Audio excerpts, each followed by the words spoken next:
It's warm. Again. Why? Why are we here? Just to suffer. Get closed. You window. Farewell, son. I'll be seeing you till tomorrow. I'm just sitting up. Talk amongst yourselves for a moment. Star of the show arrives. Why, is Inju here already? Let me just put the not the dehumidifier, the cold maker. What's it called? Air conditioner. That's the word. Right. Oh, goodness me. Why are we here? Just to suffer. Every day. Every day, just endless suffering. And then every day, 4 hours of just like being okay. And then we go back to just suffering. There's a square. That's, you know what, that should have been my webcam. I forgot to take the little privacy cover off it. So, you know what, just have the square. That's what you need. You don't really deserve the webcam. You haven't earned it yet, to be honest. Isn't the DVD logo the real star? Now, I know that it is. You know that it is. Yay, square, that's too much... No, that's too much positivity. You don't get the square anymore. The low-quality square is the best part of this stream. Alright, I'm sorry. Well, you know what? The worst part of the stream is about to appear. Guess what? It's me. God, that is really bad green screen on the background. I should probably improve that. Hang on. Let me... That's quite a lot of shadow on the old camera. Let me just go back to the chroma key and change the similarity. Let me fix this. Well, that's fixed. Perfect. I don't think we're getting any better than that. Do you? I don't think... No. We've peaked. Perfect. Is this a sensory deprivation stream now? It's definitely depraved. I don't know what kind of senses were going on, but the deprivation's there. You look like you're mid-Star Trek transporter. Thanks, I'll take that. That's what I'm going for, normally. You know what, why don't I just change my second... This bar should just be this bar. So, just get rid of that. Get rid of that. Get rid of these. Rain of Fire rank 1 can go away. Let me just press P for Spellbook. Right, destruction. Let's have a quick look. So, that is shoot, which is also the macro of this one. It should be Shadow Bolt rank 6, so take rank 5 away, don't need that. Shadow Bolt rank 6, and also Rain of Fire, whatever the best rank I've got is. And then we're good. That's kind of it. What's that action bar? That action bar is peak efficiency. I don't make the rules. Apart from the rules that I do make. You know what I might do is I might put Demon Armor onto... If I stick it on Shift 5, that way no one's going to see it. Why is that bar still there? That bar shouldn't be there. Hang on. This bar should be hidden. There we go. Alright, cool. So Shift 5, cast Demon Armor onto myself. Shift 4 is Life Tap. Shift 1 should be Soul Leech. So we can Soul Leech that enemy there, actually. Just to grab another little thing. That should create something. Shift 2 should be Create Soulstone, and Shift 3 is Give Soulstone. So I actually know exactly what the things are. I've got a lot of hidden abilities, but I only need these 3. People only need to see these 3. I don't want people seeing my Warlock gameplay and assuming that I know what I'm doing. Alright, I need to surprise them into knowing what I'm doing. Oh, that is not the OG UI. That is how he mangled the original UI. No, this is perfect. Okay, this is absolutely perfect. Look at Josh learning what spells do. I know what spells do, alright? I'm a very good spell doer. Warlock, that's the one. I forgot which spell doer I was for a moment. I was like, am I a Warlock or a Mage? And I'm not, no, Mages are the lame ones. Warlocks are the cool ones. Right, I still need to kill bandits because I need special water. Bandits, give me your wetness. Josh, your hair looks frizzy. Thanks, I'm using that new Garnier Nutrice. It just does this. This is how all the kids have it now. Josh, the best spell doer in the game. I think that there are many spell doers, and this is just one of them. Just join the stream. What's going on with Pixelated Josh today? Oh my god, Prescott. You can't just ask a man why he's pixelated. Alright, we live in current year. Attitudes have changed, alright? Things are different now. You can't just be like that.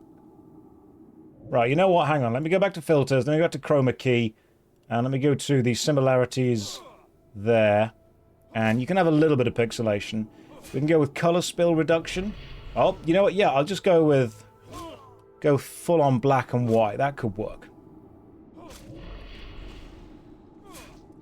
Josh, did Thanos try to snap you out of existence? No, because as everyone knows, Thanos could have been defeated by Ant-Man. People are sleeping on that plan. It would have worked. I know people don't want to think about it because it's horrific, but it would have worked. Also, right, what are we doing now? So, smoothness? Oh! No smoothness at all. Color spill reduction. No, that's mostly just me. And then we want the color similarity. Maybe if we just go to, like, that similar. And then, oh, hang on. Color, smoothness, similarity. That's pretty much all we've got. Oh, hang on. I've color corrected myself quite a bit. That'll work. You know what? Just deal with the shadow. None of this. What if his butt is really tight? Listen, Ant-Man could do it. I don't want to have this conversation, but I'm going to. We've been streaming for at least 10 minutes. We're in that kind of zone. What plan? So, it would have... There's no way we can get around talking about this, just candidly. It would have absolutely worked that Ant-Man could have just shrunk to the size of a grain of sand, gone inside Thanos via the anus, and then expanded and blown him up from the inside. I'm sorry that I had to be the one to explain this to you. Sounds a bit like The Boys. Basically that. Yeah, if you've seen the TV show The Boys, that's what would have worked. Ant-Man could have done it. The only reason that he wouldn't... And we're all sorry. You know what? I apologize for this stream right now. I'm sorry that you're here. There are other streams available. I would honestly recommend them. But you're here now, so let's all just deal with this, okay? He could have gone in through... Yeah, that's true. Through the ear and blown up the head. Then he wouldn't have had to go up the ass. That's true, Prescott, but I think a lot of that plan is honestly about sending a message.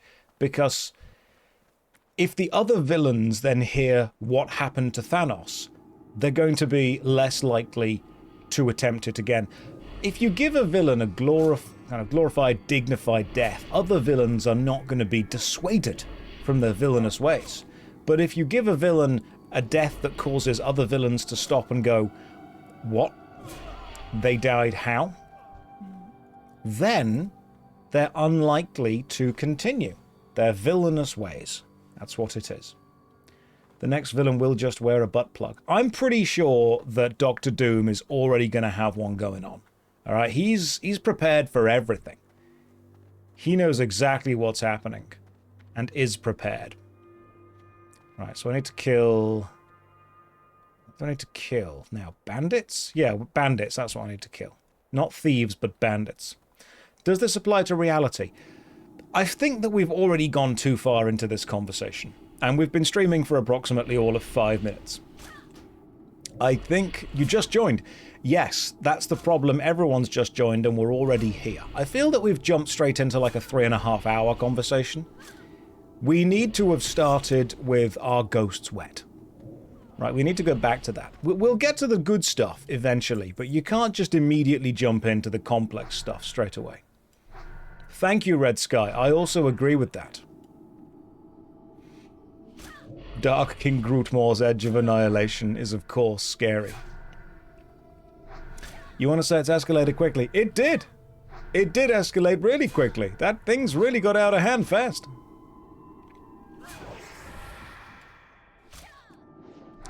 Anyway. Do you like the Warlock rotation? I do. We say rotation, it's more of just a point that spins on itself. Like, there's very little rotating going on here. It's more of... it's a button. That's what it is. The Warlock rotation is the only rotation that still works in a 2D environment. Most rotations have got some complexity to them. This one, no. No, there's actually quite a lot of literally just doing this. Also, I might die unless I can find some...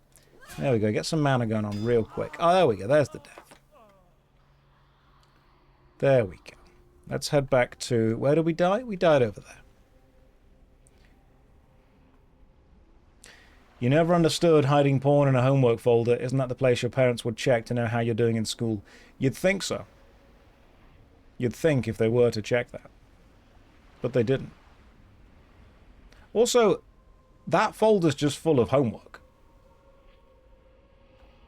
What you have to do is hide your porn within the System32 folder. Then, if your parents are looking, quickly delete the whole folder. And then you'll be fine.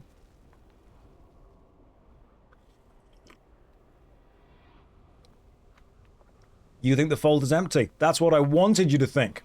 I went into the folder and I changed it all to hide these files. Then I changed it to read only.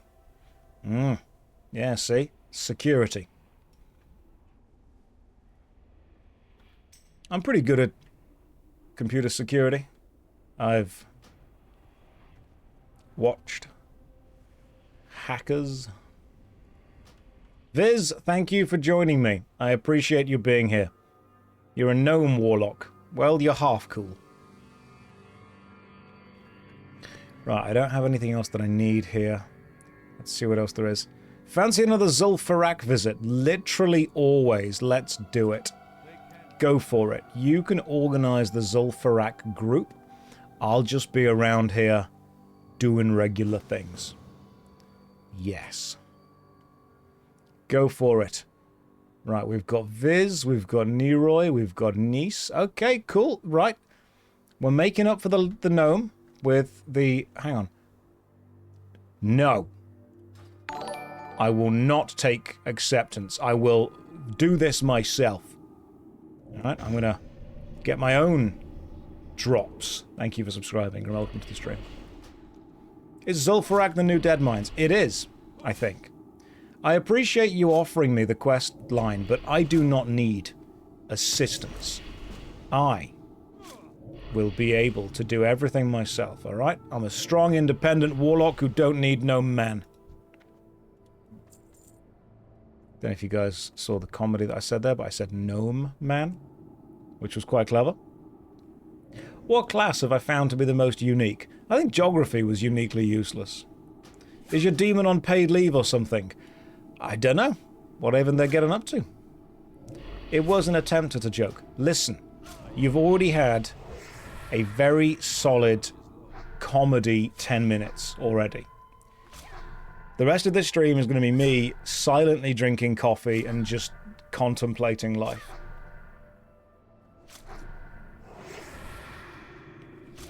Don't make me break out the big guns with comedy. What's the deal with airline food?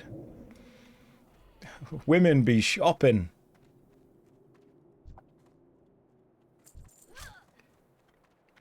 Right, guys, I'm giving you gold here. Absolute gold.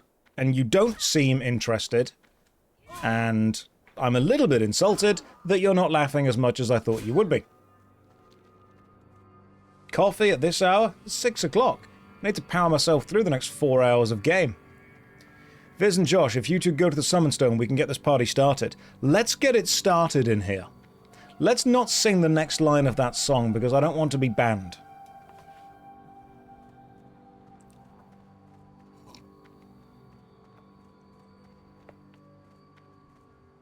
Right, guys, I am giving you absolute gold as far as comedy goes here. First time catching a live stream, I'm sorry. Just wanted to say thanks for providing exceptional white noise while I'm writing my dissertation. What's your dissertation on? What's going on? You mean the original version? I do mean the original version. You're not allowed to say that anymore. Alright, comedy's banned now. The world's moved on. The treadmill, the euphemism treadmill continues. I'm looking fresh as a daisy. Thanks, I've had a shave. Also a little nap earlier. Treated myself. Let me go and hand in this quest over here. Then let me sell some stuff. Oh, do I not need the... I don't need the Triune Amulet anymore. Bonus damage, that's the important thing. It's your Masters in Medieval History dissertation on the representation of the Mongol Empire in the British Museum. Well, I'm glad you brought that up. I don't know if you're aware of this, but I am British, so if you have any questions about the British Museum, feel free to ask and I will answer them for you.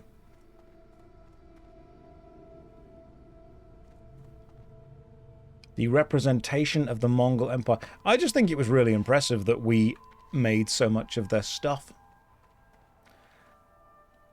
Do they have coffee? They did not, actually. You are thinking of... See, we're talking about the Mongol groups. You're thinking about the Nescafe groups. They came afterwards. Please tell me it starts with yoink. The British Museum's artifact heist. All British plans should start with the word yoink. Josh, you've got a horse. I forgot I've got a horse. Oh my goodness. I do. Let me hand this quest in, then I'll get on my horse. Hang on. That'll be so much easier. Let me sort this out. Let me hand this quest in. I'll get on my horse. I'll ride to you. Yeah, because you get the free horse being the warlock, don't you? Right, okay, let's go and do this quest. And to cross the desert quicker, I can jump onto my horse and we'll go to Zul'Farrak and we'll do the whole summoning thing. Right, here we go. Demonology. Summon Fell Steed. Across we go. Let's ride.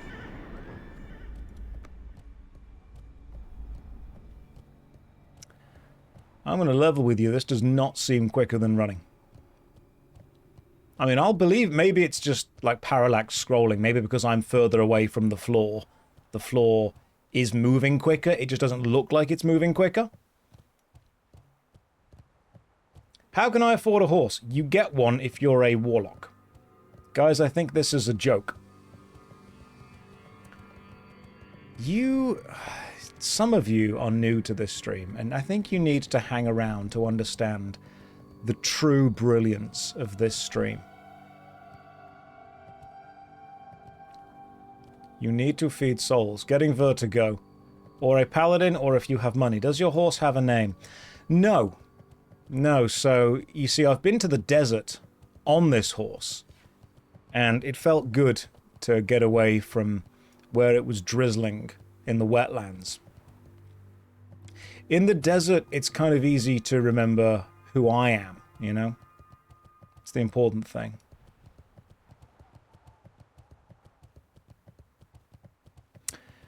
Gee, my girl said she would let JoshStrifeHayes hit from the back with no AC on. That's disgusting. I would never do that without air conditioning. Do you have any idea how warm it's going to get, okay? The smell alone. God, think these things through. Preparation. You've not done enough. Get back to me when you're serious about this.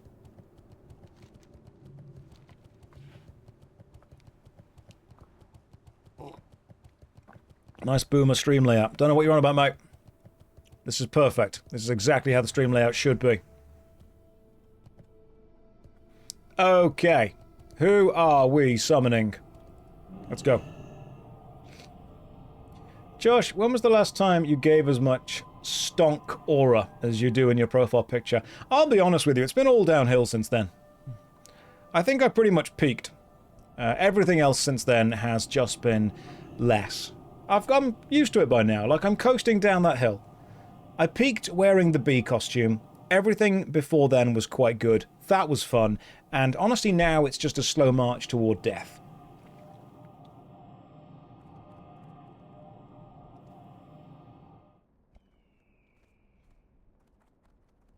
How are we all feeling?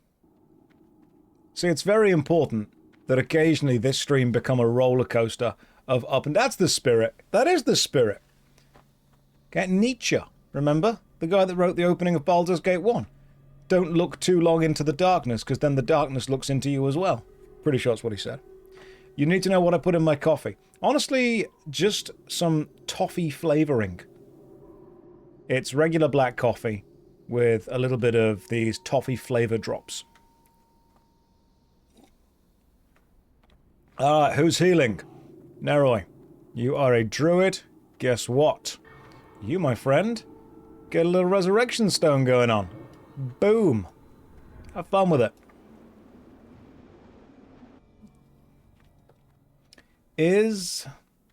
I see.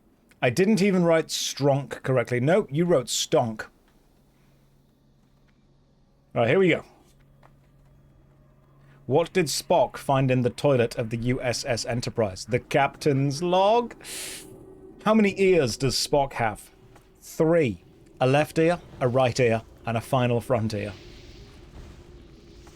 Oh, God, we're on fire today with comedy. If any of you are having a bad time, leave. You're bringing the mood down, alright? Because it's clearly not my fault. I'm giving you gold. Here. I am absolutely putting my heart and soul into this whole thing. Josh, when will your own wiki page as the theorist of streaming show dramaturgy? So there is like a YouTube wiki, apparently, a wiki of YouTubers, and I'm on there, but I didn't write my own YouTube wiki, which is irritating because I would have added some more pizzazz to it. I would have added some more, you know, some lovely feelings to it and whatnot. There we go. Wikitubia, that's the one. Wikitubia. Please give me some time for rage. I'm single target, not AoE. You will have a few seconds more and nothing beyond that. What I will do, however, because this is an entire group, is I will summon my imp. Because I feel that it's very important that I help out my party and my team here. You should send them your TEDx profile. You know what? Yeah, I should. Still not sure what I'm going to do for that. It's in like 4 weeks. They keep checking in with me. They're like, have you got a talk ready? I'm like, trust me, it'll be fine. And they're like, Josh, that's not the question we asked. Do you actually have a talk ready? I'm like, just trust me, it'll be fine. The question, of course, is do I have a talk ready? The answer is, trust me, it'll be fine. It will be fine, you know, nothing's wrong with it. What if I were to occasionally just slap myself for mana and then do this? Okay, tank, you're doing a good job. You're doing a very good job and we all love and respect you. No one's dead yet. Who needs a talk when you could just yap? Yeah, maybe I could just walk on stage and be like, ghosts. Since the dawn of ghosts, people have asked questions, such as, why? But also, what are ghosts made of? Is the material wet? Welcome to my TED Talk. Imagine, if you will, an orphan.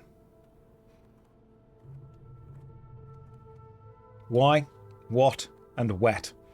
The jorts, the human jortipede. There are many things. Do that for a TED Talk. There are many things that shouldn't exist. In this TED Talk, we'll discuss 3 of them. The human jortipede, the question about wet ghosts, and the human jortipede. Again, I really cannot overstate how much it shouldn't exist. Is that your William Shatner voice or your Christopher Walken voice? Today we are discussing ghosts and whether they're wet. Christopher Walken talks like he doesn't understand how punctuation works, but he's giving it his best shot. He's just throwing occasional commas, colons, and semicolons into the sentence and reading it as if it belongs there. And I respect that. Josh, what's objectively the best tea? I think Mister. We can all get behind that. You've never heard of the jortipede, actually. Ruben. Good. Okay, you can have a long, happy, fulfilled life by simply never having to think about it.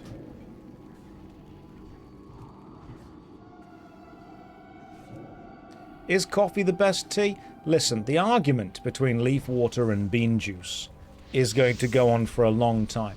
Leaf water drinkers, bean juice drinkers, who is the best? Who is the worst? Who has the best juice in many ways? I used to be a fervent leaf water drinker. Now I am learning the ways of the bean juice. How strong is the collective bargaining power of the union? This is the great part about the union. It actually doesn't have any bargaining power. People just think it does. It acts like the Easter Bunny. It exists because we all collectively believe in it.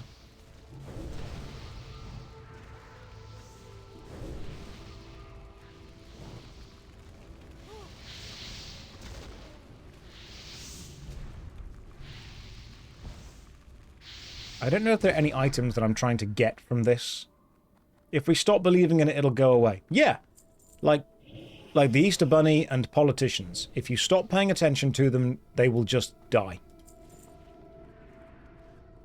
Unfortunately, they do share that with influencers. What's a Yeaster Bunny? That is the slightly, I want to say, ostracized cousin of the rampant rabbit. They don't get invited to parties.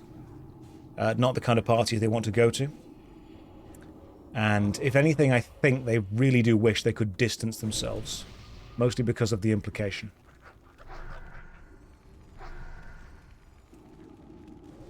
You thought I was going to make a Yi reference? No, I just went...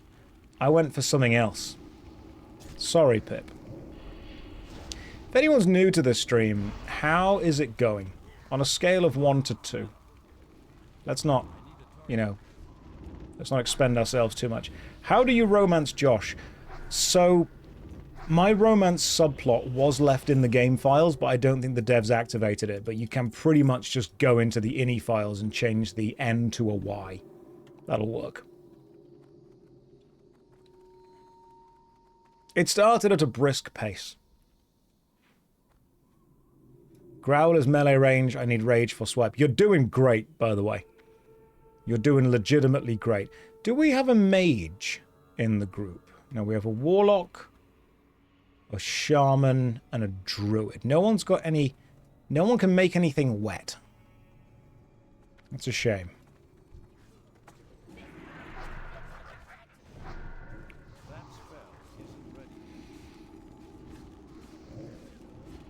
Where am I? Says unusual. Okay, listen. There are other Twitch streams, but you're in this one right now. We're going to do our best to just work through this together. Config files never use Y and N as variables. Well done, Spooky. That's the correct first part of the mission. Solved. You got it. They don't. Okay, so who's the... Right, Med, you're the druid. I'm just going to attack whatever your target is. Thoughts on the Wallace and Gromit creators running out of clay permanently? I don't know how they're going to continue making it. It's going to be hard, man.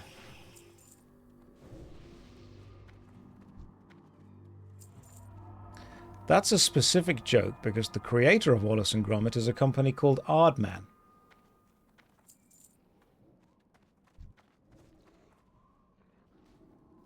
Stick around for this and more zingers. Corpus, don't just smile at me, alright? That's more insulting than just not laughing. Just the smile emoji. It's your way of saying you tried. You did your best. Thank you, I am on fire today, that's true, alright? I just thought I'd bring all the jokes out. I sometimes wonder if groups that take me regret taking me in the group. I sometimes wonder if I should get a damage meter and then just never use it.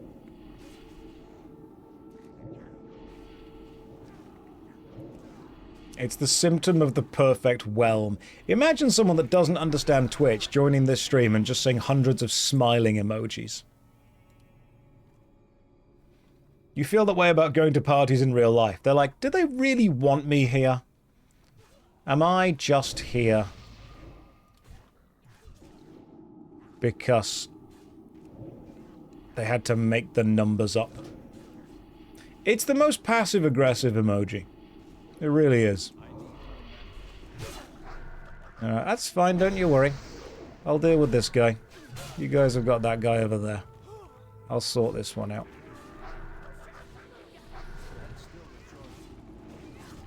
To be fair, you did a cheeky head tilt. Well, the head tilt is how I know that you're being serious.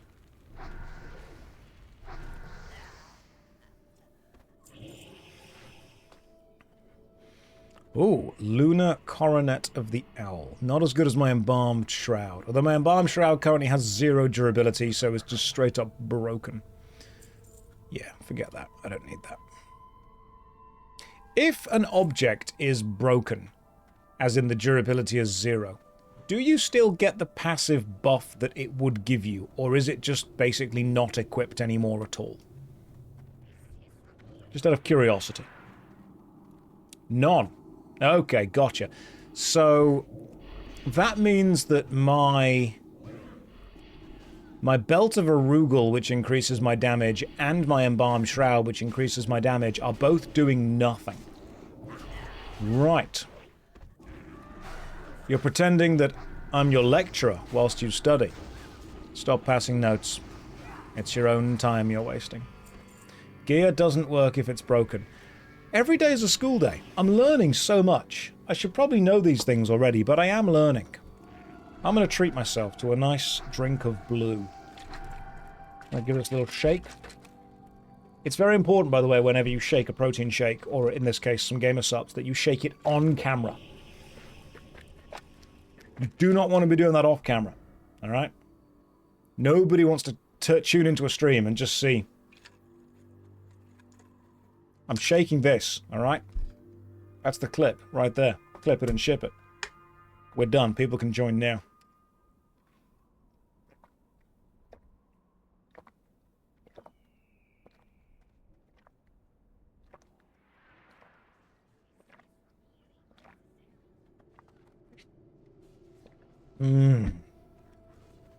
Oh, God, that's wet. You gain 200 viewers instantly. I know what people want. Don't you pretend that I don't know what I'm doing. There you go. That's contractual obligation material. Right there. Oh, hang on. Contract fulfilled. That needs to be on the very top. There we go. Up there. You go to there. Perfect.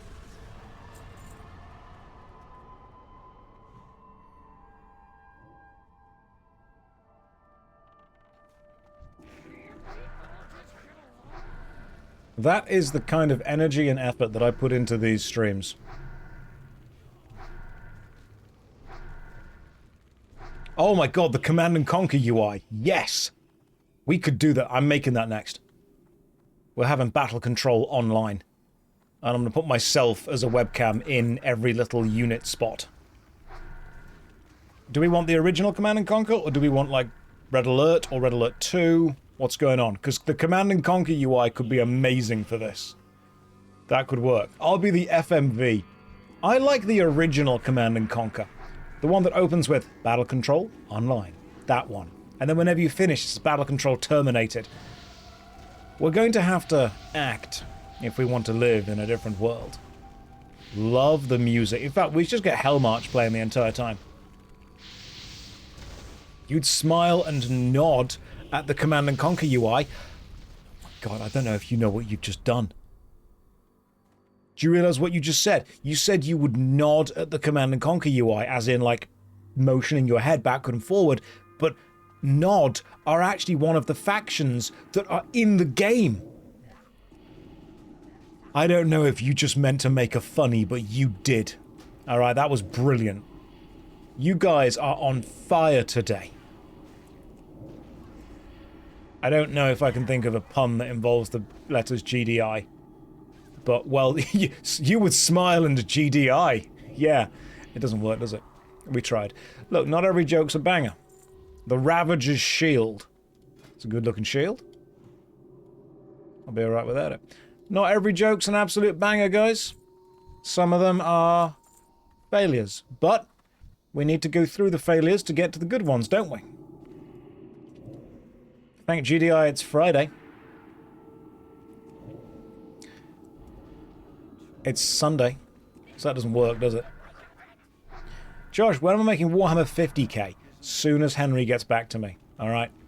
He's left me on red. I know it's him because he contacted me on Facebook and he said, "Hello Josh, it's me, Henry Cavill. Watch, I will prove it." And then he sent me a picture of him as Superman. And then they said, "I'm just running low on cash. I just need some cash flow right now. Can you help me?" So right now I'm just sending him some money. It's weird because he's based in Nigeria. But I think he's just on holiday. There. Henry Cavill is the evolution. No, look, if I was a Pokemon, it goes me, Richard Madden, Henry Cavill. That's the evolution of it. If you want to use a Thunderstone and evolve at night time, you also get Poldark for a bit.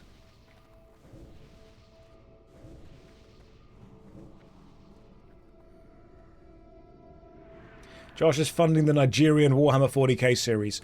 Okay, new plan. We're just going to film it there. Alright, I've seen Who Killed Captain Alex. We can do this.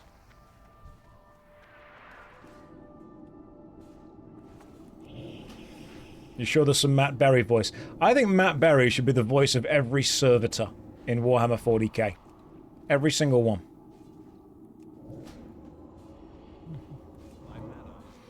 Like, a servitor's skull should just fly onto the Terra Imperial Palace and go, "Emperor!" And then get everyone's attention. Beep boop, the Emperor protects. Welcome to the Imperial City.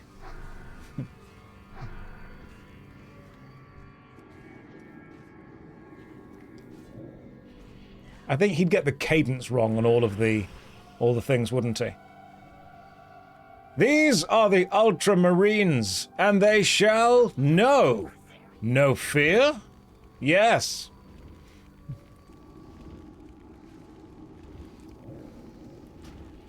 How would I rank all the Soulsborne games based on boss design? Obviously at the very top is Kingsfield 1 and 2. No fear! What if Simpsons porn was illegal? One fear!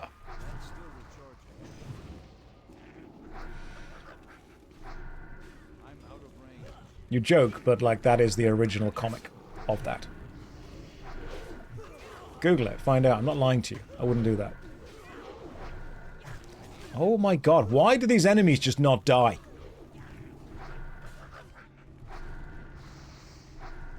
We all love Matt Berry. You miss Paladin tanking. Why do you miss Paladin tanking? Because it's... you can grab the aggro on groups easier? You're doing really well, by the way. This is some good tanking going on. It's my job to make enemies die, by the way. Yeah, that's true. Like, the enemies should die because I'm here. They will die. Wait.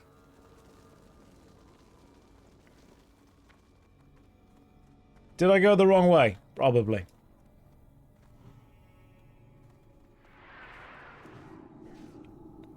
I think we're doing fine.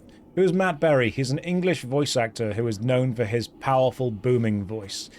He was in the TV show The IT Crowd, and also Garth Marenghi's Dark Place, which I still think is one of the greatest TV shows ever made.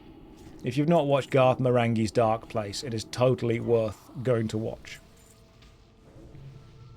Sometimes I quote Garth Marenghi's Dark Place, and people who haven't seen it don't understand that I'm quoting it. And occasionally something bad will happen and I will just go, "God damn son of a bitch." All the time. Which was Stephen Merchant in that show, which was fantastic. He was also in What We Do in the Shadows. Yes, he was in What We Do in the Shadows. That's true. Right, I'm going to hope that the bear has the aggro on most things. Because I'm going to start raining fire on everything now. Good luck, everyone else.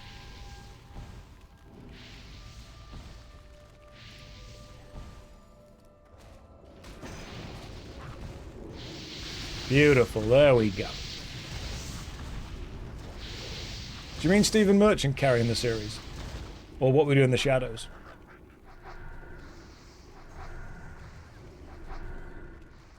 Matt Berry is just a very talented man. You work at the theatre and met Garth Marenghi. Sadly, you didn't know who he was at the time. That's probably the best possible story that you could have given him. Meeting him and just having no idea who he is. Why isn't there a message sound in your MSN Messenger for new messengers? Right. We love when he becomes immune to shadow damage when we have 2 warlocks. Well, you know, he should just not be immune to shadow damage.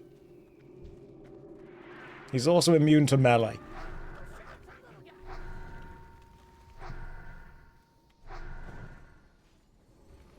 If you look carefully, the MSN is just an overlay. It's not an actual MSN messenger. I am very good at the overlay, don't get me wrong. Okay, now let's do some fireball tanking. Yeah, there's the damage. That's what we need. That's the good stuff right there. Love it. So yeah, it's just an overlay. I'm sorry I've lied to you. I'm not actually running Windows 98. This is Windows 99.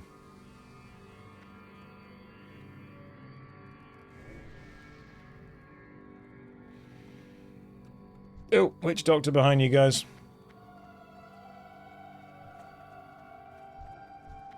Oh, okay, Shadow Hunter. Does somebody have the mallet? I don't. I've got the ancient tablet, but not the mallet. At least I don't think so. This is actually Windows 2002. Came out after ME. You haven't updated your Windows to the newest version. I don't think anyone has ever updated. I will update my Windows the day that I also buy WinRAR. So, you know, when I'm extremely wealthy.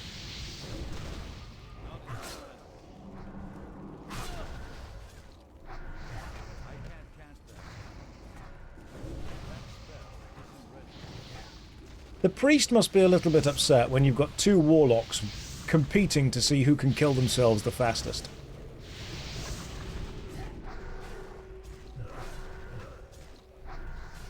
No one ever even bought WinRAR, not even the WinRAR devs.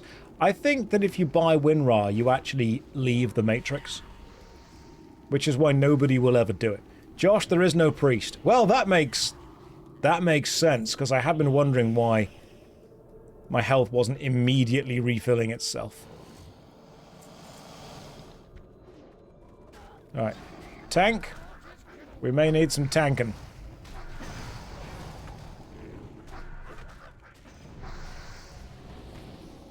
Okay, here we go.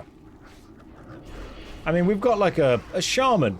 A shaman's just a cool priest.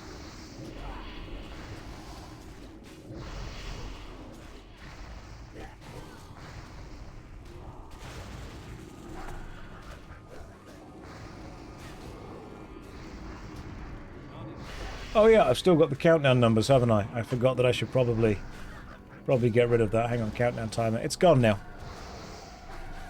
You don't have that anymore. One more nice big chunky shadow bolt. Are shadow bolts wet? That's a question.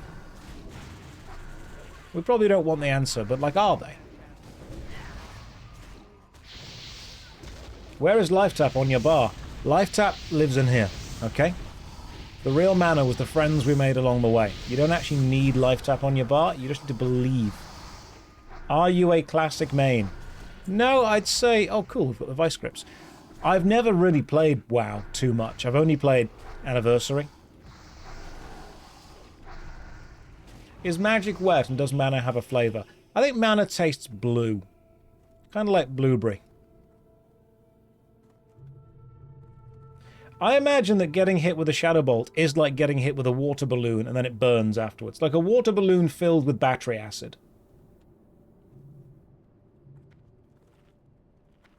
Oh! Did someone get the beacon? No way. You've got the distress beacon. The chicken distress beacon. That's extremely rare. Well done. Can all these enemies drop that distress beacon? Oh, unless this also gives it... Oh, it does! No way! I've already got it, apparently. Okay. Cool. Right. We actually got the beacon. That's fantastic. Josh, I think you don't qualify as not playing much WoW when you've streamed nearly 1,000 hours of it. Yeah, but I'm not very good at it.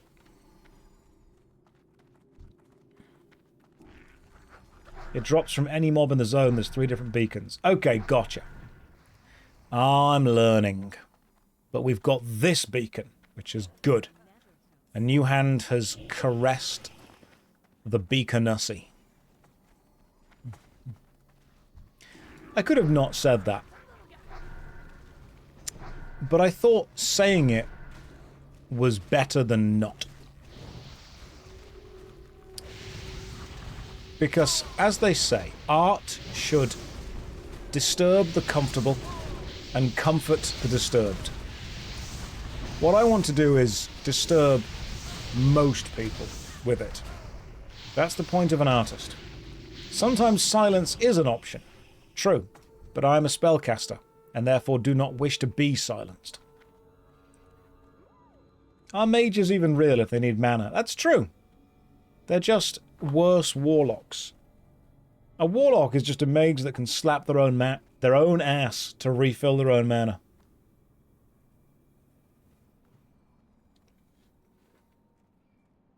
Is summer in Malta a barren wasteland of drunken Brits? It is. You will never see somewhere more British than a small Spanish island in the summer. With hundreds of people trying to learn the language and saying gracias whenever anything nice happens to them.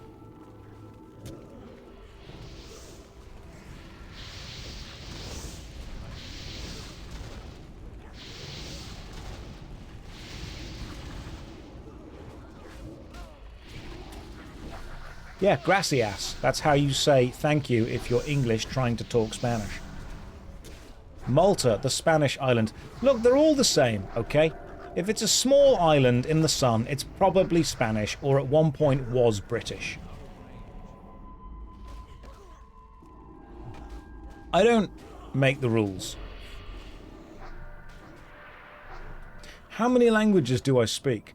Joey, lots. I speak English, and then if I encounter someone that doesn't speak English, I speak louder, slower English. Which helps them understand me. Who makes the rules? You mean Jonathan Rulemaker? Level 45 after all this time, you clearly need efficiency advice. I don't, though. Right, I'm doing fine.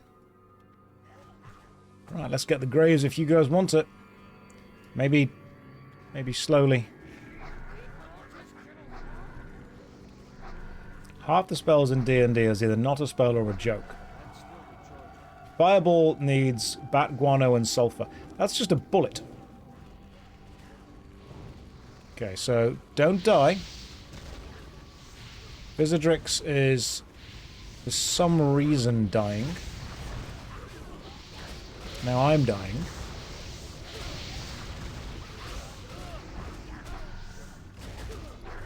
Don't think I have any... That's fine.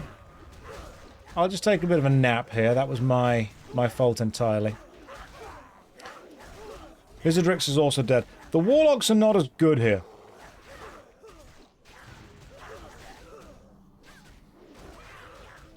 I feel that...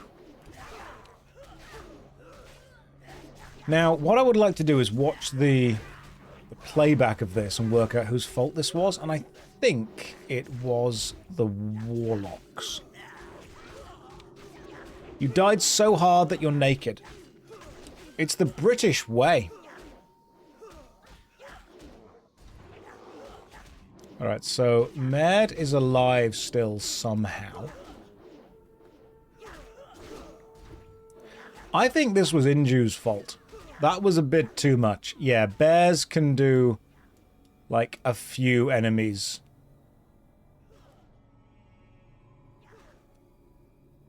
Not too many.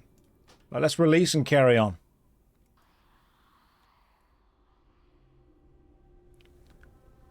I may need to... Can you get on a horse when you're... You can't when you're ghostly. I may need to go and refill everything.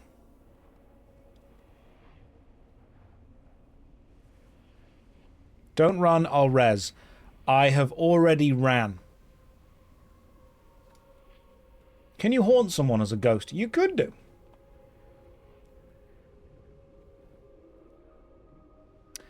That's true. Corpus, it wasn't my fault. A lot of things were going on. There was this raccoon just ran into the room. And then there was a ghost. You are faster while dead as a night elf. Yes, Edged Egg, that is true. However, I don't know how that applies here because I am not a night elf. I don't know what I can do with that information. Refill the bean juice. Re-go with the gamer sups. Let's keep going. That's okay, don't worry. We'll get through this together.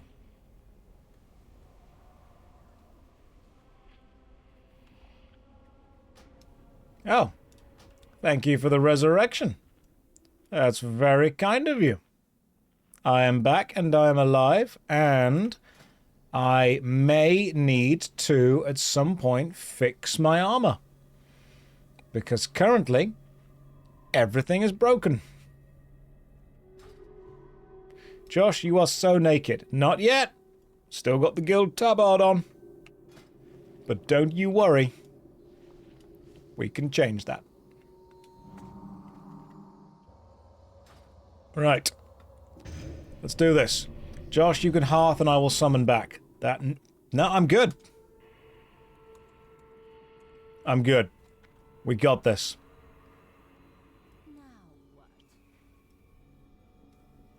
I will summon my imp, however. Please. Please. Fine, I will hearth back. God damn it. Only because the tank said please. Fine. I'll go and get better. Viz, get ready to summon me. Are warlocks good, or are they more chaotic neutral? They're definitely not good. Right. You. Fix me. Superior Armorsmith. Hey there. Give me all my stuff back. I am ready!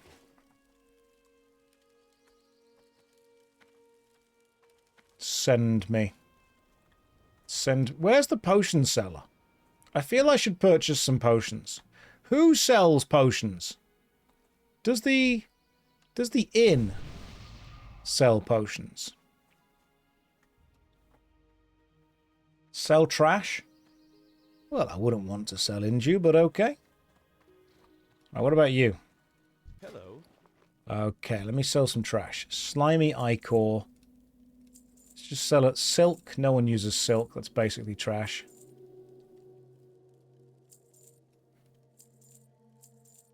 Pretty sure this is all useless stuff. Rod of Sorrow? It's not as good as my current rod. Let's give this guy some troll sweat and a flask of mojo. Oh, he should be so lucky. What else? Oh, hang on. Wing of the Whelping. If I equip that, I get more armor, agility, and stamina. Nope, don't need that, because I am an intelligent man. Ooh, hang on.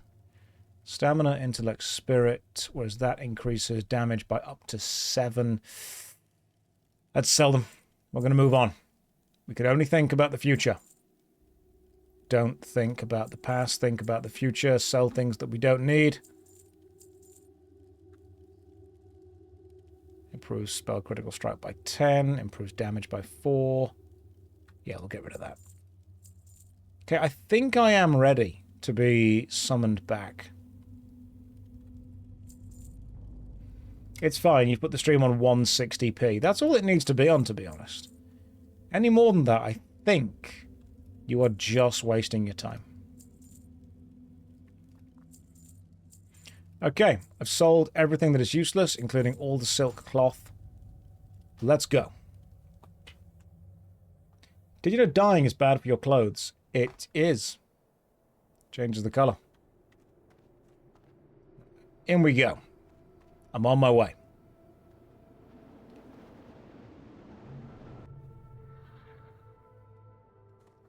Oh yeah, you can use your horses here, can't you? I forgot about that.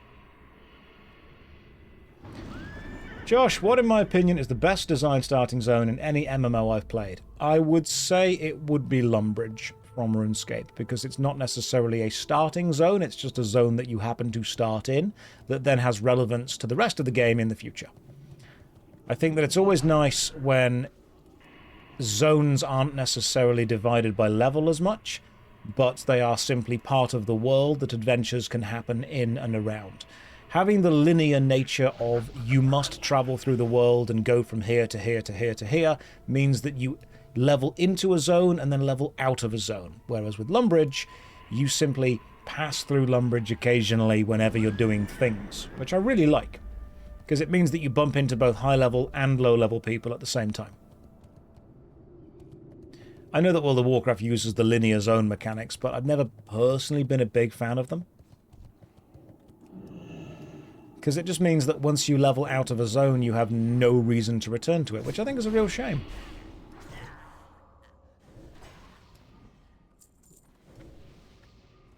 Yeah, the new expansion city and everything's based out of it. If your expansion removes areas that players were in before, it's not actually an expansion, it's simply a redirection, because you're not expanding the game. You are reducing the area of the game that is viable to be played in. I think we saw that happen quite a lot with Warcraft.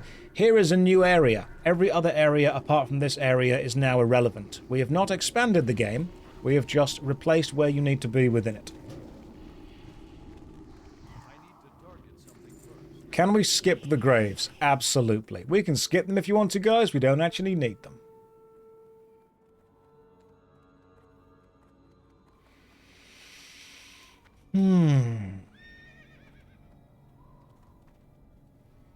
Guild Wars 2 is good for that with level scaling. Yes. You miss Retail Druid. I'm sure Retail Druid plays differently to the way this one plays.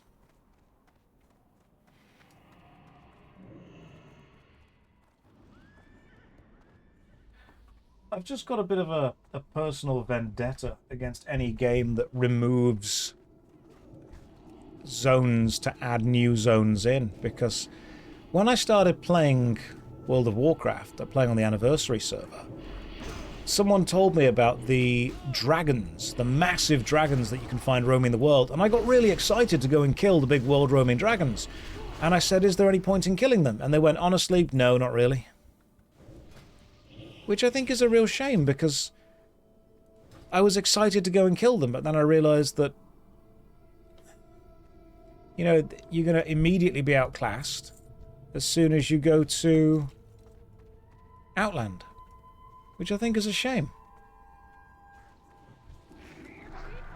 I don't think that new content should invalidate old content. I like it when new content builds on old content. So if new content happens to bring out a new helmet item, cool. But maybe it's as good as the older helmet was. However, if you get the older helmet and the new helmet and you break the older helmet down into crafting components, then you can level the new helmet up to be like 5% better than it was before. That way, there is still a level of progression, but it's so slow that you're not worrying too much about it. I think the progression just immediately invalidating old items is a shame. Like, I think there should be a level of vertical progression because people like new weapon better. But I think it's a shame when new weapon is so much better that it invalidates all previous weapons, which to me sucks.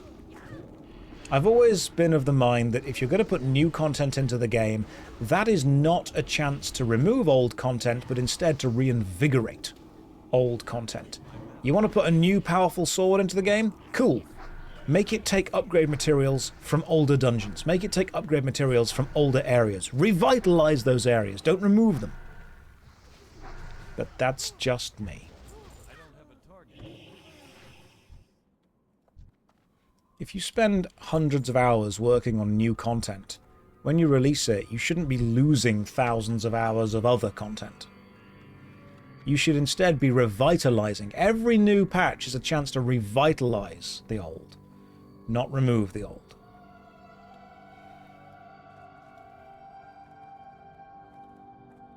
It's kind of like what RuneScape did with the invention skill. Removing a load of old items in order to progress that skill meant suddenly there was a reason to go and do the old content again.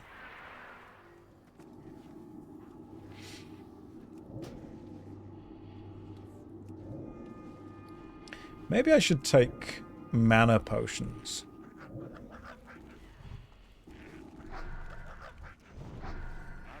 Right, we are attacking the Shadow Hunter that is currently skulled. Whatever the tank skulls, we focus. It's exactly what Dungeons & Dragons Online did. Take old gear that was good in the previous expansion, suddenly make it worthwhile again. Any more OSRS in the pipeline? I mean, not specifically. I'm working on the next Where Winds Meet video, which is going to be the next worst MMO ever. And I'm working on the Was It Good Dark Alliance 2.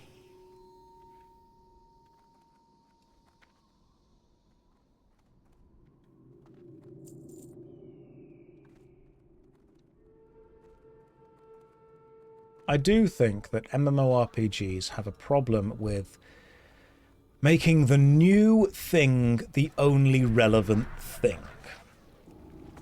Is Where Winds Meet an MMO, though? Listen, I dedicate at least 5 minutes of that video to simply crying.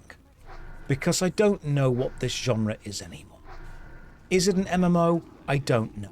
Is Guild Wars 1 an MMO? No. We would say that's an online RPG. Is EverQuest an MMO? Probably, but you don't see every player. Is The Elder Scrolls Online an MMO? Well, you don't get to see every player. There's sharding. Is Neverwinter an MMO? Well, again, you're only limited to 20 people within the area. I think this label as to, what the hell this genre even is. Is Minecraft an MMO? Maybe. Who knows? No one truly knows.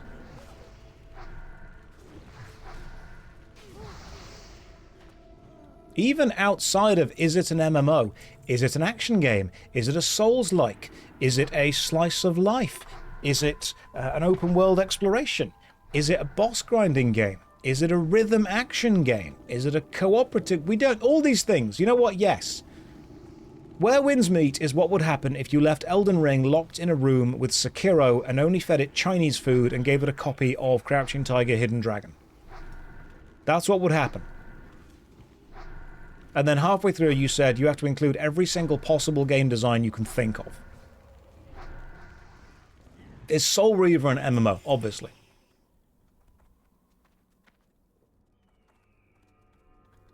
Is it optimal for a game to keep too much content old and new on a technical level?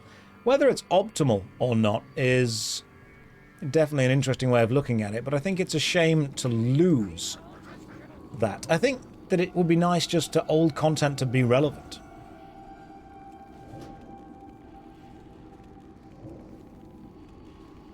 We're doing pretty good in this dungeon, by the way, guys. I would say we're doing good. There we go. And then there's Crimson Desert. So Where Winds Meet very much does a lot of stuff. There's a stealth section, there's a crafting system, there's more menus than my local Chinese takeaway has. It is so full of different design choices. If anything, too many design choices. It gets a bit overwhelming at times. But you know what? Boss design, absolutely top-notch.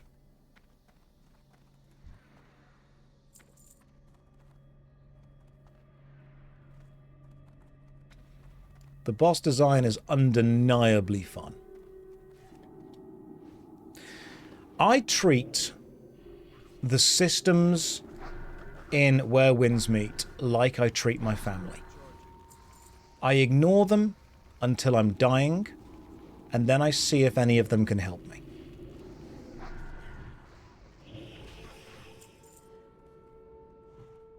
Because otherwise there's just too many to bother keeping up with.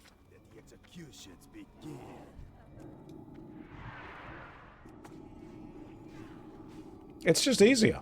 You know, I'm not going to lie to you. That's just how it works. Man just said that with a straight face. I'm only half lying. All true jokes have a hint of truth to them. Right, you're going to give us some nice... No, you're not. Okay, good luck with this. This is going to be the test. This is the test of tanks.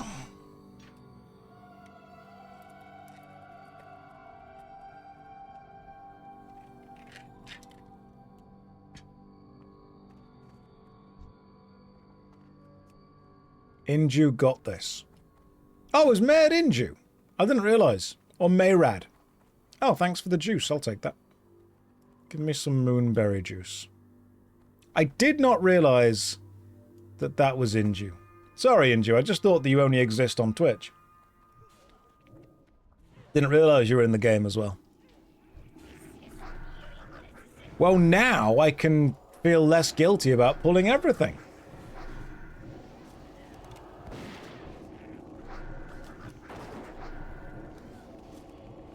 I literally healed you the other day.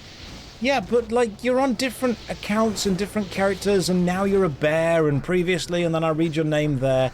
You can't expect me to remember everyone in this channel, right? There's lots of people. You can't expect me. If your character in-game isn't called Inju, I will not know it's you. Is this a punishment for Sonic 1? I think having to play Sonic 1 is punishment enough, to be honest. You should remember Inju, they're the main character of the game. You have changed names just so I do not recognize it as you. That's what's happened. You're incognito, which means you are inside the cognito. And I do not know that it's you. You hate this. Why do you hate this?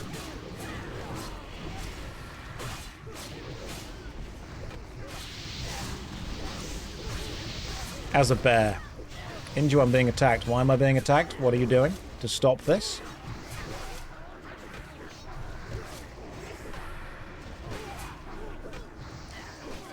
It's hard to tank as a warlock, but it's a good thing that I can.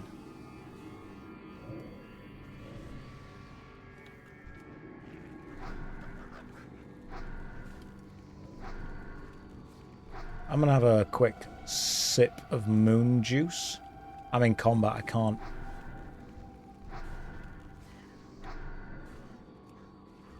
There we go. I'm going to run toward Inju, so they can get the aggro off me, which is lovely. I've learned that if you are being attacked, you actually want to run toward the tank. I didn't realise that. That to me seems counterintuitive, because that's like where the enemies are. Did I retire the vest outfit? No, it's just 1,000,000 degrees in the UK. It's not retired, I'm just kind of prioritising my own comfort.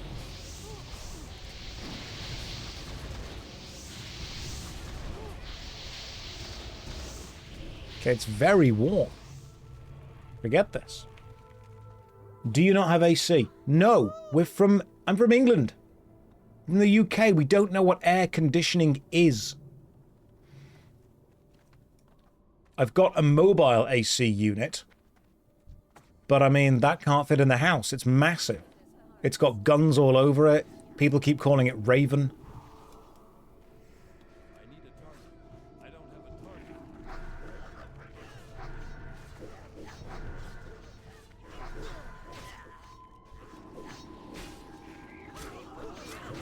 Some of you would have got that joke.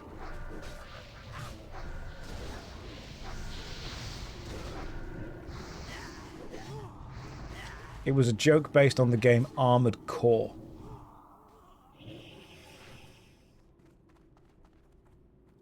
An AC is an Armored Core in the game. Armored Core joke? in this economy.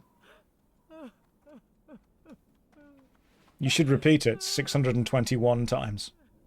The joke didn't have enough power output to be funny. Damn, brother, it's 69 in my apartment right now. Well, you have fun with that.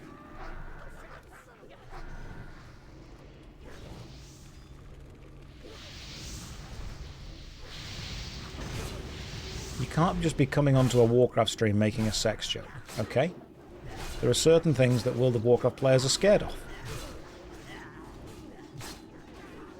You know what, I am really looking forward to making this Where Winds Meet video because I've got some jokes already written for it, and it's going to be things like, the enemies in Where Winds Meet are things that gamers are terrified of, like a zombie horse, or a man that can turn into a frog, or a woman. Which I think is a very well written joke. You know, it uses the rule of 3, it's a nice cadence to it, and the first two are in fact true. There is a zombie horse and a man that can turn into a frog. It's got layers, okay? So jokes we've heard dozens of times on stream. This is the testing ground for whether I'm funny or not. Okay, this is the proving ground for comedy.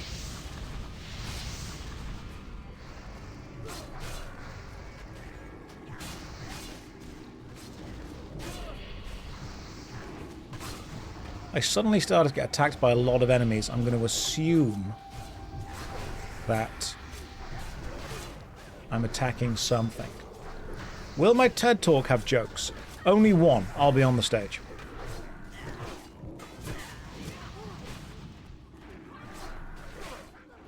It was excellent until you explained it.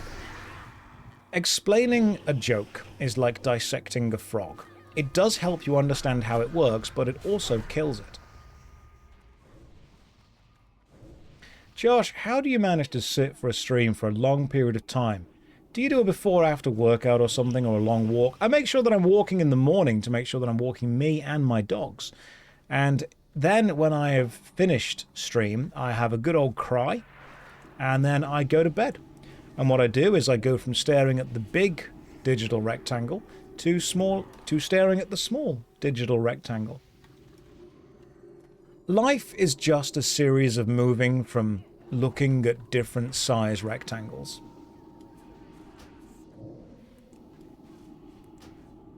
Do I have a cup of tea before or after the cry? Honestly, during. I feel that the tears add a real salty kick to it that you just can't get otherwise.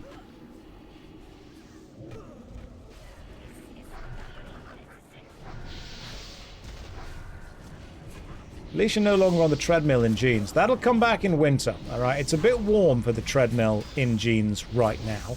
Not the jeans, they were fine, but the treadmill. I feel that's a little bit too much.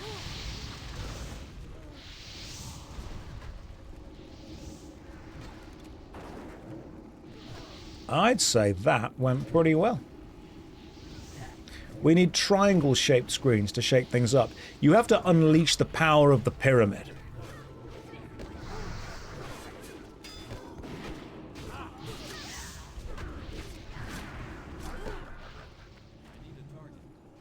That's a very specific The Office reference that occasionally just pops up. Alright. Oh! The jinxed hoodoo kilt. It's leather. I can't wear it. I don't need it. This is miserable to tank. Inju, you are doing fine. This is why I didn't want to play a druid. Because everyone says it's a bad time. Bad time all round. You have a desk job and normally do long city walks, but unfortunately in the summer the humidity is like being in someone's mouth, and I've got to change things up. Well tapped, don't complain too quickly. Some people would pay a lot of money for that.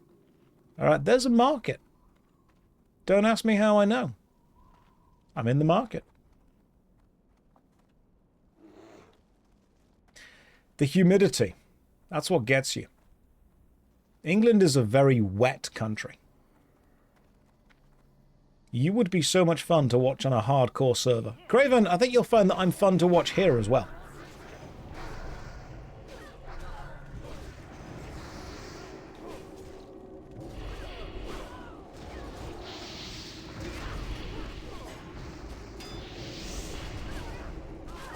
I am. See? Yeah, you know, the comedy...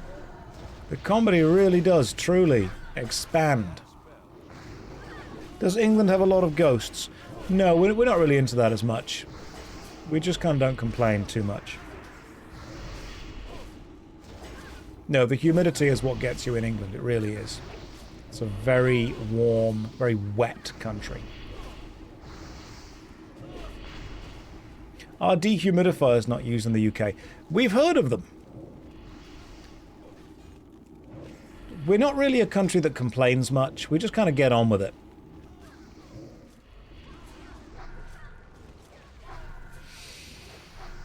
Castles. Oh god, yeah, there are castles everywhere. You can't move for castles in the UK.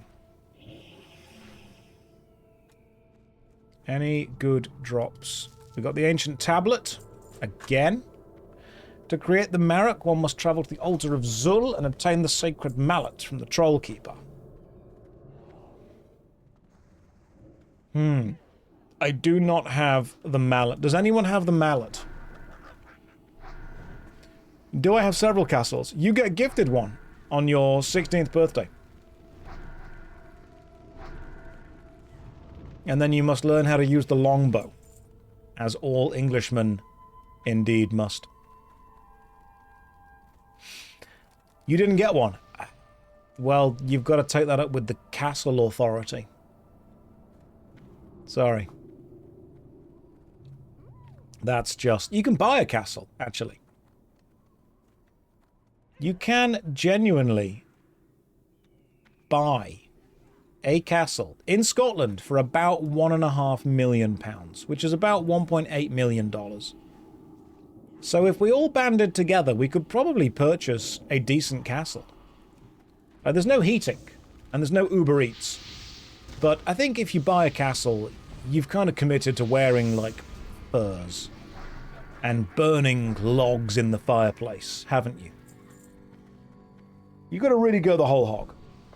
Is it part of a homeowners association, though? So those aren't really things in the UK, but even if they were, you have a castle, right? You can just put a trebuchet on the top. You are the authority at that point. Oh, maintenance is going to be the problem. That's what gets you. Repairs will cost you a lot. Does it have a moat and a drawbridge? It doesn't, but it could have a very long welcome mat and a big puddle. Which I think is basically the same thing. Have I ever considered buying a knighthood from Sealand? So it's not really... Yeah. I know how that works, but no. It's a principality. You can become a knight of a principality. That's it.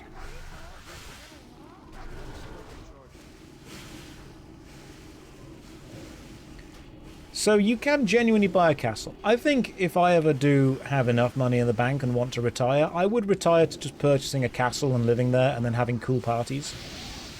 Like, you could have, like, LARP parties at your castle. You'd be the guy that owns the castle. Does the castle come with a princess, though? I mean... whether the princess comes or not depends on how good I am.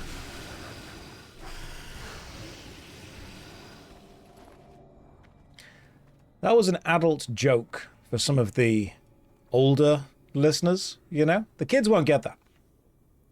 But we will. We'll understand. Anna, don't boo me. Explain the joke, please. Ah, diet. Right. So that one I can't explain because it's a little bit rude. That was a cringe joke for the cringer listeners. Embrace being cringe. You may be cringe, but you are free. True freedom comes not from killing that which is cringe, but killing that which cringes.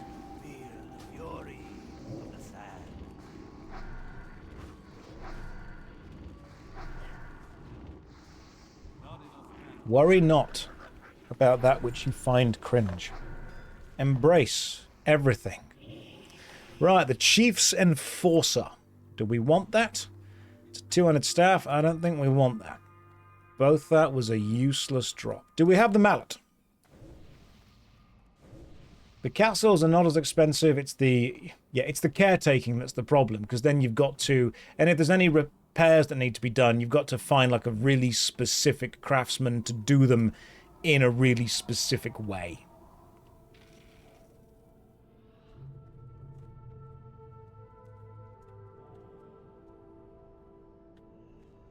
So let's go this way.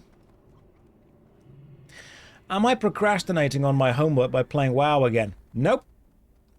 Nope, I am not procrastinating. I'm not a professional in that. I'm amateur-crastinating at best. I'm also only 2 pips away from leveling up, which is pretty good. There's also a peasant revolt every now and again. That's fine. You just need to build your peasants outside the castle walls. Just put the huts on the other side of the moat.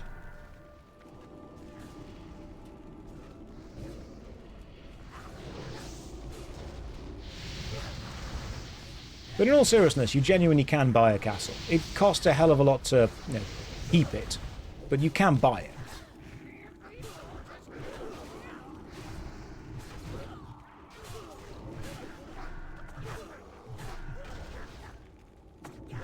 Inju, you are doing fine with tanking, by the way. Absolutely fine with tanking. I'd say you're doing a very good job.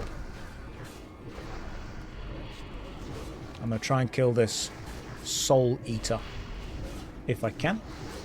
Does the castle come with cannons, or is that like an add-on? That's like an optional add-on when you go to the estate agent. I have genuinely looked into it, though. Like, it's... the initial upfront cost is not the problem. It's the repairs.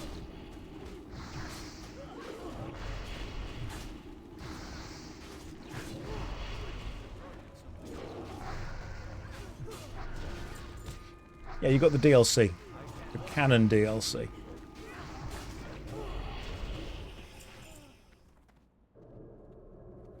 Normally, a castle is a heritage site. That is true. I think the best way to have a castle is to just marry into a family that already own one. So if any of you already own a castle or have, like, rich, wealthy families, just let me know, because I'm willing to make some changes to accommodate whatever you guys want if I can have the castle. Can you run fiber internet through the castle? No, that is one of the downsides. You actually have to download things by sending a raven to bring you back USB sticks. In the case of images, someone must simply paint them or charcoal draw them, and then you get them delivered by a rider overnight. Are there fines for not doing the upkeep? Oh yeah, quite a few. The thing is, it's difficult for them to get to you, to find you, because you are in a castle. It's almost like if you get a loan and then buy a tank with the loan, when they come to collect the loan, what would they do if you just didn't get out the tank? Because at some point, you could just stay in there for a while, especially if you loaded it.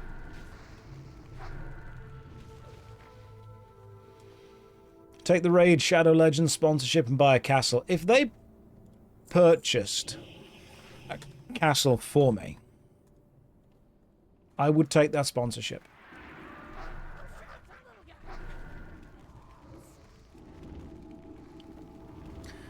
I could go and get the Zul'Farrak mallet, couldn't I? Was rewatching the permadeath Baldur's Gate streams. Those are the most entertaining content ever. Thanks, I appreciate you telling me this content is worse. You do not want to get the Zul'Farrak mallet. Why not? What's wrong with the Zul'Farrak mallet? Surely it's a good time. Yeah. The upkeep is difficult. That's the problem with the upkeep. The castle upkeep. That's where they really get you. It's long and painful. That's fine. Can deal with that. Level 50 mob to contend with, but you can do it. And you get a nutritious carrot as a reward. Oh god, is that the one where you get the permanent mount speed increase? Is that where it comes from? I forgot that I got that. Where does Raid get all the money from? The game sucks. Ah, Mr. Happy Seal, allow me to explain business and commerce. Sometimes people that aren't you like things that you don't like and give those things money. And there are a hell of a lot of people that aren't you. In fact, there are more people that aren't you than are you. And there are more people that like things you don't like. And so they give the game a lot of money. Like, a lot of money. Like, mobile games make more money than you realize.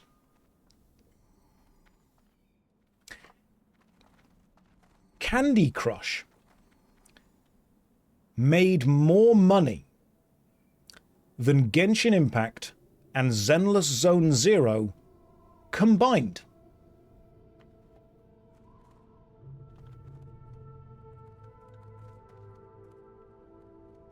Like, I know that sounds weird, but you can check the income statement. It's true.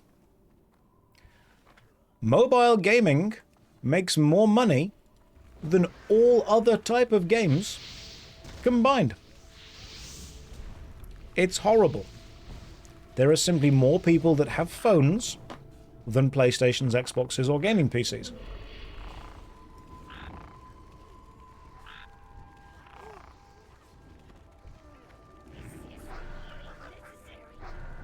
It's insane. Absolutely insane. Mobile gaming is ridiculous. You don't believe me? I'll see if I can find the numbers for you in a second.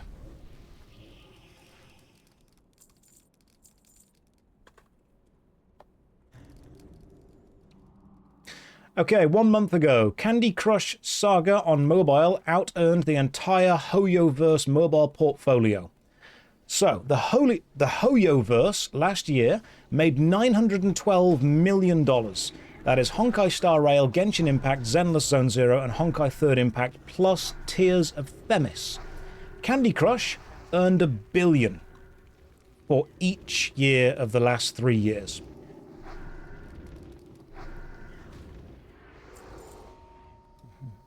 Which is insane. Absolutely insane.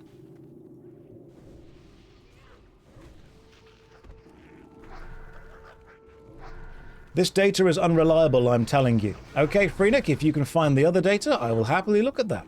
I don't really have a kind of a horse in this race, so I don't particularly care. But I am aware that mobile games make more money than other types of games. I've had friends that have worked for... What was the game? What was the website that RuneScape used to be on? Miniclip, that was it. I had friends that worked for Miniclip, and the amount of money that mobile games have made there is absolutely ridiculous.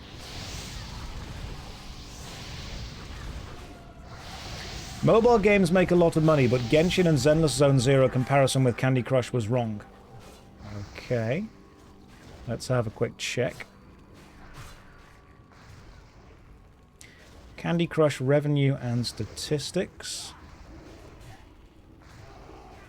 Candy Crush generated $1 billion in 2024. It has made over $10 billion in revenue since launching. Right. So then we have a look at Genshin Impact statistics. Genshin Impact generated 0.7 billion. That's down. Okay. And then so it made more than Genshin Impact did. Let's have a look if it also made more than Zenless Zone Zero.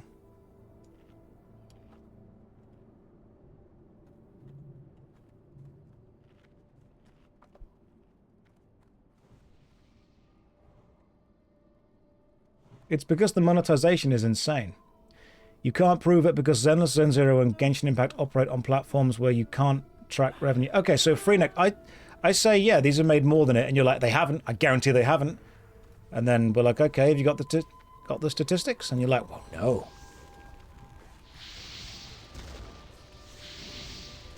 Genshin Impact and Zenless Zone Zero make a lot of money, but I think you underestimate just how many people play Candy Crush. And how many people who are bored play Candy Crush. You might get someone that plays Genshin Impact that's willing to spend a couple of $100. That's absolutely fine. See Sensor Tower historical data. I mean, with mobile alone, Genshin did make more on mobile alone. Are you just a fan of Genshin Impact?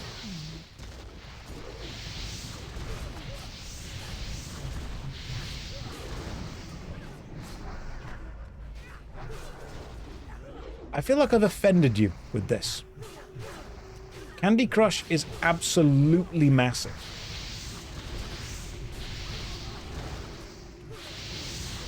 Because it is so easy to get someone that has a phone that doesn't consider themselves a gamer that is willing to drop $5 or $6 on that game.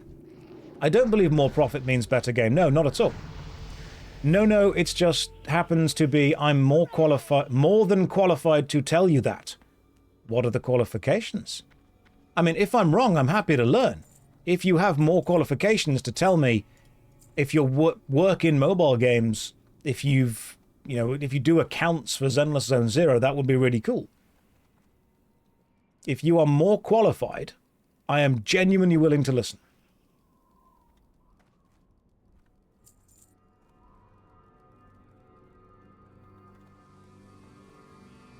When would I make a Candy Crush-like MMO? That would make all the money.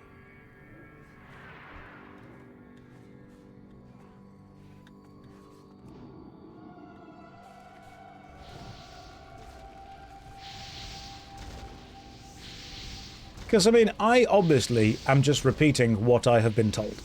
I have not gone out there and read every single bit of income for all the games. The source feels like it's trust me while we're looking at available data. Okay, and is your qualification you don't believe it? Because that's not a qualification. That's just a feeling. And that's fine to have a feeling.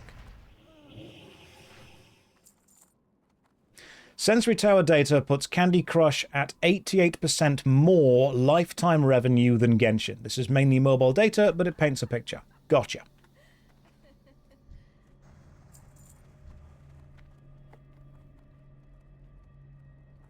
Like, don't get me wrong, I'm not going out there reading every single income report for every company and working it out, but when multiple people and multiple websites have reported, oh yeah, Candy Crush has made more money than the Hoyoverse, I'm going to think, someone somewhere has probably researched this.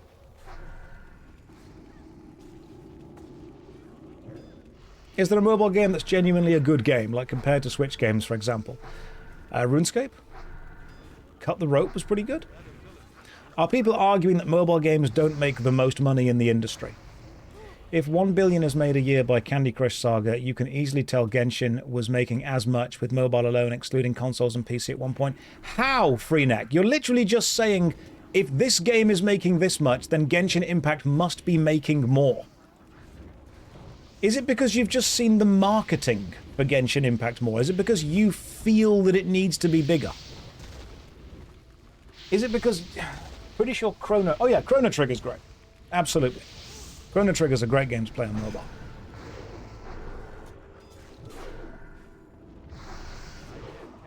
Mobile games make more money than console gaming combined. It's ridiculous. And certain mobile games that appeal to more people make more money than the ones that don't. Candy Crush will appeal to more people than Genshin Impact will. Because Candy Crush doesn't feel like a video game to people that don't consider themselves gamers. It's just a bit of a time killer on their phone while they're bored for a bit that they don't mind dropping $3 or $4 onto. But those $3 or $4 really add up. You will find more people who know what Candy Crush is than know what Genshin Impact is.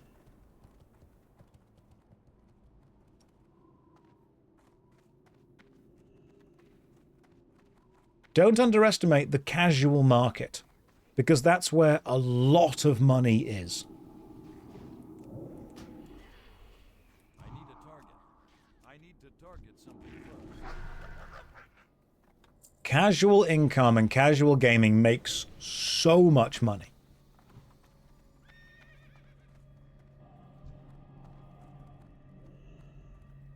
You don't have to tell me that, though. Just saying. Phoenix, so...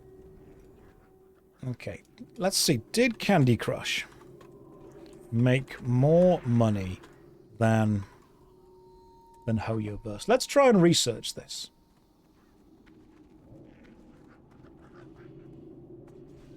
Let's see if we can actually find it out. Because, I mean, the highest grossing game is Honor of Kings. And almost nobody in the West plays that.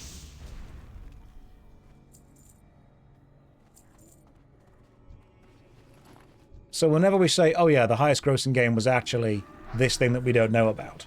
I mean, they still rake in money, they really do. They make an absolute ton of cash.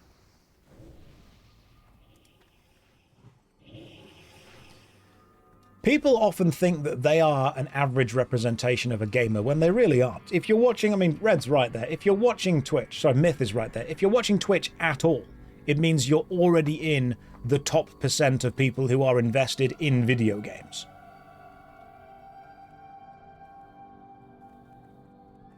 WoW is absolutely a niche. WoW is a niche. WoW is the most popular game within the niche. Don't forget to turn in the quest in the zone to the north. Is there a quest to turn in? In this zone?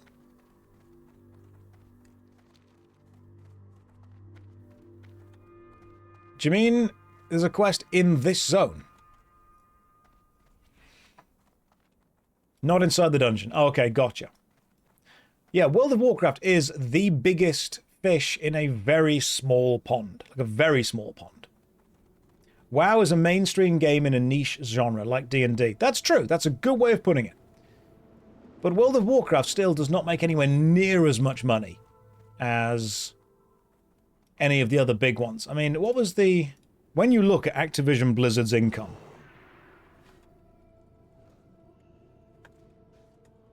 Because you can find a lot of these public statements. Activision Blizzard income statement, and then you can work out where it's coming from. The annual report. That's what it would be. You can download them right now. You're allowed to do that. And you can see where their money is coming from, and it's not coming from Warcraft.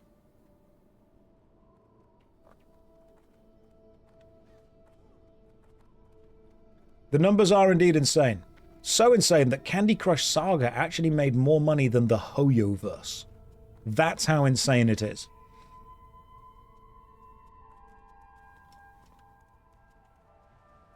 Oh, Diablo Immortal turns a huge profit.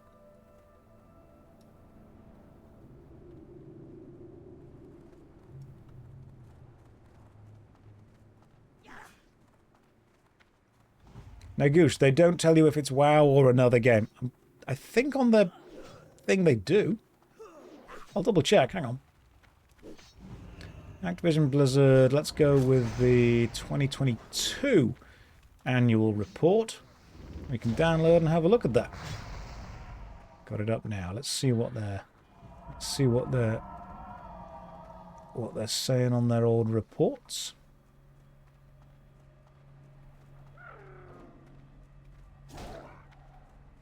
God, this is a lot of data. Good lord. Scrolling through all of these pages. Good God, just show me some numbers.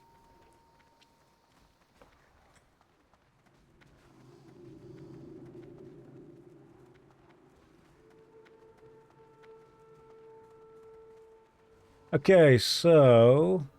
Oh, nice. King made way more money. Way more money in millions. King was the gambling ones.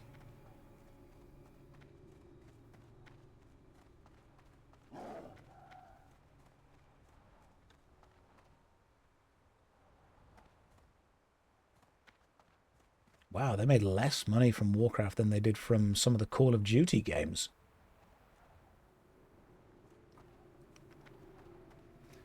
The decrease was offset by higher revenues from Call of Duty Modern Warfare 2 and Diablo Immortal and the Candy Crush franchise. Wow. They made up for Warcraft's losses with Candy Crush. Oh, I forgot they've got King as well. It's fascinating to read these datas. I love the fact that you can just get access to all this kind of stuff. It's super interesting to see. Sorry, I love this. Just going through. There's even some pages printed horizontally, just to, you know, keep you really interested. King equals Candy Crush, pretty much. Blizzard is Diablo Immortal. Yeah, it just... Mobile games have more players. More people have a phone than have a PC.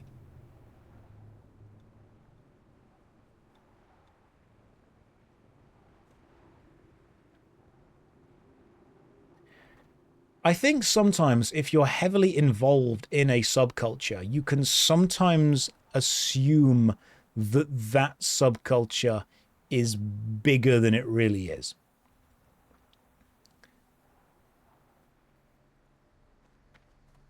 It's like the fact that we can feel that, you know, World of Warcraft is massive and MMORPGs are massive because we are there. But actually, you step outside of it and we're a very small fish in a very big pond.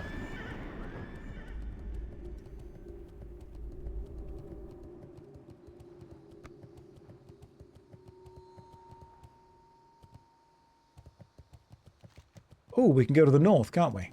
Go to this place, the Thousand Needles. I'll go that way then.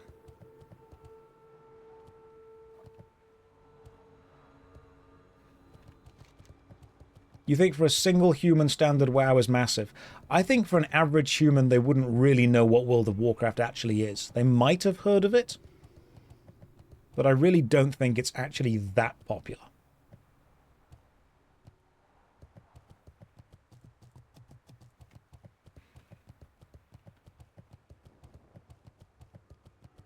Might even go and get my succubus. Yeah, I could do that. Was WoW more popular before? I think World of Warcraft was definitely more popular back when the Burning Crusade and the Wrath of the Lich King were releasing because it was in the public knowledge as a really impressive, popular new thing. I mean, as in the number of people, like if you put all the WoW players in a room, it would be quite large indeed. Yeah, that's true. That's absolutely true. But if you were to ask an average person, like if you were to randomly take a person from the world and ask them if they knew what World of Warcraft was, I don't think the majority of those people would know. I'd say most Western millennials probably know what it is. But even then, you get people that are massively into, like, sports that don't know what it is.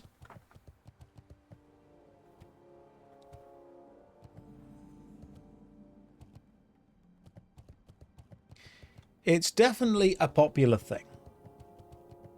It's it's widely known because of South Park. I think more people have probably watched the South Park episode than play now. Can I help you? Pleased to meet you. Carrot and a stick. Thank you very much. Alrighty then. Right, let's go. Carrot and a stick. Lets me equip that as an accessory. Fantastic. Mount speed now goes.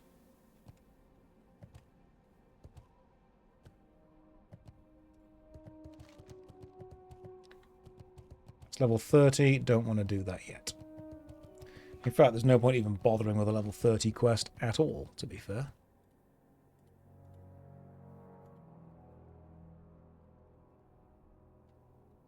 Which one was this one? What's it called again? Yeah, I don't need a 1,000 Needles quest. We'll abandon that one.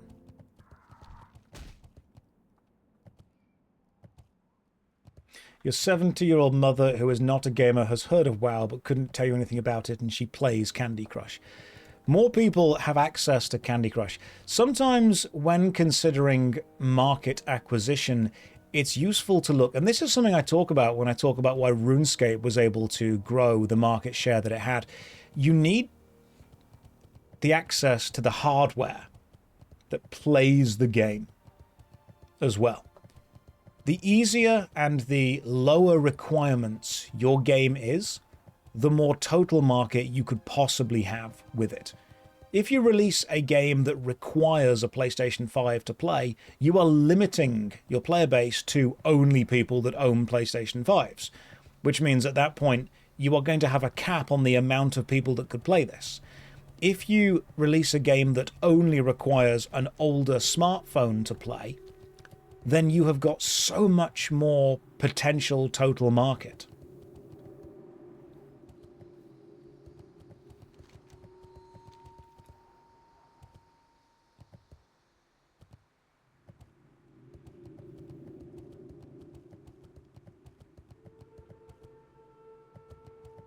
I mean, you don't need to have millions of players, but a lot of mobile games do. Yeah, World of Warcraft cosplays are not massive. That's true. Like, they exist. But you go to any kind of convention, like Inju says, you'll see people cosplaying from Genshin Impact quite often.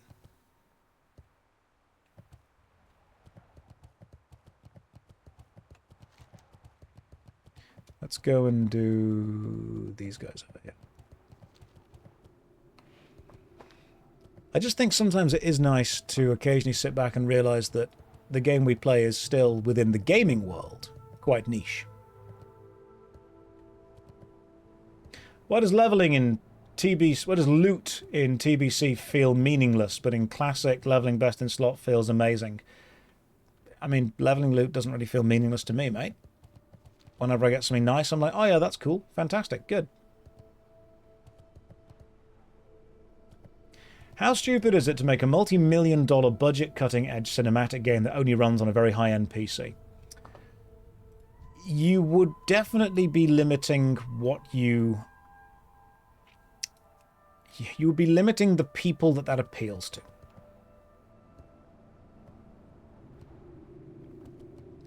Sometimes the business element of any project, you have to ask yourself, what's easier to do? To sell... I mean, consider this. I've had to explain this business model to many people many times. Let's imagine that you want to make an income of $1 million. That's a nice, easy number to look at. Would you rather sell something that costs $1 1 million times? Or would you rather sell something that costs $1 million once? Because both these things have their advantages and disadvantages. Selling something that costs $1 is going to obviously...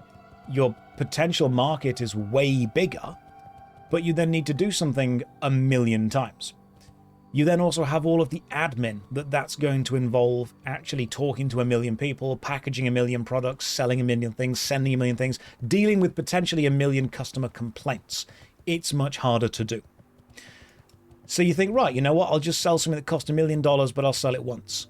Problem then is you have to find someone that has $1 million to actually buy your thing. So you're not dealing with as many people, but the people you are dealing with are going to be extremely high net worth individuals that might be harder to deal with. So there's advantages and disadvantages to both. But what if there was a way to do the selling a $1 thing 1 million times, but not needing to do the admin, not needing to deal with the customer complaints, not needing to do with any of the stuff that's going to make it more difficult? Well, that's kind of what mobile games were able to discover. When mobile games were like, hey, just do a little microtransaction here, just do a little thing here. They were actually able to tap into the ability to sell a product for $1 1 million times, with very little needed from them. And that's where I still need to kill wasteland bandits. There they are. But then, of course, you can get whales when they decide to get into a war with each other. As a mobile phone game, your ideal situation is a couple of whales getting into a battle with each other.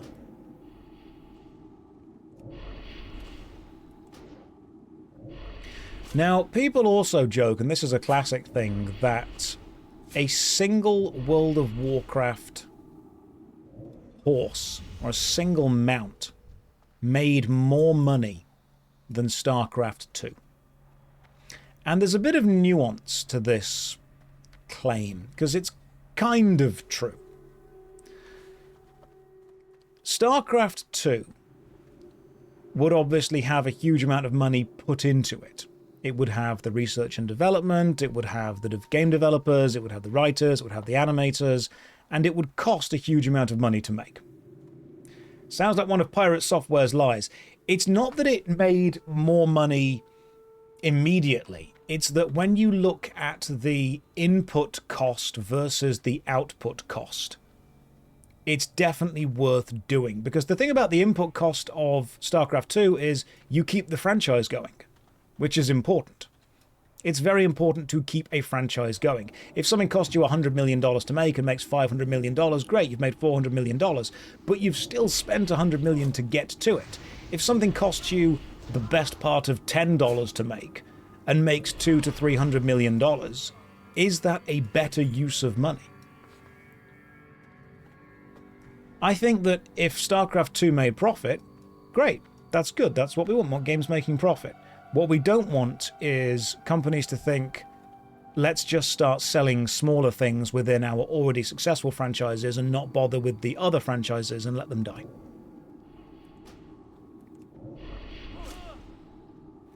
The new Digimon Idle game. How do people pay for Idle game? This is insane to you.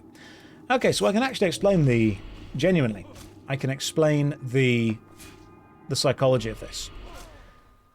Some people have complicated lives, and one of the small joys they have in life is seeing a process that they are part of be successful. So sometimes getting your phone out your pocket, loading a game up, loading your character up, and seeing that while you have been away doing whatever you're doing, you've gained power. You are stronger. You killed this boss. You found this epic item. And they're not so much thinking about the fact that it wasn't them that did it. It's just nice to read, you are more powerful. That's it. Number go up. It's a nice little thing that's progressing. It's effectively the modern digital version of a Tamagotchi that simply raises itself. And all you need to do is occasionally take it out your pocket, have a look, and see how far it's, managed to raise itself. If you find that sad, you find that sad. The thing is, there's a lot of people in the world that just like the feeling of progression. There are people that cheat at multiplayer games because all that matters is winning. It doesn't matter how they get to the win. All that matters is the end of that game screen shows their name at the top of the leaderboard. They win. That's all that matters. It doesn't matter they had to cheat to get there, because the process is irrelevant to them. All that matters is that the game recognizes they have beaten other people. Now you and I know that that's a little bit sad, because they have to use cheats to be able to do it. They haven't actually proven they have more skill than the other person. They've just proven they're able to use programs and systems to put their name onto the top. I know that's sad. You know that's sad.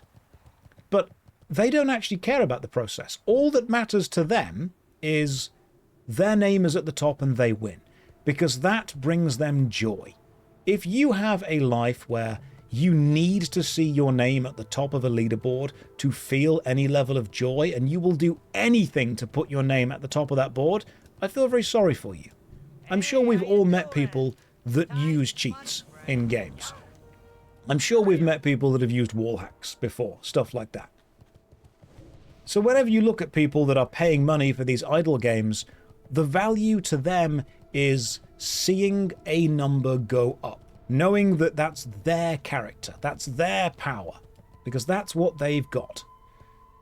Think about how many people in the world are not fulfilled with their life. Think about how many people have a phone. Think about how many people are willing to spend whatever small amount of spare cash they have to feel something. And then realize that you can sell them the feeling of feeling powerful. It sucks and it's sad, but it's a market. Idle games also gatekeep progress with real-time barriers to let you pay to lift those restrictions. Yes, they do. So whenever you are developing a product, what you want to do is make people spend money on it. That's pretty much it. Remember that what people will do is they will give you what they consider to have the least value to them. If those people have a lot of money, but not much free time, then to them, the money has not as much value as the time does. They don't want to give you their time because they don't have any of it, but they'll give you their money because they've got loads of it. If you have someone that has no money but lots of free time, then the money is going to be what they covet and protect because that's rare to them, but they'll give you their time because they have that in abundance. There are a lot of people in this world that do not have much money but have a hell of a lot of free time. So they will give a game their time, and that's what they want to advance. But there are also a lot of people that don't have a lot of free time, they're remarkably busy, but they've got a lot of money. So they give them that. I mean, let's imagine that you switched around your time and your money position. Let's imagine that you had very little free time, but you've got a couple of million in the bank. I mean, at that point, yeah, you're just going to throw a couple of £100 onto a mobile game to advance. That's what I have to remind people of. You spend what you consider to have the least value to you.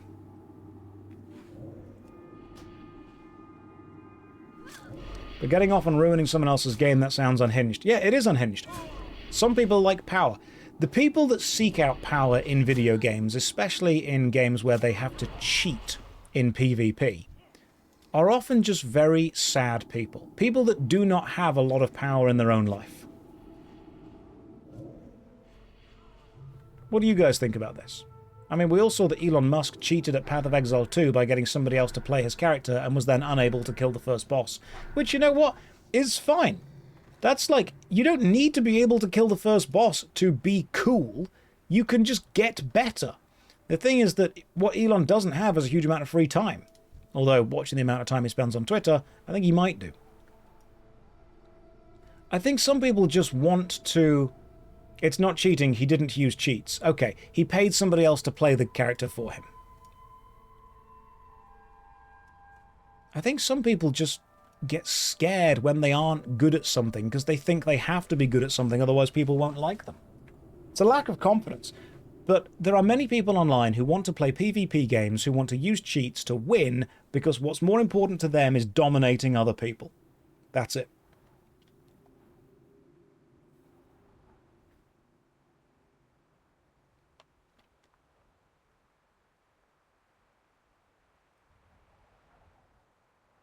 You don't need to be good at a PvP game to be a complete person. You can be pretty bad at it, that's fine.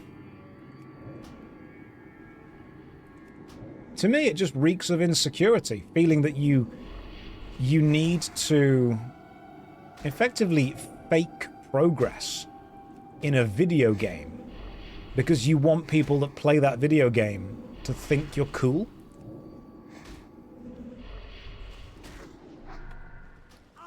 And then we die.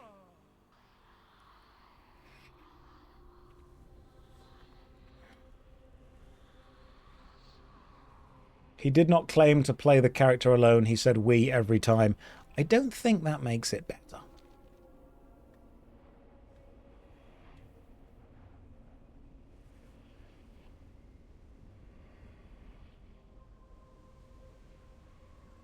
It's okay to not be good at something, but just to enjoy the process of doing it.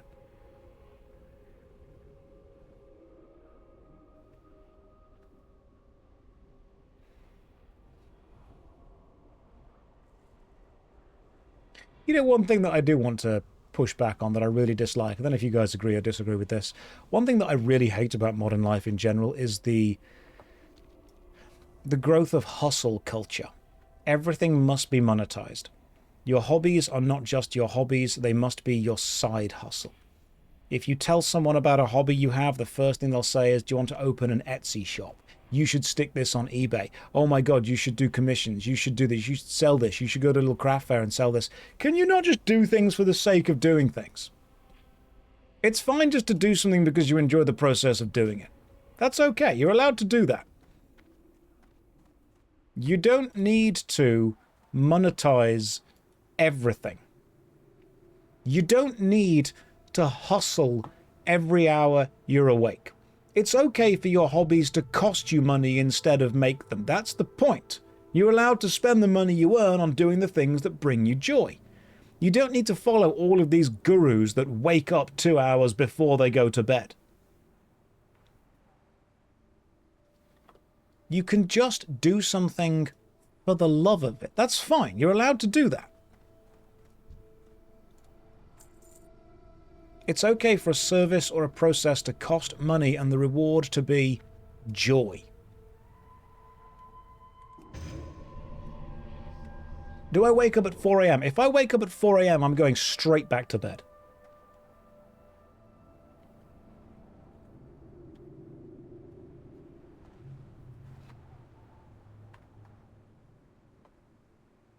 It just makes me a little bit sad, because the amount of people that I've met that feel that they need to constantly be hustling if they aren't making progress. It's all right to divide your time between the things that bring you joy and the things that earn you money, and you don't need to force those together. Okay, Scorpid Stings is a guy that's just wandering around, apparently, that I should be able to find and fight and kill. What's got to go and kill these guys over here? The South Sea Pirates. Current economies do have a massive influence to monetize a hobby, though. Crazy, I agree. But if you need another income, don't monetize your hobby, because what you'll then end up doing is hating your hobby. If you need an extra income, try and monetize what will make a lot of money. Because sometimes hobbies don't necessarily make a lot of money, even if you do monetize them. And then you get those small businesses on Instagram that guilt trip you into not buying their things. Why don't you buy these special mugs I've been making? Because I don't want them. Oh, but I've been working so hard on them. I don't care. Effort on your part does not guarantee income on mine. Just because you spent ages learning to make a candle doesn't mean that I have any dire need to buy a candle.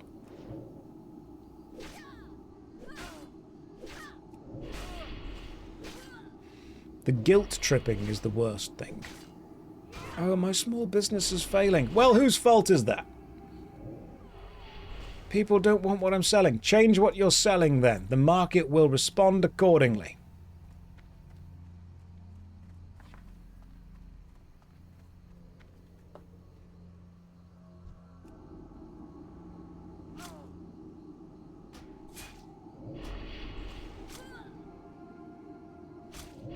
It's okay to just have a hobby that you don't monetize.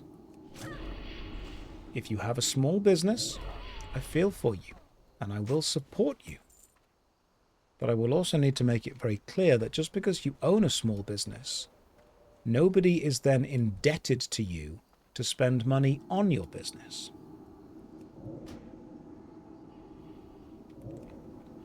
Oh, so many people get tricked by AI ads. This veteran has just returned from war and is now making special Disney-themed lamps. You should buy one to show your support for them. No, you shouldn't, because they're not making them.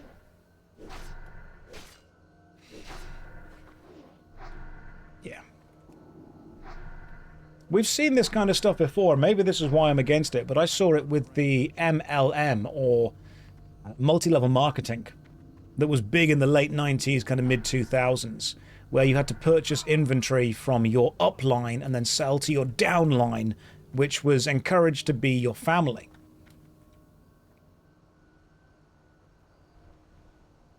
Pyramid schemes by another name, pretty much. I had friends and family that did fall for these multi-level marketing schemes, and I had to sit them down and be like, look, this is not, you're not a boss, babe. You're not making money with this. You are losing money. Yeah, Avon kind of stuff. I used to really, really dislike it when you would get people that would say things like, I'm self-employed, I've got my own business. Oh, do you? Can you sell shares? No. Why not? Because I don't actually own the business. You're not self-employed then. You're a potential contractor for another business. You're a potential downline part of that, but if you can't set your own wages and sell shares in that company, if you can't go to a director's meeting, then it's not actually your business, is it?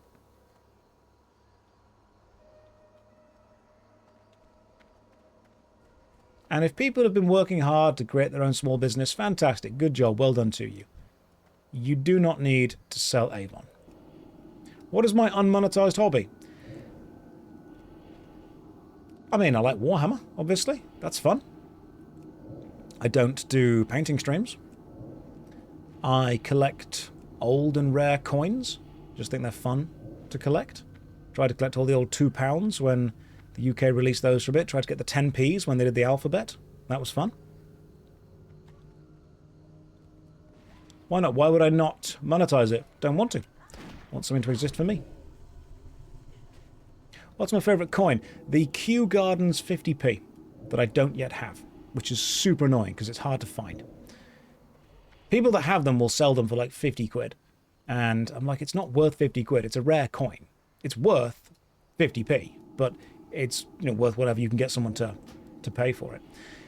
Britain, or the UK, had a load of rare £2 coins and 50p's a couple of years ago. The Kew Gardens was one of the hardest to find.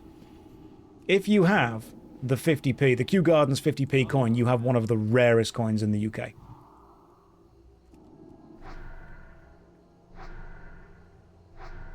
If you've got one, keep it.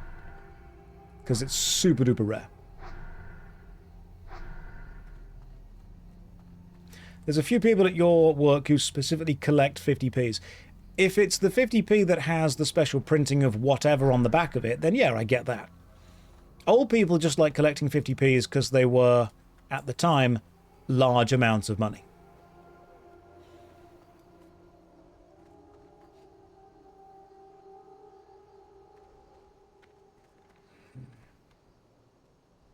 You have the 6 golden coins from Super Mario Land 2, the rarest of the coins. Kew Gardens KEW. Do I collect 50p's? I do, but only the ones that have something printed on the back. Not just any 50p coin. It's got to be special.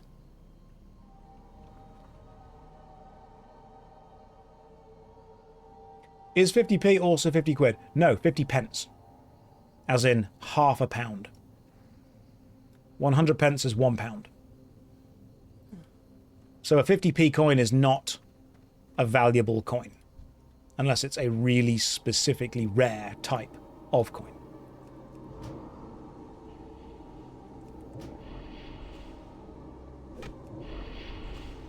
The tower with the vines. The tower with the vines is the Kew Garden one.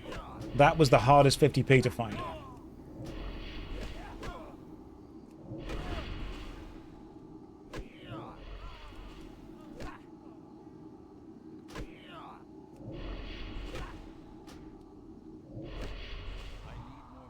The sixpence. Never collected those ones. That was before my time.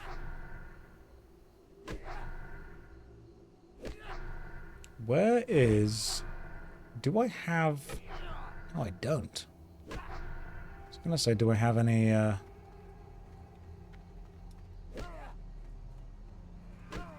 run away. God damn it. Leave me alone, dock worker. And then I died again.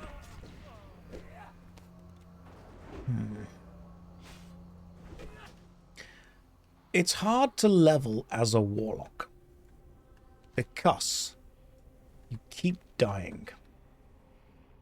You have an old £5 coin. Keep it, man. People always look at the value of these things, but again, I just like them for the rarity. Although there are a few things that people have shown me before that I've straight up said, that is so ridiculously rare, I do not want to be involved with it at all. Like, a friend of mine didn't realise that he had a Magic the Gathering beta booster pack. And he just brought this box of Magic cards for me to have a look through. It's like, oh yeah, I used to play a while ago. I'm like, you have an unopened beta booster pack. These go for like £5,000. And he's like, oh, I never knew. You can open it if you want. I'm like, no, I can't. You are going to take this, you're going to either sell it or you're going to put it in a bank deposit box and never touch it again. You're dying a lot. Why? Because I'm taking damage that is greater than my total health.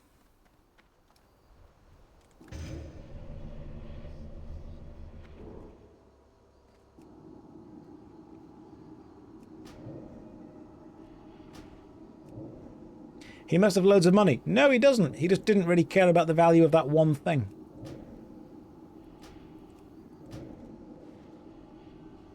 I need to just keep my health above 0. Do I play or just paint the minis? Kind of both. I'll play as and when I can, but I don't always follow the exact rules. Me and my friend tend to just kind of keep it loosey-goosey. Yeah, Warlocks need some kind of tanking pet. That would make this class a lot easier to do, in general.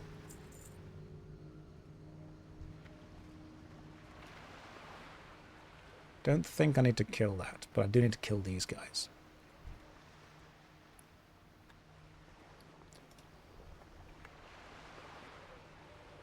Imagine if they did. Warlock has a tanking pet. It doesn't. It only has this imp.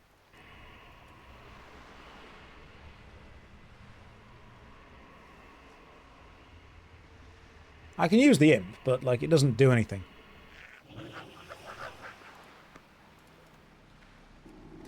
Void Walker. Pretty sure you just made that up.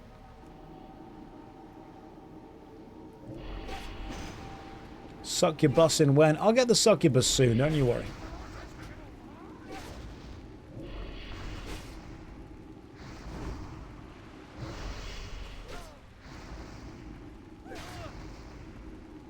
You have a serious question. Okay. This might not have a serious answer. What do I think is the best type of cake? Victoria Sponge. Classic. Icing in the middle.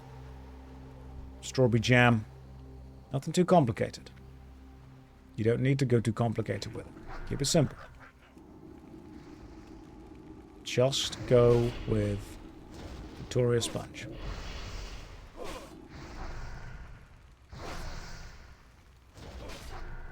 I think my favourite flavour of cake is free. So whatever cake is put in front of me, if it's a free cake, I will like it.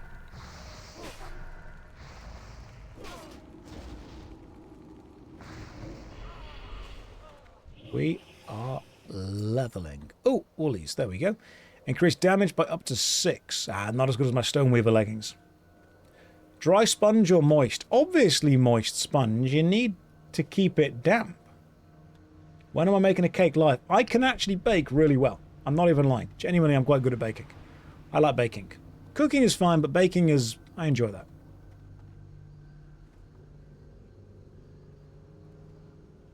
Okay, Injussie has just made the character Injussie. I just want everyone to know this character exists. Cool. Cool, cool, cool.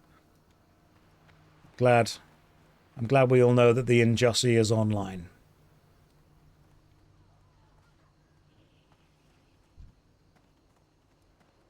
Just FYI, Inju, is that you? Or is that not you?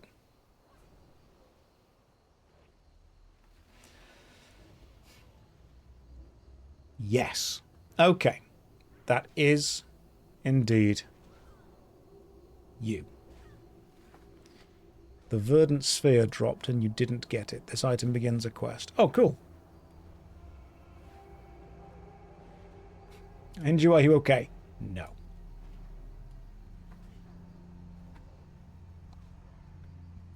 Right, do we continue with the...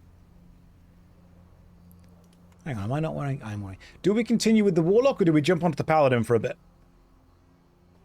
Josh, what is your favourite game which is also a sandbox MMORPG in which you write your own story instead of following a laid out path? Exploring a vast open world consisting of different unique biomes, everything you do has an impact on the world. As in our player-driven resource economy, every piece of equipment is gathered by players, from resources gathered from players. The equipment you wear defines what you are. Switching from knight to magician is as easy as switching your armor and your weapon. I would probably say that my favourite MMORPG, which is a sandbox MMORPG in which you explore a vast open world consisting of different unique biomes and everything you do has an impact on the world, as in our player-driven economy, every piece of equipment is crafted by players from resources gathered by players, is probably RuneScape.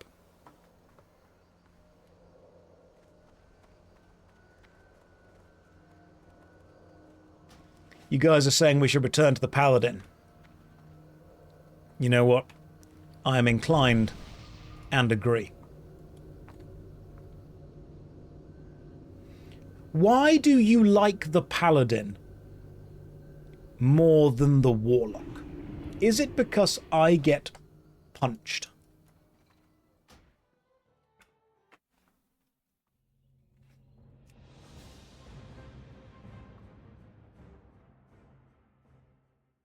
One day we'll get the succubus. No. It's because you get lay on hands. Obviously, we all love lay on hands. Right, what am I doing here? Where was I going? Look at the action bar. It's too big. I need to cut this down substantially. You know what? We're doing it. We're changing things. Seal of Righteousness, potentially useful. Holy Light, also potentially useful. I don't like this. We're changing things around. Right, first of all, edit mode. That goes there. That goes there. This goes on the bottom. Stance bars can go over there. And you two can go there for the time being. Right, we're going to deal with this action bar. What is needed on the action bar? Simple. Save. Right, let's go through. Get an extra action bar. No. Attack. Obviously, that needs to be there. That's probably the single most important thing on this entire bar. Right, I'm level 31. Where do we level at level 31? You know what? Dunmoreau has a quest that we can actually hand in. Let's go and let's fly to Dunmoreau, which is, I want to say Ironforge. Yes. Right, I'm going to fly to Ironforge. I'm going to sort out this action bar. Delete your action bar, press all spells through the spellbook. We are close to that. Worry not. Right, Griffin Master. Well met. Fly me to Ironforge, please. Be careful. Okay, here we go. Attack, that's needed. Seal of Righteousness, I use that quite a lot. Holy Light, heals a friendly target. You know what? Probably not needed, but what I should do is this. Edit mode. Where's action bar 2? I do need a second action bar, but I don't want it to be visible. That's the thing. So, options, action bars. Action bar 2. It is there, but I haven't yet got it. Returned. Okay, that can go there. And then what I want to do is go to edit mode and move action bar 2. Action bar 2 don't always show buttons. Save. And then how can you get rid of action bar 2? So you can't actually see it at all. Always hidden. Perfect. Okay, and then we save that. Great. So here we go. Let's go with... that can go there. And then Hammer of Justice stuns the target. I feel that Hammer of Justice is something that we need.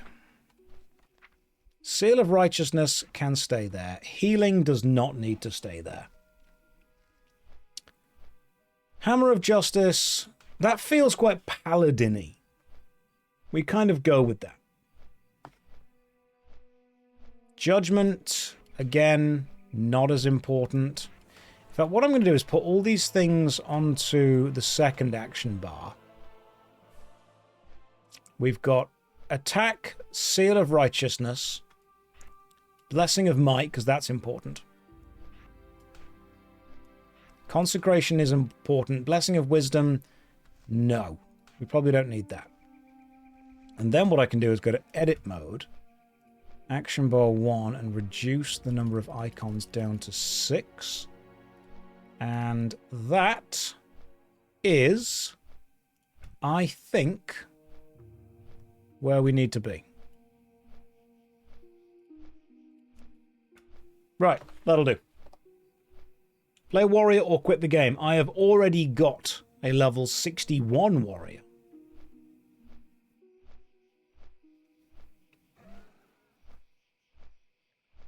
So we have now made the paladin more efficient.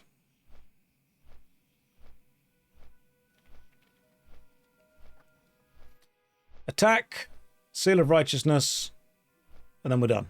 That's pretty much it.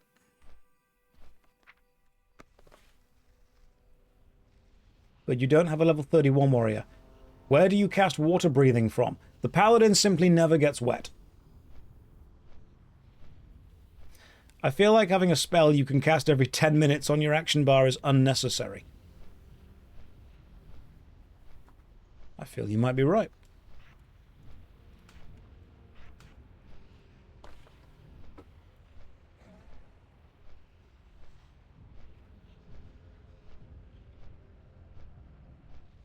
That's a good bit of input. I took the input in, I listened to it.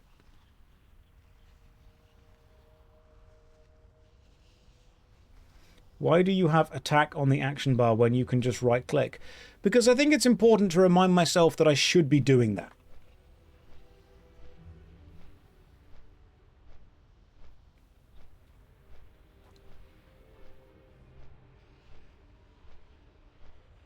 I might even put attack on the action bar again.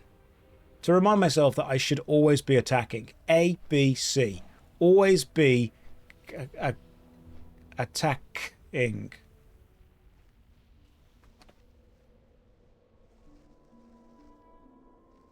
The letter doesn't need to be at the start of the word. Why use action bar? Just open spellbook. A, B, C. Always be combat.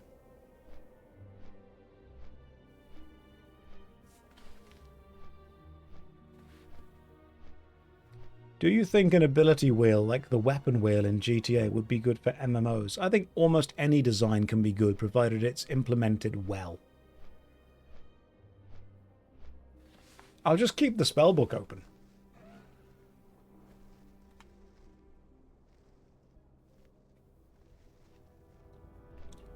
That seems like the best way of doing this. Just keep the spellbook open at all times. Just put attack on all of them to make sure you're reminding yourself to always be attacking. I feel that I'm better at the paladin when I'm not doing dungeons. Can I do the Albion Online old man's voice? I can, but I'm not going to do it now because you don't deserve that.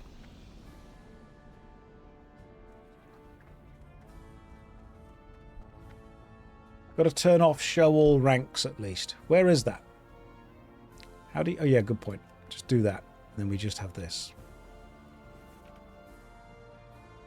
Then we've only got like one page of these things. That's great. Then I can have healing on here.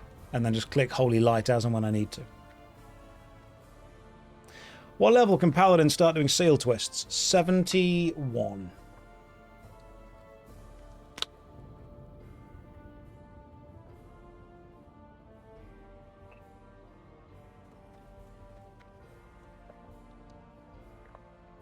Am I excited for a potential Warhammer 40k show?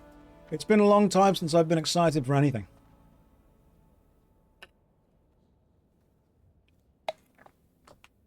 But if it happens, then great. How are you? Right, you've got a level 37 quest for me? I'll take it. Why the hell not? That was a good amount of experience right there, to be fair.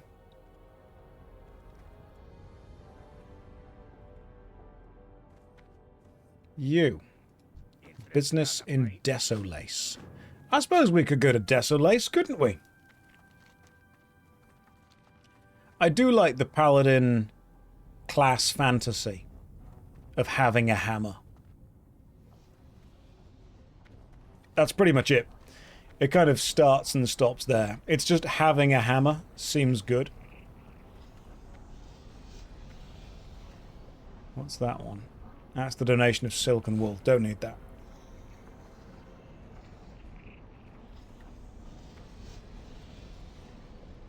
Right, where are we going now? Where should we be heading? Lochmoden seems to be... Stormwind City, missing Diplomat. Don't need that. Stranglethorn Vale, there is stuff we can do, but I hate Stranglethorn Vale. The Stockade is a dungeon we could go and do. The Wetlands has actually quite a lot of stuff we could do. It might even be that we go to the Wetlands. You know what? Yes. You, Mr. Dwarf, take me to Wetworld.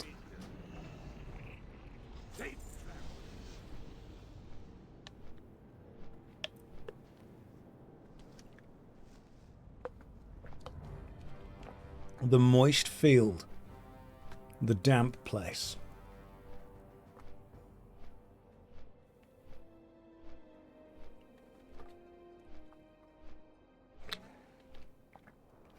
I didn't know you streamed.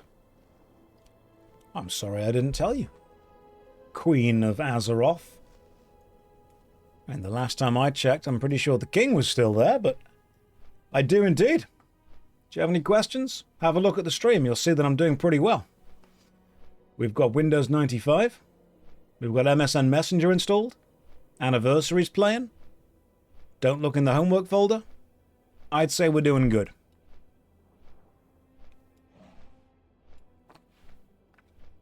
You've only seen the YouTubes. Well, stick around on Twitch. It gets worse. The YouTube is like the curated videos where I do really well.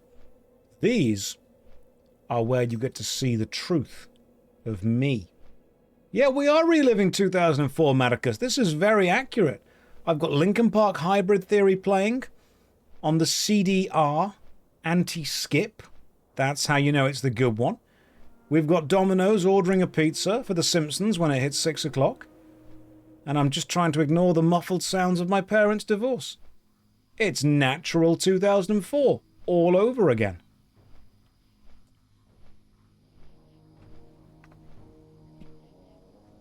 Any plans to have Tibia on the worst MMO ever series? Eventually, yes, it's on the list.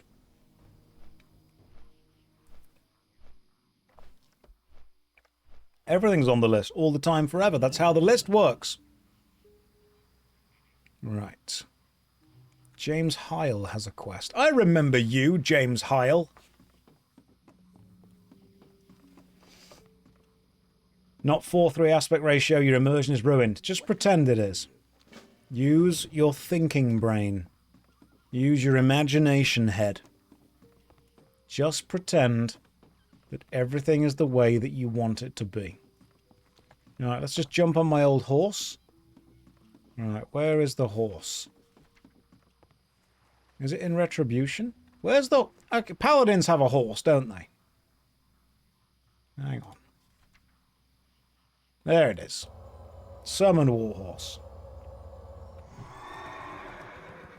Right, let's go. Let's go slap these undead pirates and make them re-dead.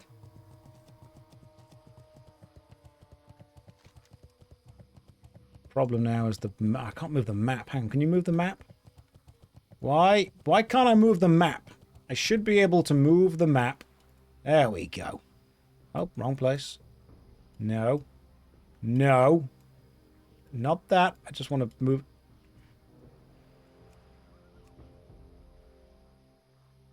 Let me move the... I can just do that. But I can't just move the map. Can I go to edit mode? Map? God damn it. Maybe it's like a Control-Alt click. Maybe it's a right click? How does one move Leatrix maps?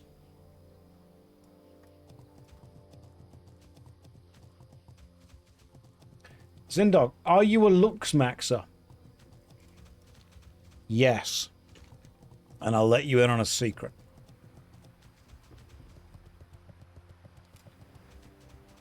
Have you guys heard about the whole face smashing with options add-on tab?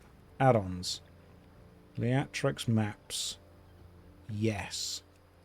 Obviously it's there. That's fine. Okay. Map.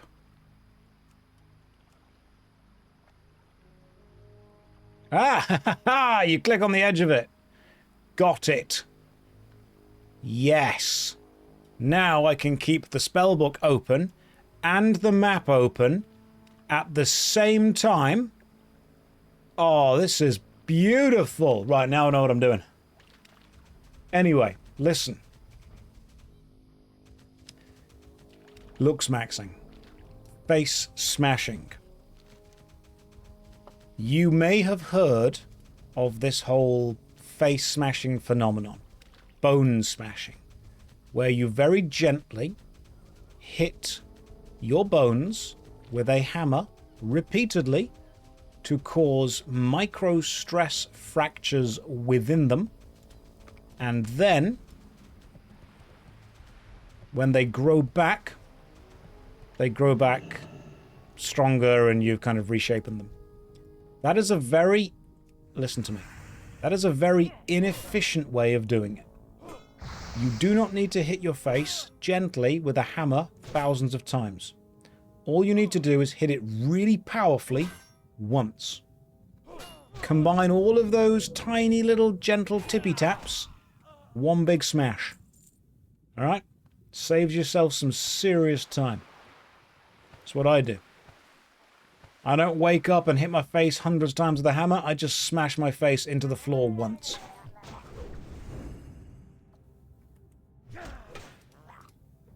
Yeah. Your lawyer is sweating. No. He's looks maxing. He's actually dropping water weight. It's not sweat.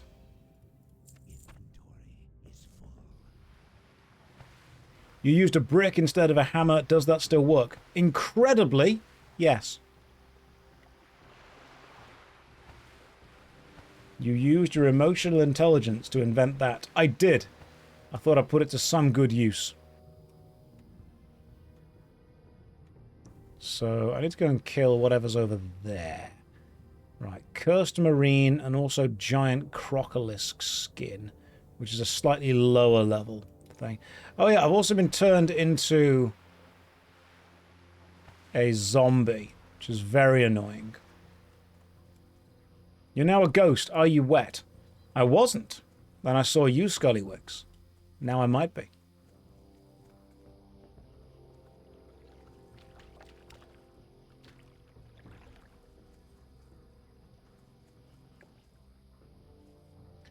Yes, Smut, that's correct.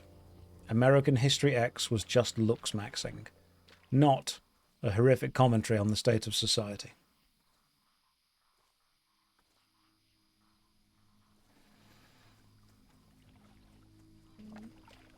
Do you ever realize how society's doing and just think, oh dear, oh goodness.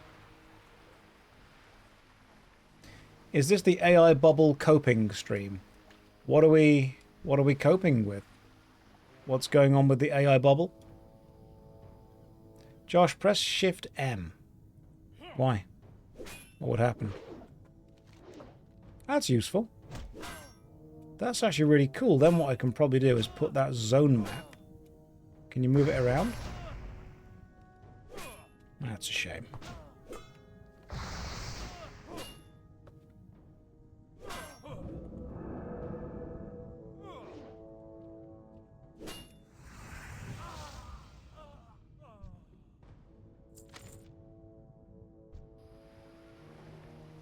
You can also adjust the opacity.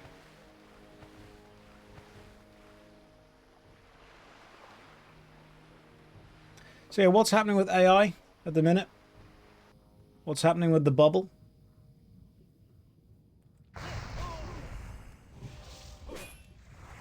Do tell. I will listen. Hi Josh, I'm going on a first date in like 8 years. Any advice? Zin, I honestly think if you're going on a first date in about 8 years, then you probably have quite a lot of time to prepare.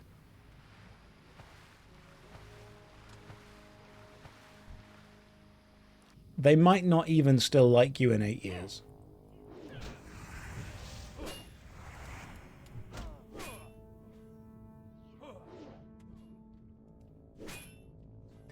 Oh, Right. Oh, hang on. You're going in a... Right. You mean you're going on a first date. It's the first date that you've had in 8 years. Oh, okay. Gotcha. Right. I'm picking up what you're putting down now. I know what you mean. Right. Now we're on the same wavelength, the same page. So what you want to do is... This is a really important thing you have to understand. Anyone really loves when you don't believe them when they say that they like things, and you should test them on it. Like if someone says, oh yeah, you know, they really like Star Trek, you should look at them and be like, do you?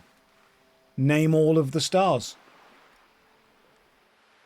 And if the person wears like a band t-shirt, you should mock them for it unless they're able to prove they know all of the band's songs.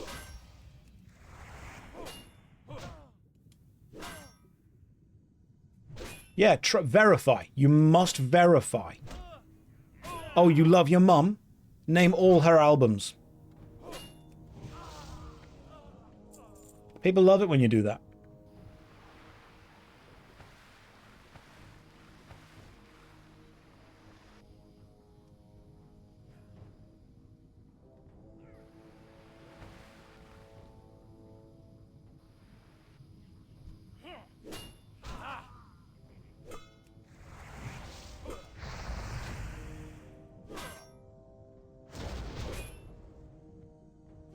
And if they do name all the stars, make sure you call them a nerd. Yeah. It's really important that... Remember that going on a date with someone is not about just casually getting to know them within a stress-free environment. It's a job interview, and their job is to live up to your expectations. And your expectations should be wildly high.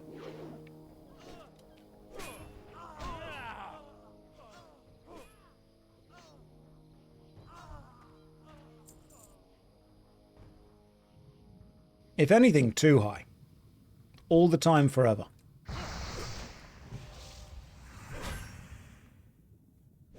Remember that. That's very important.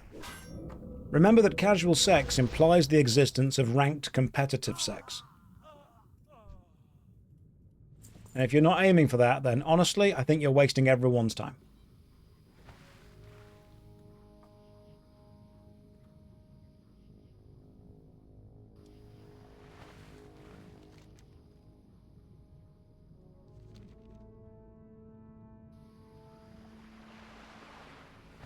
You're in the Challenger solo queue.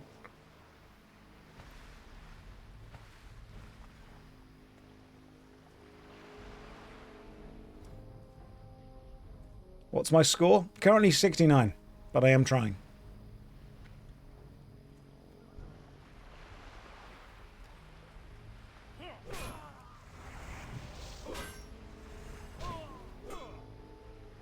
How many points did I get in competitive sex? It turns out that unlike golf, you don't try and lower your time in order to be better at it.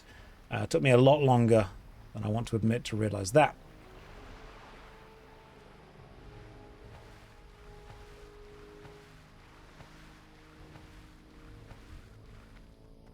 Let's just start killing these cursed Marines. Golf is time-based. No, it's number-based.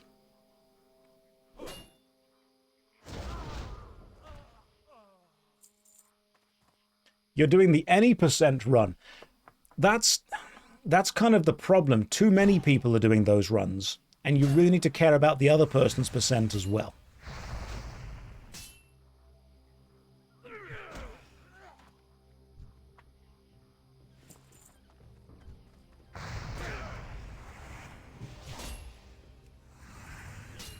Any percent glitchless? No, I prefer glitch only. I fall through the floor at the end.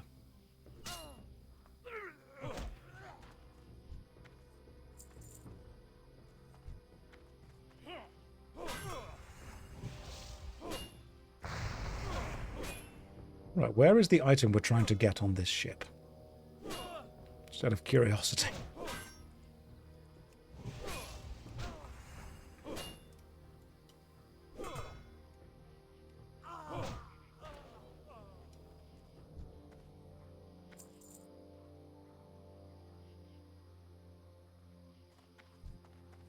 How does the point system work?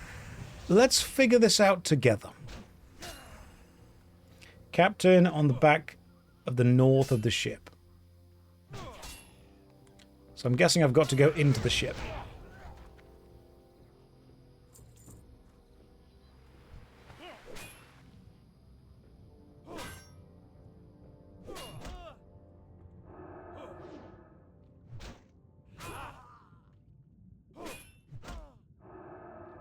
Top of the northern boat.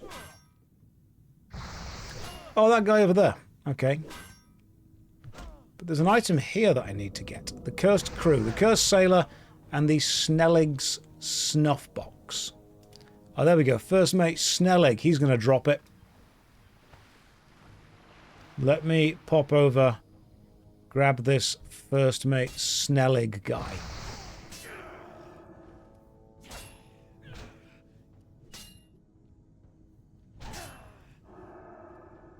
Oh, do you lose the ability to use spells? Oh no, there we are. I just had the wrong... I was wondering why my stuff wasn't working. I had the wrong things on. Oh, I've also just realised you get more breath when you're a zombie. That's useful to know. Josh, if you had a child, would you let it play with your Warhammer figurines? They're extremely delicate and they're extremely valuable, and I just don't think that I would be able to handle the child. So, no.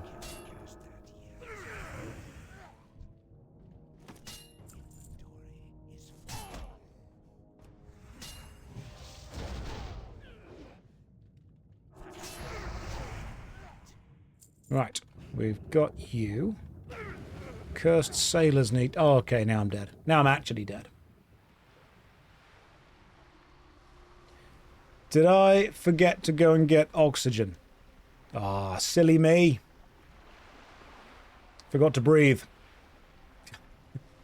I've made that mistake in competitive sex too.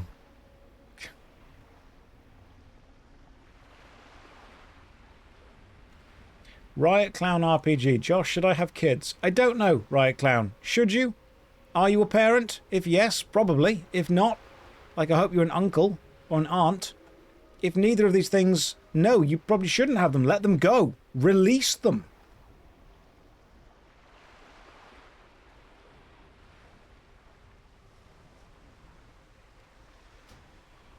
Right. Resurrect. Let's go this way. Who are we killing? The Cursed Sailor. They're the ones.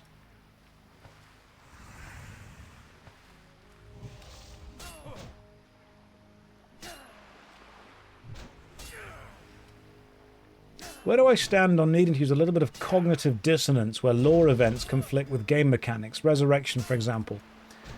I think whenever an event happens that requires me to question or think about it, I don't. Because I'm aware that I'm just staring at a big square, in this case rectangle, of colourful pixels moving around that make my brain do the happy chemicals. And I just don't think about it. I follow the advice from Timon and Pumbaa, which is, have you tried just not worrying about it? How are you playing WoW on Windows 95, 98? Honestly, pure skill. Took a while to get working, but we got it.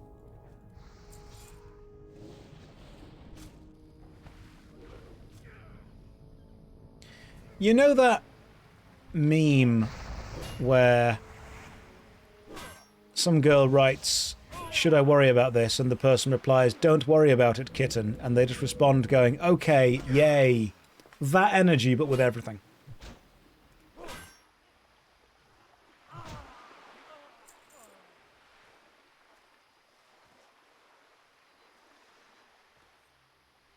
I do like the Lion King, because effectively, that whole song, the Hakuna Matata song, is, I've just watched my dad get trampled to death. Have you tried just not caring? And that worked.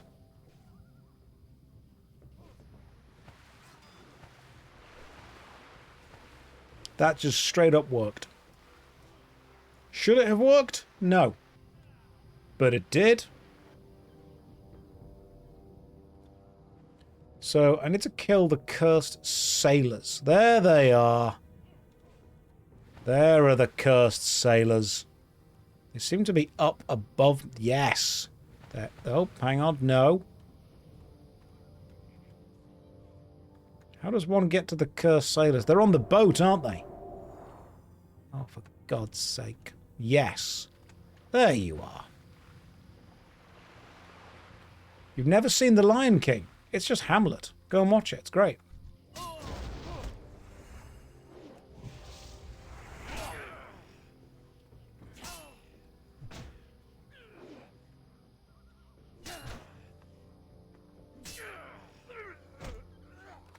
Have I ever made a tier list of NPCs? No.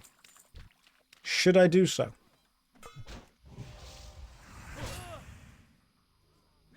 Is it important to do so? Okay, so like, what's the best NPC? If you guys were to make an NPC tier list, what is the number one NPC? What was that a good pun? What tier? I don't think it was. When the viewer tier list, you're all in the C tier because I see you.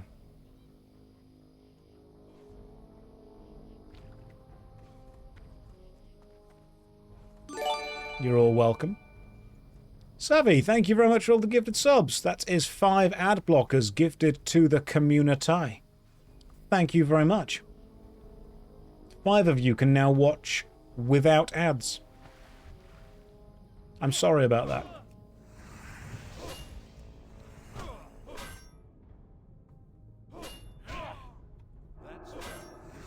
But thank you very much. That's very kind of you.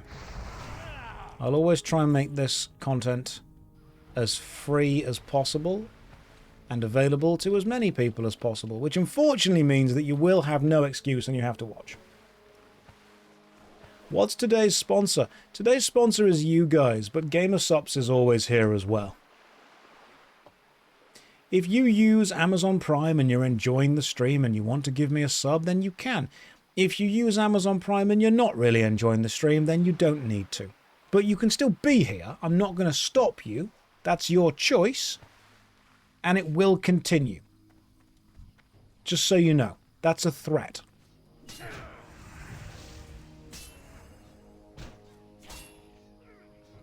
You're concerned? That's fine. You can be concerned.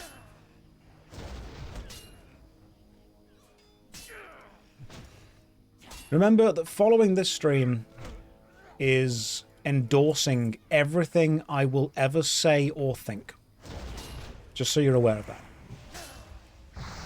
I should probably cast blessings onto myself, shouldn't I? Blessing of Might. There we go.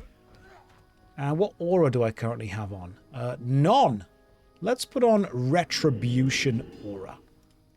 So the enemies can be retributed when they attack me. This is way better.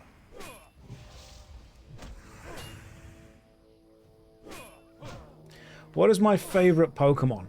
And why is it Nosepass? It's actually Vaporeon, because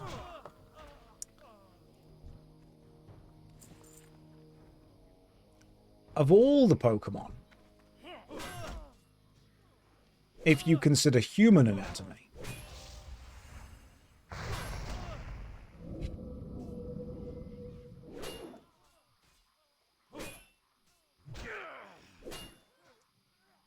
some of you are going to go and Google that. And you're about to learn today that the internet has made a few things worse.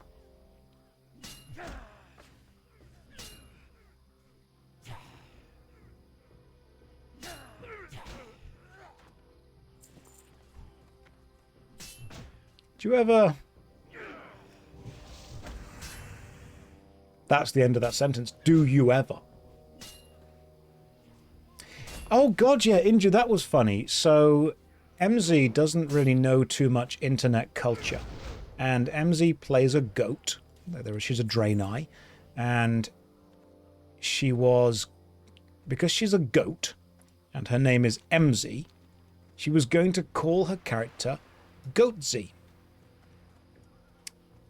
And I don't know if you've ever had to have a conversation with someone where you explain internet culture to them. But I unfortunately had to sit her down and explain to her what Goatsy was.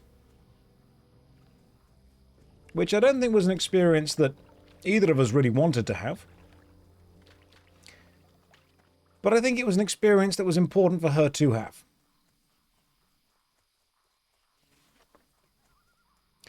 It's a deep hole of internet lore.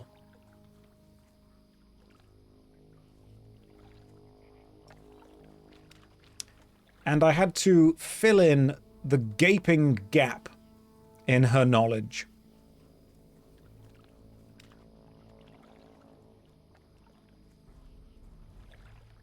Okay, so all these giant crocodiles that need to be killed are already dead, which is super annoying.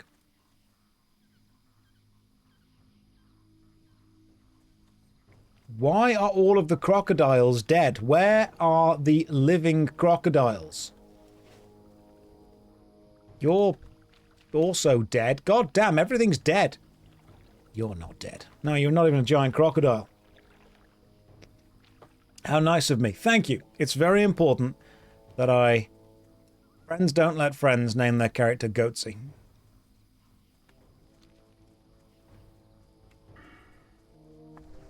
I'm about to level up. That's going to be cool. Love this for me.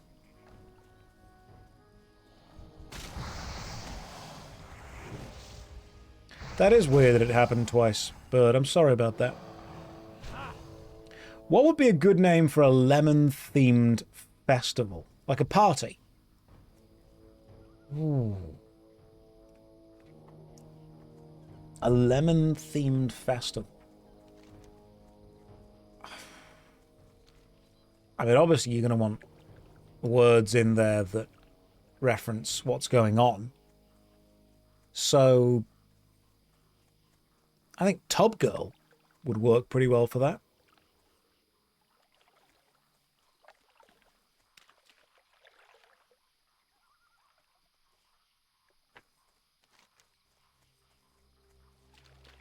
Do not cite the old magics to me. I was unfortunately there when they were downloaded in 56K modem. We're just bringing out all the classics. We really are.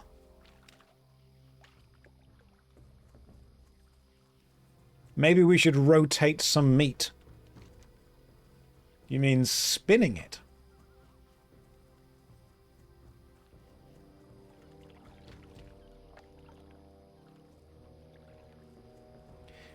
You never understood why people got upset over two girls just sharing a pint. And a pint of ice cream. Some people just lack lactose intolerance.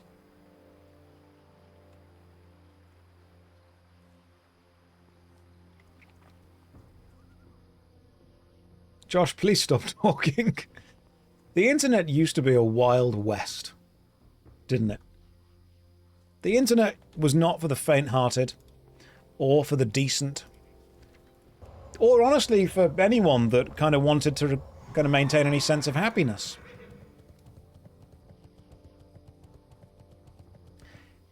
Exactly.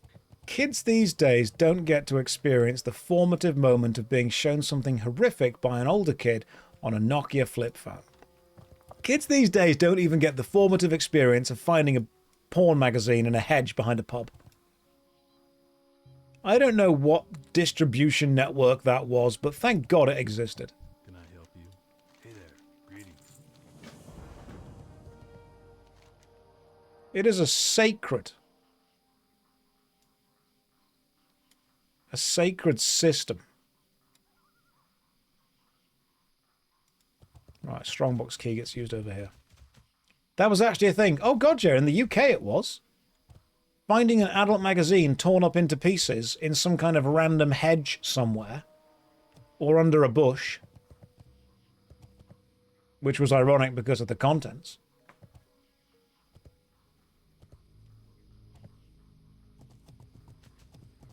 It was a thing. It was just a thing. Can confirm, lived in the countryside as a kid. See?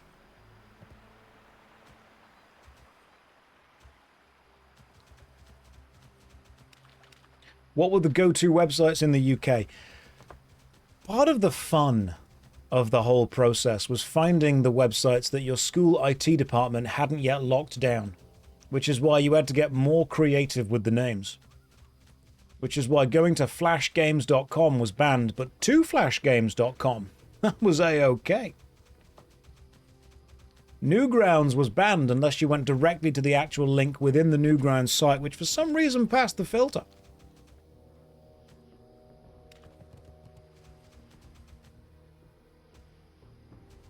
If Jesus would watch this stream, what would he say? I think he'd go back in time and not sacrifice himself.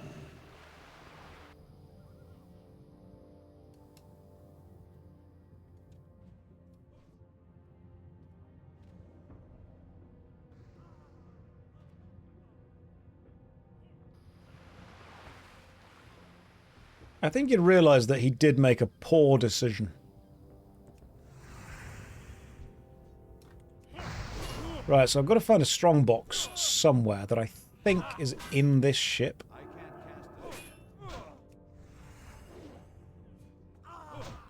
Have I ever played Doom? I mean, I've played Quake, and that's basically the same thing. Okay, where's the strongbox? There is a strongbox in this ship somewhere. I think it might be there.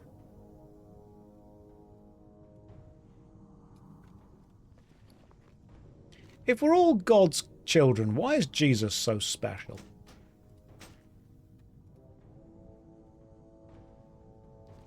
Okay, so did I... Intrepid strongbox key. Have I not been given the strongbox key?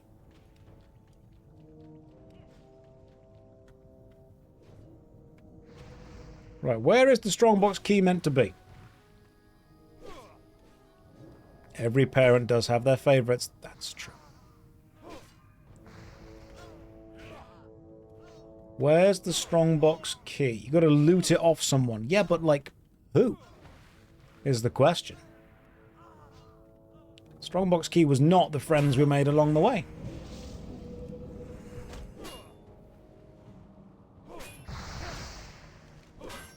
Surely it's going to be... Okay, hang on. Let me just read this. Right, wetlands. Get the strongbox key from Captain Hallandor. Right, the captain. Where's Captain Hallandor? He's going to be on the deck, isn't he? That's why you can't play cards on a ship. Because the captain's always standing on the deck.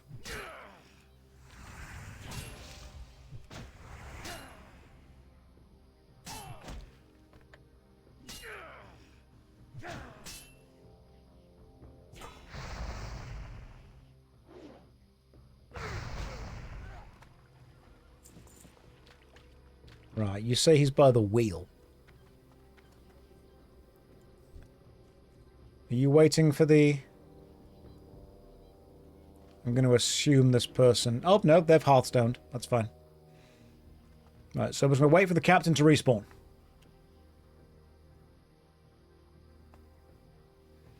You can really tell it's 3 hours into the stream. Energy's low and we're starting to talk about things that we shouldn't be talking about. You know, we're chilling out now. That's a soulbound neck item. I've got no neck item. Put it on. Beautiful. I can't wait till I hit level 40 and I can wear plate. I'm going to feel so good when I'm in plate armor. It's going to be great. Do you think Jesus could beat Kratos in a fight? I think he could. There's only a couple of things Jesus can't do. One of them is hold Smarties.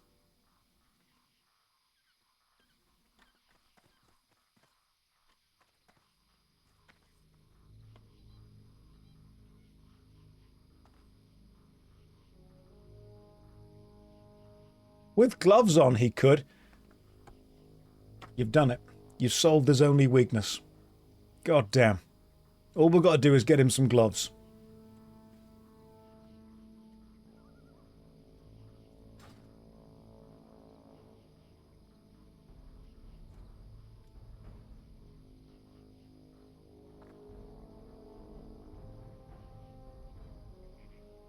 Captain up on my layer if you want an invite.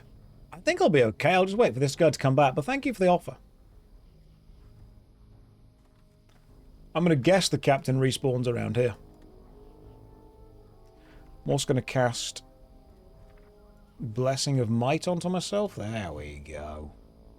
I might even put on the special Righteous Fury just because I like seeing symbols up here.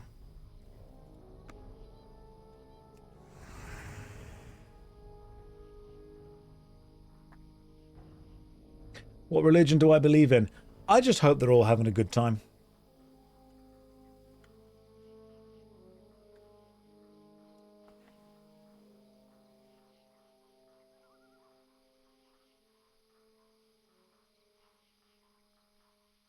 The more symbols you have, the more winning you're doing as a paladin. That's true.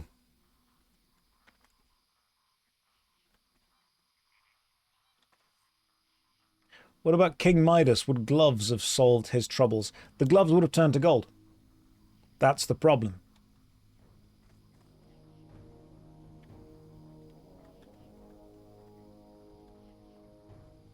God damn, this captain takes a while to respawn, doesn't he? Bloody hell, captain. Does he definitely spawn on the boat? By the wheel?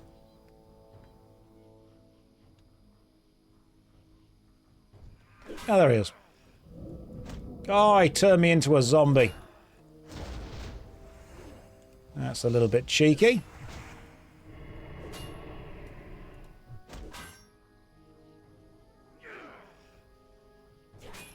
There is a King Midas style Magic the Gathering card that's actually really, really, really powerful as a commander. But people tend not to run it because they don't understand how powerful it is.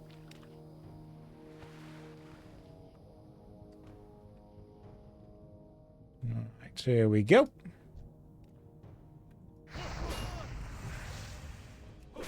If King Midas touches the sea... King Makar, yes! He's really good at destroying the enemy's stuff.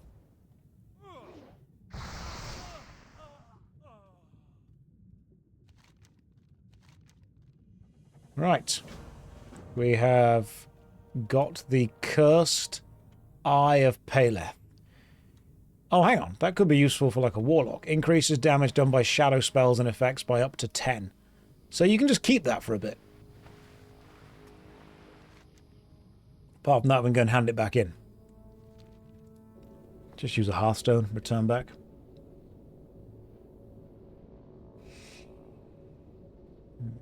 If you could be any mythological figure, who would you be and why would you be Dave Matthews? Of the Dave Matthews Band. I forgot that I put the Hearthstone in Northshire for a joke. God damn it. Oh, we're so far away from the wetlands. The joke was really funny until I forgot that I did it. Right. Let's hobble back.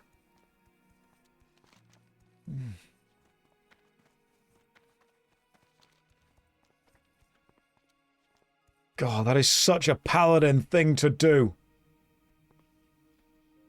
Hoisted by my own regard.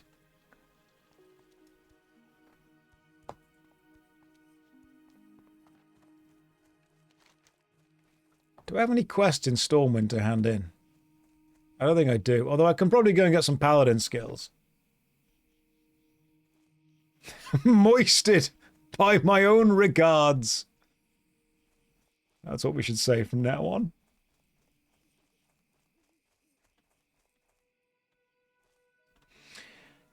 Kyra says, Josh, if you could go back in history and experience one moment in history firsthand, what point in history would you love to experience? Kyra, I'd like to read that message for the first time again.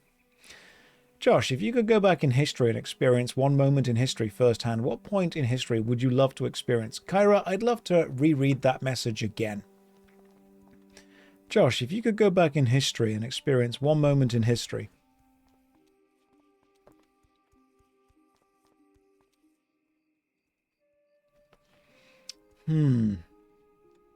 If I could go back in history and experience one moment in history, what would I change? Can I change something, or can I experience it? Because people always say you can't change anything in history because then you'll affect the future. But, like, that's not true. Not everything's that important.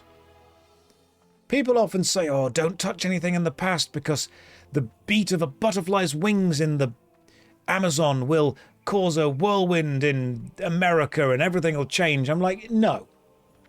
Because in that case, a time traveler just breathing is going to change things. Like, if you fart a bit too hard, you're going to massively affect world history. That's not how it works.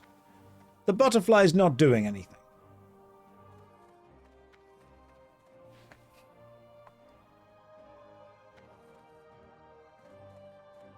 Let me go and talk to the paladin trainer here. I'd probably go back in time to a few days ago when Lidl had sold out of croissants and get there a bit earlier.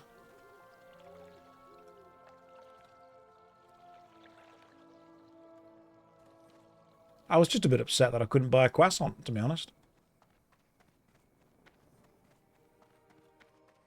You'd go back to when Bitcoin was the lowest.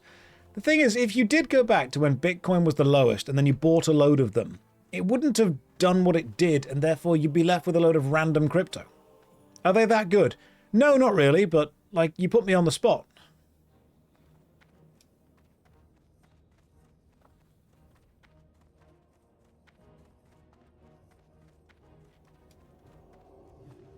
Right, you. Train me.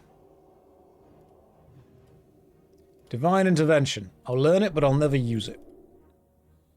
Everything else is done, actually. Oh, nice. Cool. Right, finished. Oh, hang on. That's because I'm really close to another level. And then I'll be level 32, and then I'll get the points. I get it. Oh my god, Aldi's Biscuit Brew. That was when teabags had that kind of malty taste to them, didn't it? Yeah, you know what? Changing my answer. Completely agreeing with Goblin. Biscuit Brew, teabags were banging. They were great. Dal, thank you for the sub. Appreciate it. Yeah, those Biscuit Brew ones were amazing. They were like Biscoff style, malty, like you'd already dipped a biscuit into it. They were brilliant. Do I have a favourite monster? I mean, vampires are pretty sexy. Kit says, you're winning, son. I'm playing a 22-year-old MMORPG on a facsimile of Windows 95 while almost 1,500 people join me. I'd say, yeah, we're doing pretty good.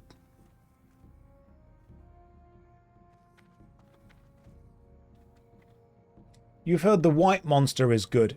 Right. It's current year. You're not allowed to call them that anymore. Just refer to them as ghosts.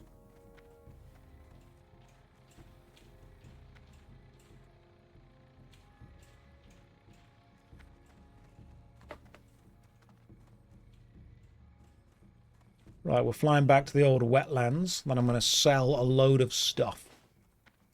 Basilisks are pretty cool. I'm glad we've got Rocco in the chat. Right, wetlands, let's go. What is the best way to tear a hole in the fabric of space-time and cause the universe to collapse? I mean, the best way? So, there is a way to do it, but you're not going to like it because it involves doing something really complicated. What you have to do is you have to use the universe, space-time, and two different points in space to give a practical example of what it looks like to stab a pencil through a folded bit of paper. Difficult to do, but possible. Basically, you know how in sci-fi, whenever a scientist tries to explain how a hyperdrive engine works, and they say, imagine 2 points in space, and they get a bit of paper and they fold it in half, and they're like, instead of traveling from point A to point B, we actually just go from here to here instantaneously. You need to use space-time to simulate that, instead of using that to simulate space-time. Does it have to be a pencil, or can I use a pen? However, I need you to use your listening ears and really pay attention to the instructions I'm giving. It's very important that you use a pencil. Use a pen doesn't work. I'll try and let you know if it works. Explaining to an alien race what stabbing a pencil through a folded bit of paper looks like by folding space-time in on itself. Which is still going from point A to point B, just very fast. Yeah, very, very fast. And you're cutting out some of the other bits in between. Is there a certain brand of pencil? 2B. Or not 2B? That is the question. Whether 'tis nobler in the mind to suffer the slings and arrows of outrageous fortune, or to take up arms against a sea of troubles, and by opposing end them, to sleep, perchance to dream.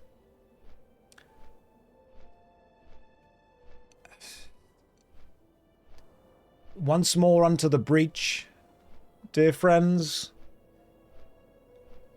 Once more, or close the wall up with our English dead. In peace, there's nothing such becomes a man. Auto glass repair. Auto glass replace. Buy one, you get one free. I said you buy one, you get one free. 0800 00 1066. Petit Falou. Big cook, little cook, welcome to our cafe. There we go. They are all the important English things that you need to remember.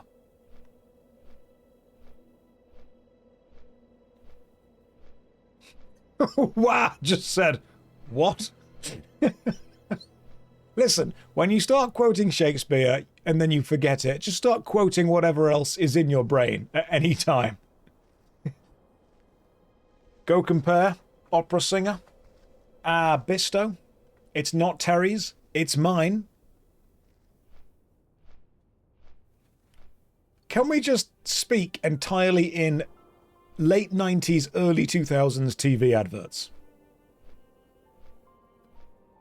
You know what, Casa? That's true. Washing machines do actually live longer with Calgon. Bang, and the dirt is gone. Simples. God damn. Tesco. Every little helps. Josh, please stop. I've had to explain to a Canadian what you're talking about. Late 90s, early 2000s British TV was basically just jingles and slogans. And we all remembered them.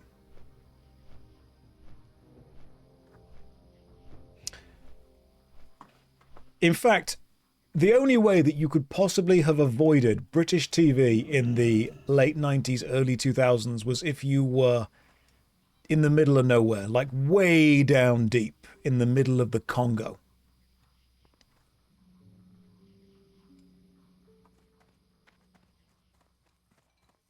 How are ya?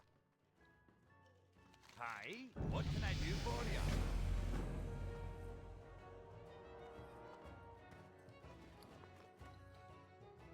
Some of you know about Umbongo.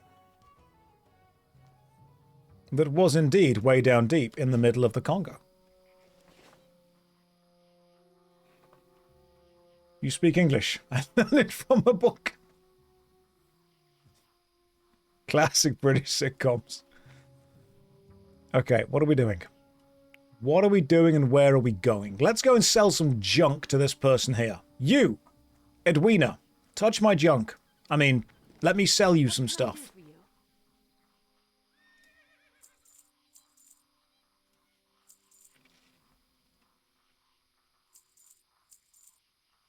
Let's get rid of all this stuff. Rugged Spaulders, currently equipped link chain shoulder pads. Ooh, yeah, get rid of them. Don't forget to repair. I will repair. Worry not. Oh yeah, we got the Eerie Stable Lantern drop as well, which is pretty cool. Don't think I need it, though. Sometimes it's just nice to see the rare drops, you know, even if you're not going to use them. It's just nice to see them. Do I need that shield?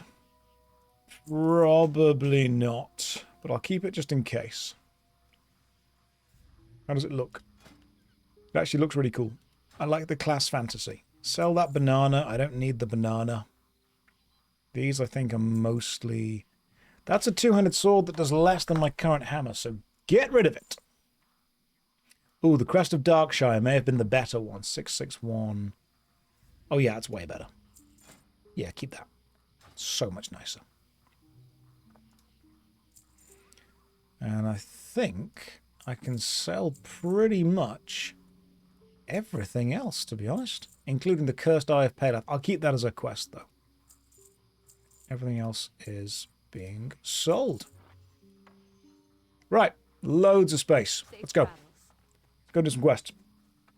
Finally caught you live. Imagine if I just stopped right now. Just immediately turned the whole thing off. I wouldn't do that. But imagine if I did. I could do that. Don't think that I won't. Right, we need to go this way. We need to go and talk to the dwarves. And by talk to, I mean kill.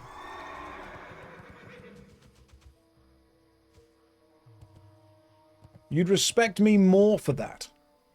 Sir Pandy, you put your name... You put your money where your mouth is. You've subbed with Prime. Therefore, I would consider ending the stream right now. I will roll from 1 to 100. If we roll 100, the stream ends immediately. How do you roll from 1 to 100? Is it roll 1-100? Or do you just put roll 100? Oh no.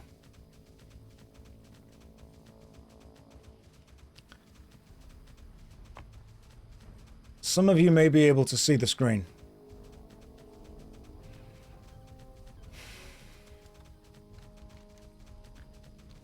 I unfortunately just rolled 6-7.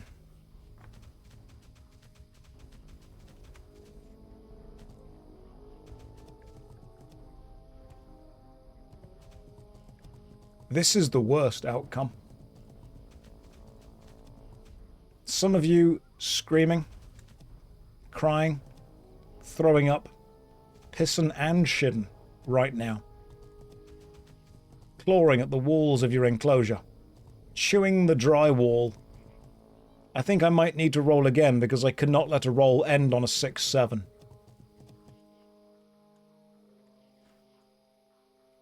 7-9. That's better.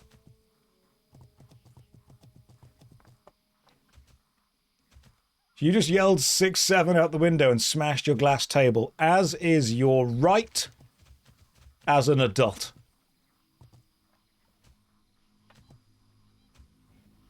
I don't think this stream's getting any better. I think it's all downhill from here, and I think it's been pretty downhill so far up to here, to be honest. I feel that there was a very slight incline at the start of the stream.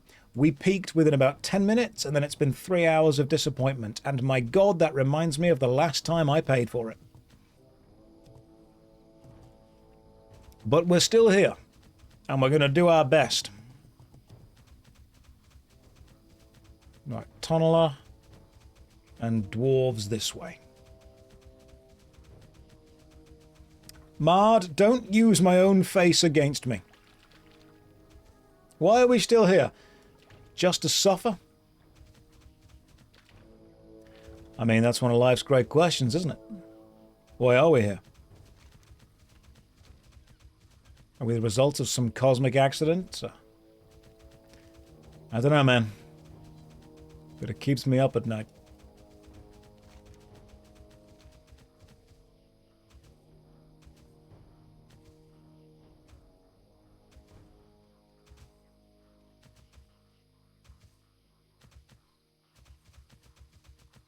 I can't believe that the youth have forgotten the old references.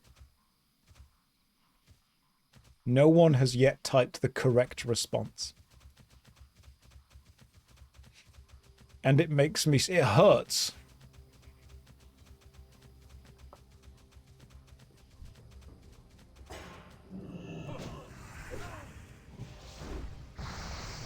No one has yet typed... Dude, I meant why we're here in this canyon. Galleon Grey. I'll be honest, Josh, I checked out hours ago. I'm just background noise for you. I know that. I am just background noise. Oh, I've got a point. I can put it into retribution, and then I can retribute better. Right, where should this go? All spell criticals cause 15% the damage to the caster, increase the damage done by retribution aura, increase all damage caused against humanoids, demons, undead, and elementals by 1%. Surely Crusade is the correct answer for this. Like Blessing of Might, Deflection, Conviction, Retribution aura, possibly? Maybe? It's like, it's 1% more damage. Like, if I hit for 100, that's actually 101. Seal of Command gives the Paladin a chance to deal holy damage equal to 70% of normal weapon damage. Unleashing will do damage. You know, is Seal of Command better than Seal of Righteousness?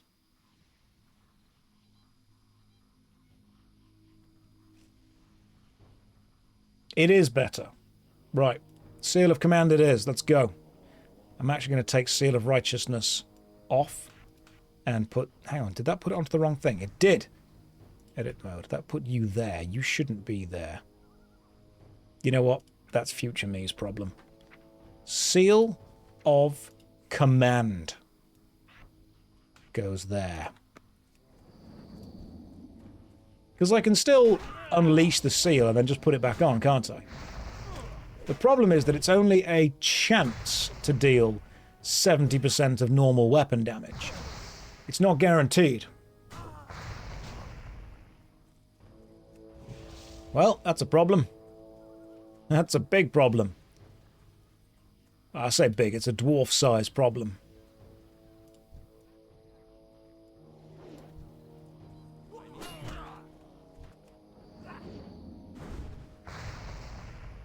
Congrats on getting the real Retribution seal.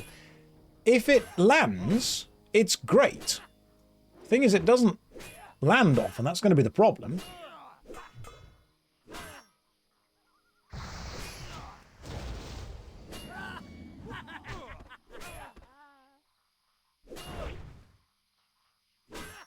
Dwarves are big horizontally. They've got wide shoulders. What they lack in height, they do make up for in width. Can't believe it just laughed at me and then died. What an absolute flex. Laughing at someone and then just straight away dying. The chance to hit's 50%. Either you do or don't. That's true. Best part's using Hammer of Justice to stun, then using the hit for double damage. Unleash this seal's enemy, causing 68 if the target is stunned or incapacitated. Oh, cool. So what you could do is stun them and then unleash. That could work. Okay. Let me see if I can work on that.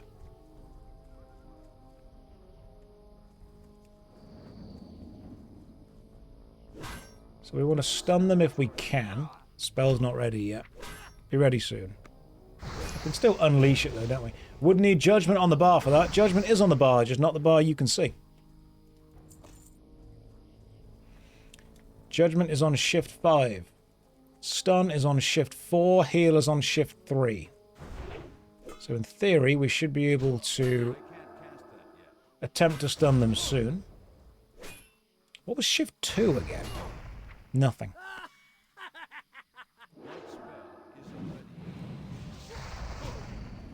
These are good experience, though, I'll tell you that much.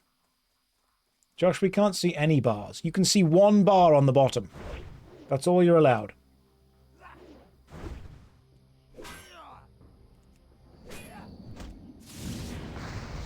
Yeah, that works.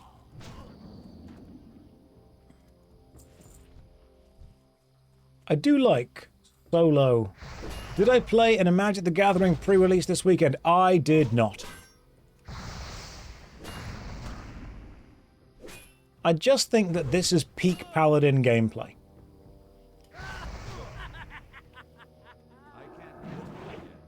Oh, they're blowing themselves up. I get it. That's what they're laughing at. Why not? I was busy. Sorry. Had other things to do. Other focuses. Right, you, Dark Iron Saboteur, come here.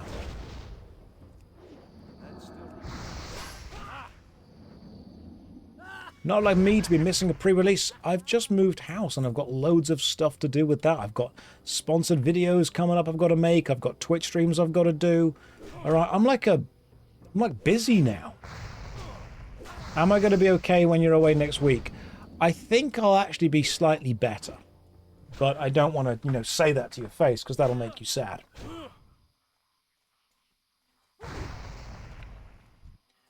I am absolutely loving killing all of these dwarves. This is great. It's almost like killing real people. Or at least real humans, but slightly smaller.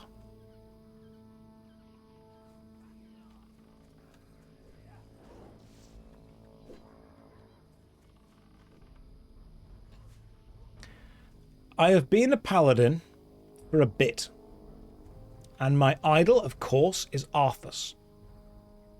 Now I know how Anakin felt. I do, actually. I went to the beach recently and there was sand everywhere. It's coarse. It's grainy. Why am I such a boomer? You say that to my face through MSN Messenger. See what I say then. Ooh, you know what? I forgot to put my Blessing of Might on. There we go.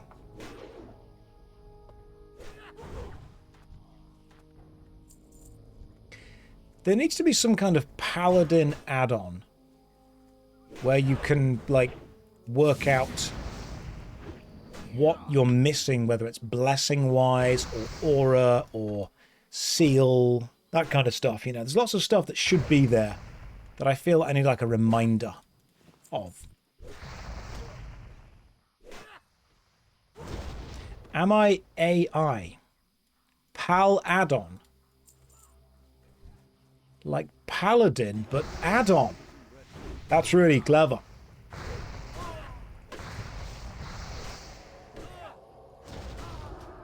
God damn, wasn't quick enough on the old, what would have been Shift 6? Yeah, Divine Protection.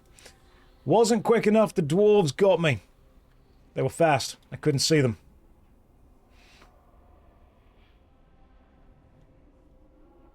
Try Pally Power. Pretty sure that's a gambling thing in the UK.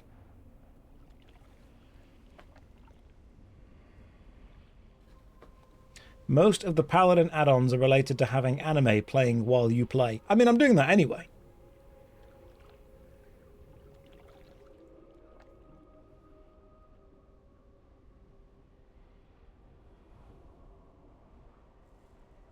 Remember, guys, that I am a very advanced World of Warcraft player.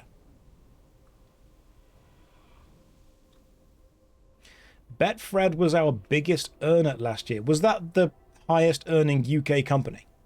Betfred. God damn. People really don't understand how much money gambling makes. It's ridiculous. Absolutely ridiculous.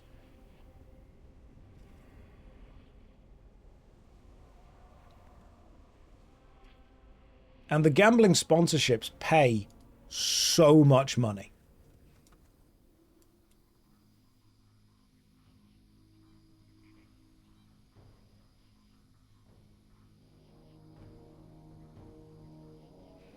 Gambling and finance apps pay a lot of money to sponsor people. They really do. You're talking hundreds of thousands of pounds for a couple of weeks' work. Yeah, it's preying on a basic human instinct, and it's preying on, in many cases, people's lack of understanding.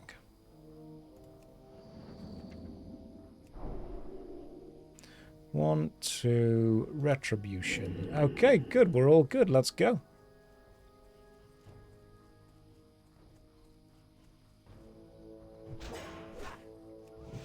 I mean, I've had a load of finance apps approach me and to take those sponsorships. Finance apps are those kind of saving apps. Rocket Money is the biggest one right now, I think. I wasn't particularly bothered about taking a Rocket Money sponsorship.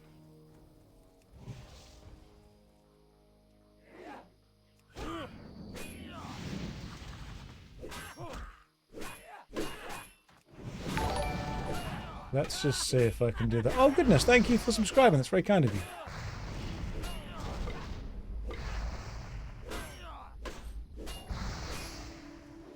Bubble and run.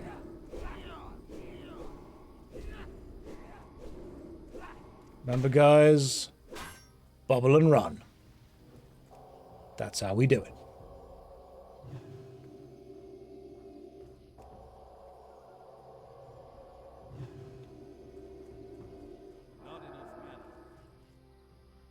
That worked pretty well for me. Let's have a little mana potion.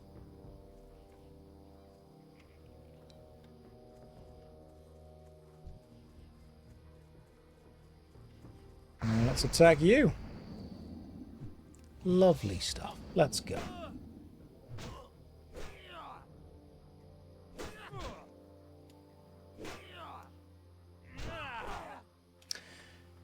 There's a huge amount of money to be made in selling people the ideal of a lifestyle that they don't have, that they want. And that's why gambling sometimes appeals to so many people, because you're effectively saying, hey, there's a chance that you instantly get everything you want. And that's very appealing to a lot of people. It's not realistic. Yeah, it's the but what if you won mentality. Some people like the thrill of potentially winning.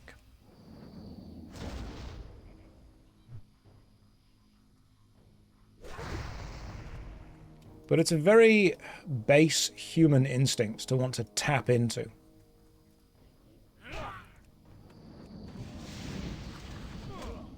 Who is that? Balgaras the Foul. Guessing you are a named enemy. So you're going to be a tad harder to kill. But I'm going to go and attack you. Just to see what happens.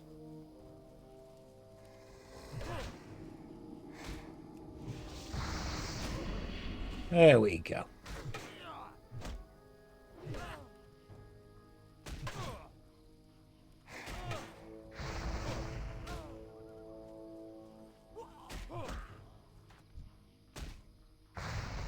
What you got? Nothing good for me.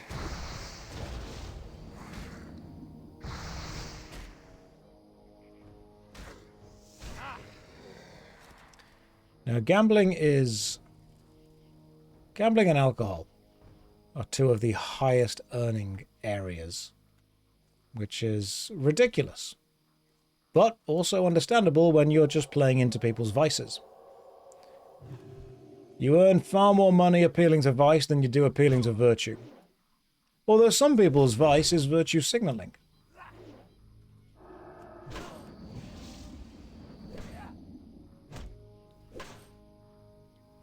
You're kind of sad. You're waiting for Classic Plus, but you don't really have any reason to play right now because it'll all just reset when it comes out. You know what? I will probably jump on Classic Plus when it releases, if it does release. And I did have the same thought. I thought, is there much point playing this if I know I'm going to be playing it again? And the answer is yes, because I enjoy the process of playing this. And that made me question, if I don't enjoy the process of playing this, why would I not play this in order to wait so I can play it again when the process is there again? When Classic Plus comes out, it might reset progress and we might have everyone starting again. But if you're not going to do this because you're waiting for that, that's going to be the same as this. So if you're enjoying the process of this, you'll enjoy the process of that. Starting again is fun, and playing this is fun. Just play what you find fun.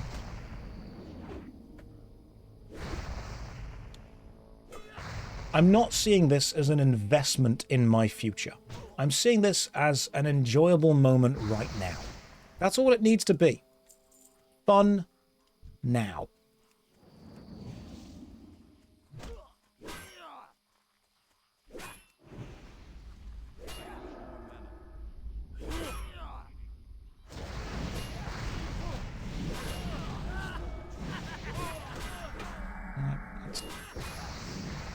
Immediate touch and run.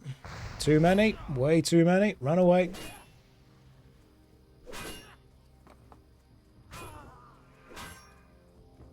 There we go. The problem is the enemies I need to kill are the ones that are hidden in the middle of them.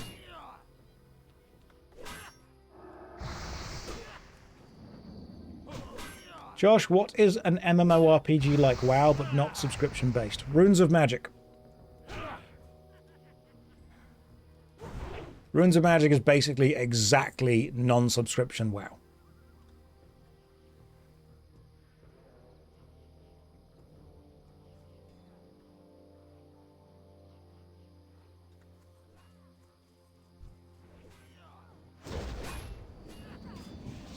Josh, use thrown weapon or guns and throw warrior into them. No, I'll be okay. I will, however, accept whatever this person inviting me to the group is after. And then we will kill dwarves together. Right, where are... Oh, we're all in a group, are we? Goodness me. Okay, we're all killing everything. Oh, this is going to be so much easier. Everyone's killing everything. Is it still around? Oh, Runes of Magic? Yeah. Yeah, it's still going. This is lovely. We're doing fine. Killing things. Look at us taking down these dwarves. Yeah, Lord of the Rings Online is still there. That's still going.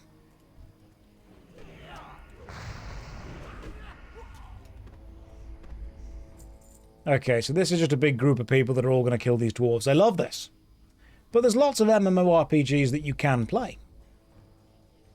Runes of Magic is just one of them. Final Fantasy XIV's good.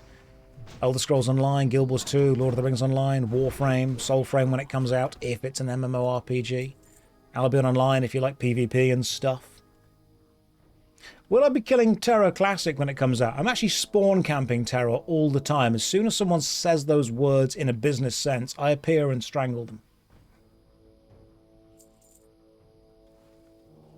We can't be having those ideas coming to fruition.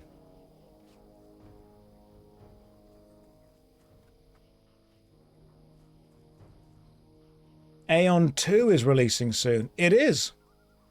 Everyone will jump onto it, have a good time with that. Is Aeon 2 an MMORPG? I don't know what this genre is anymore.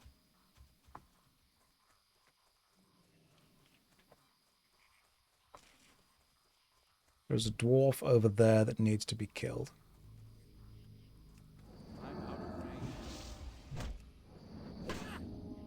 Have I ever heard of a game called Bless Unleashed? Yes, I've made a video on it. I have. Bless is in the worst MMO ever series.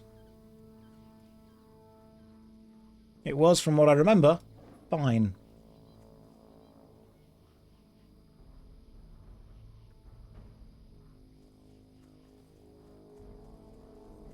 You want to open the homework folder? You don't.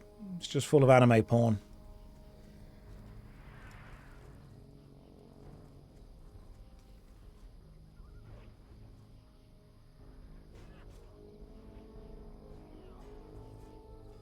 You want to open it more now. What is going to be the next big MMORPG? It will continue to be the ones that currently exist and maintain a player base. It will potentially be an update to one of those. Guild Wars 3 may hopefully do well. The next big MMORPG for you will be whichever one you and your mates play.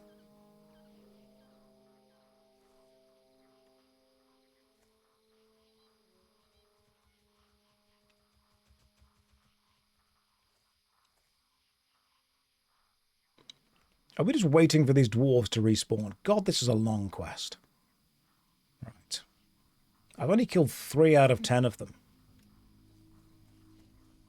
When is WoW 2 coming out? That's been out for a while. It's retail. That's what it is. Sorry to be the one to tell you this.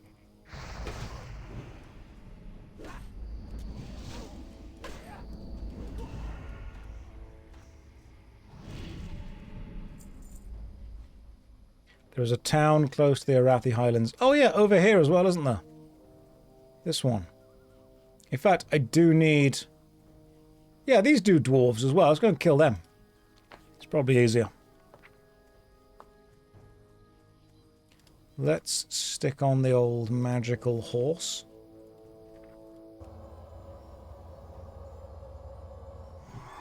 WoW is about to go to Game Pass. Are you sure of this, Punch Punch Kick?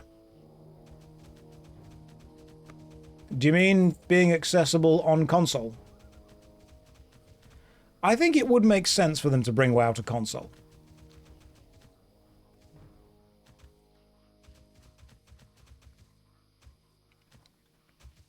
Because you've got a huge market there that want to play your game.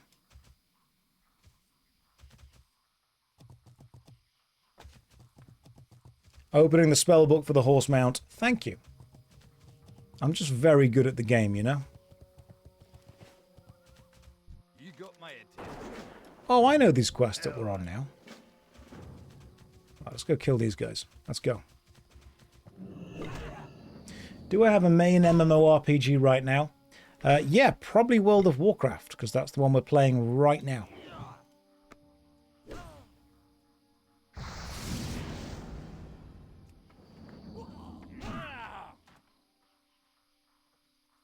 Because Final Fantasy XIV is playable on console. And I think the Elder Scrolls Online is also playable on console. I think you'd be doing your game a disservice if you didn't at least attempt to make it playable on console. Am I excited for Evercold? I don't know if I'm excited for anything anymore, but that just might be me getting old and cynical.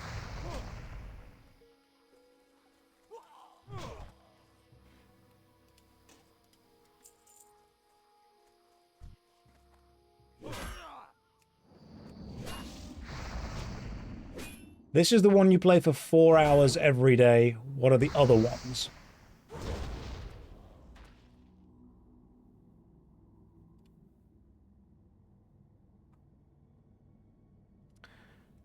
So, obviously, wake up, immediately grab my phone, check on my RuneScape farming runs and birdhouse runs.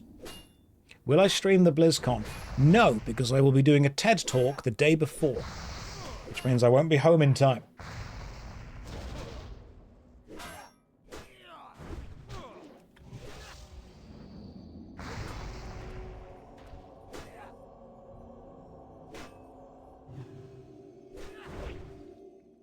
The Riot MMORPG may or may not exist in the future, but don't get too hyped up around it, because the hype train never ends at the station you think it ends at.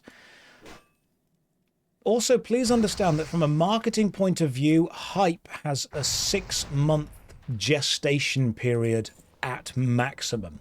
If you start to hype something up, if you don't have a product to then let people play within 6 months, that hype will turn into 2 things. One is fanaticism within the people who are still super excited for it, and 2 is bitter resentment in the people that feel that you have lied to them and not given them product in time. If you start to build hype for anything, you have 6 months to then provide something, because you will then lose a lot of your base who were hyped to the horrible reality that the thing they wanted isn't ready in time, but you will also then have to deal with the people who are constantly, effectively obsessed with the thing existing. If you look at almost any player base that is still waiting for its game to exist, if it was announced more than 6 months ago, you're normally dealing with fanatics. What do I think of Ashes of Creation? I don't think about anything to do with Ashes of Creation whatsoever.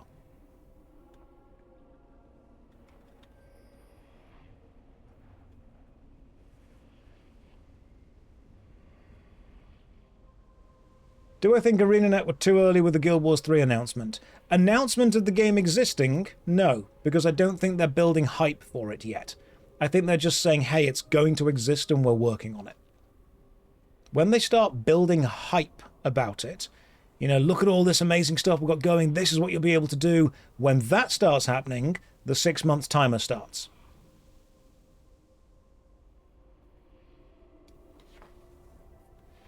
I'm not saying that you don't announce things before that timer. I'm saying that if you want to build hype through a fan base, because the mob mentality is mentally tiring and people want to move on to whatever the next big thing is. People don't want to simply sit and wait until your product is ready. They want to get excited for whatever product is ready. So when you tell a load of customers or consumers, hey, this big new thing is coming out, they'll be like, oh my god, that sounds amazing. But then when something else comes along and says, hey, this big new thing's coming out and it's ready, they'll be like, oh my god, this sounds amazing. You don't create a dedicated fan base by expecting people to do nothing but wait for your product for 1, 2, or 3 years. You get them excited and then give them something.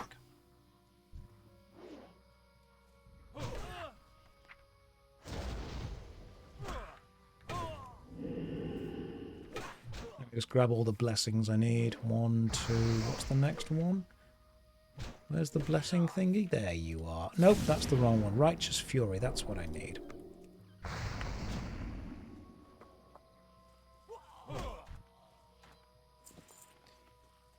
Of course, I'm not going to tell a game company how they should market their game. That's up to them.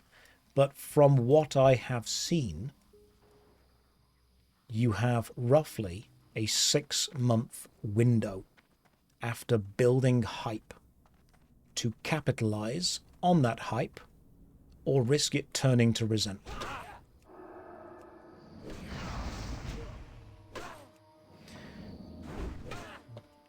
Off stream, do I enjoy any recent single-player games? Off stream, I've just been playing Where Winds Meet for a sponsored video, and you know what? Actually quite a good game. Boss fights were fantastic. Apart from that, I played Rayman off stream for a bit.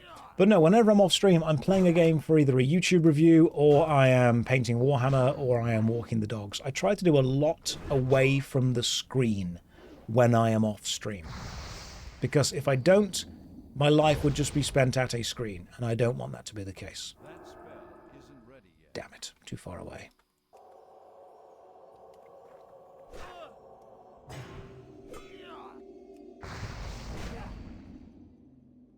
It's very important that you dedicate some time when you can to being away from the screen, especially if your job is sitting at a screen. Because if you don't do that, you're condemning yourself to just seeing the screen all the time.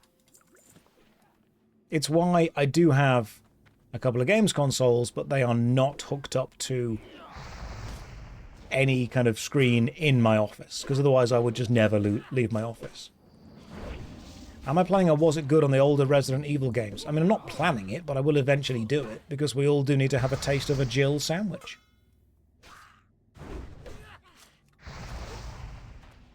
Right. You are both dead. I can heal myself now. Let's go. Just want to thank you for your content. Oh, thank you very much, Tori. Welcome to the stream. Hopefully you're having a lovely day. Where are the other dwarves? Because there's a couple of special rare dwarves, aren't there, that we need to kill and get their ears. Come here, dwarf. I need to chop your ears off. I know it sounds horrible, but that's actually part of the quest. Well, you're not in here.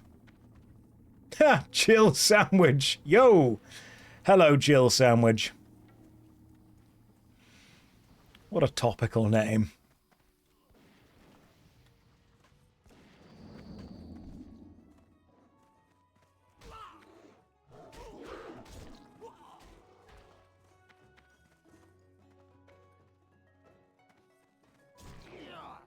you are. I'll help this guy. Why the heck not? Is Dark Alliance 2 better than the first? Interesting question. I think Dark Alliance 2, as far as the Baldur's Gate games go, is technically more impressive than the first, but narratively, I prefer the flow of the first. And if you've played the game, you might understand what I'm on about that. Dark Alliance 2 is a really good game, but I think replaying Dark Alliance 1 is just a bit more fun. Like, I can objectively look at everything in 2 and say, I think this game improves on a lot of the first, adds a lot of interesting stuff, does a lot of new things, which I really like. But there's just a feel about it that I think has lost a bit of, I suppose, magic? Also, we've not yet gone to the north and handed in that quest yet. Yeah, I just think that, yeah. One, I think, is... It's got something special about it that's just fun to play. It's so simple. It scratches a gameplay itch that I think 2 just doesn't hit. I think the biggest problem with Dark Alliance 2 is that the melee combo system is actually locked behind a level up progression track instead of just being part of the melee combo system. I don't think you should ever lock the ability to perform combo hits, which are fun, behind a level up track, because you're effectively then demanding that the melee always level that up first.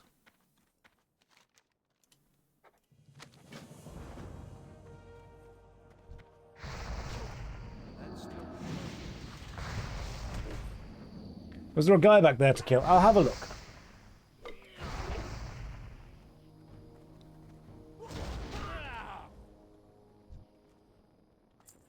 What are my thoughts on therapy, and is it helpful? You've been going through a lot lately and it doesn't seem to be doing much for me. Feels kind of hopeless. Sorry you've been going through that, man. Therapy is often a way of organizing your thoughts. It's not necessarily a way of fixing them specifically. What therapy is really good at is allowing you to work out the puzzle pieces that make up you. It won't solve the puzzle for you. It won't put them in the right place, but it will at least let you know what pieces you're dealing with. Some people find therapy beneficial, some people don't. If you are able to understand the elements that make up you as a person, then it may not be as beneficial to you. But I think what it can do is, if you imagine you, everything that makes up you, as a box of stuff, and then you tip that box onto the floor like an old Lego box, and some bits of K'NEX fall out, and some bits of Meccano fall out, and some bits of Lego fall out, and sometimes it's just a random Orbeez that you haven't thrown away, and then there's an old plaster from when you were a child, and then there's also, you know, a little bottle cap, and then a stuffed animal that you've had since you were a kid. All these random bits fall out of this box, and the problem is that they do actually fit together. You just can't work out how the hell they do. Therapy doesn't necessarily give you the instructions for how the bits fit together. What it does is help you understand what the bit is. If you can look at this bit and say, I don't know what this is, and you'll say, oh, that bit was actually generated when you were this old, and it was related to this experience, and when you use that, you generally tend to associate it with and feel this, this, and this. And you're like, okay, cool, I get what that bit is now. I get how it could fit toward this and fit toward that. When you understand what all the bits are, you can then go through the process of working out how they all fit together. What a therapist will not say is, you are sad because of the experience you had when XYZ happened. They will say, I can help you go through the jigsaw pieces, and I can help you look at what the complete picture might be, but I can't put the bits together for you. And what I would say, and this is going to sound horrible, Going to therapy and going through any kind of mental understanding is training a muscle. You're training the muscle of your mind and your brain to work out what the hell's going on in there, which is great. But do understand that it is part of the overall health of you. One of the best things you can do if you are taking therapy seriously, which respect to you if you are, is trying to take care of your body as well as it can be taken care of. Drink more water, eat less sugar, and try to move more. That's it. You don't need a bodybuilding routine. You don't need a full-on gym routine unless you want to. I would recommend it, but eat less sugar, drink more water, try and get more sun and move more. It sounds really reductive to say. But if you are putting in the time and the energy and the effort to working on your own brain, then give your brain the strongest armor around it, which is your body. And then give your body the strongest driver of it, which is your brain. Both of them have this looping relationship with each other. It's very hard to mentally understand the pieces of the puzzle that are in your own mind if you're fighting aches and pains in your own body. It's also difficult to build up the body if you're fighting the mind. You may be going to therapy for a while and thinking this isn't helping. Ask yourself, what do you need to know? Not what do you want to fix, but what do you need to know? What's the information that you're lacking? Are you lacking understanding XYZ? Are you lacking understanding what the puzzles are? Are you lacking understanding how they fit together? Because if you understand the bits that make you up, and if you understand what's holding you back, then therapy may not necessarily help you put them in the right place. Therapy is about understanding the puzzles. Here there. Ooh, this guy sells... No. That guy sells elite shoulders. Okay, so it's more armor. Currently equipped chain shoulder guards. That's pretty good. Glorious shoulders. Spirit, stamina, 6 strength, 5 stamina, 149 armor. That's just a good... I'm going to buy that. That's decent. Armor, strength, stamina. Cool. Glorious shoulders, spirit and stamina, and a one-handed marauder axe and a red rocket firework. Alright, so I think we've just got ourselves some good shoulders. Awesome. That looks cool. Don't know if they're good or not, but I mean, they had some nice numbers on them. If you feel sad about your life, what should you do about it? Well, the first thing is that I am not a therapist. And even if I was, I would say I am not your therapist. But I can talk to you about what I think is important. There's a lot of stuff that we aren't in control of, and you know what? It sucks. A lot of my friends got into stoicism recently, and I think they took the wrong lessons from it. I'll be fair, I straight up think they took the wrong lessons. People have said stoicism means not feeling anything and not caring. No, it doesn't. Stoicism doesn't mean not having any emotions. It means understanding that there is a limit to what your emotions can affect.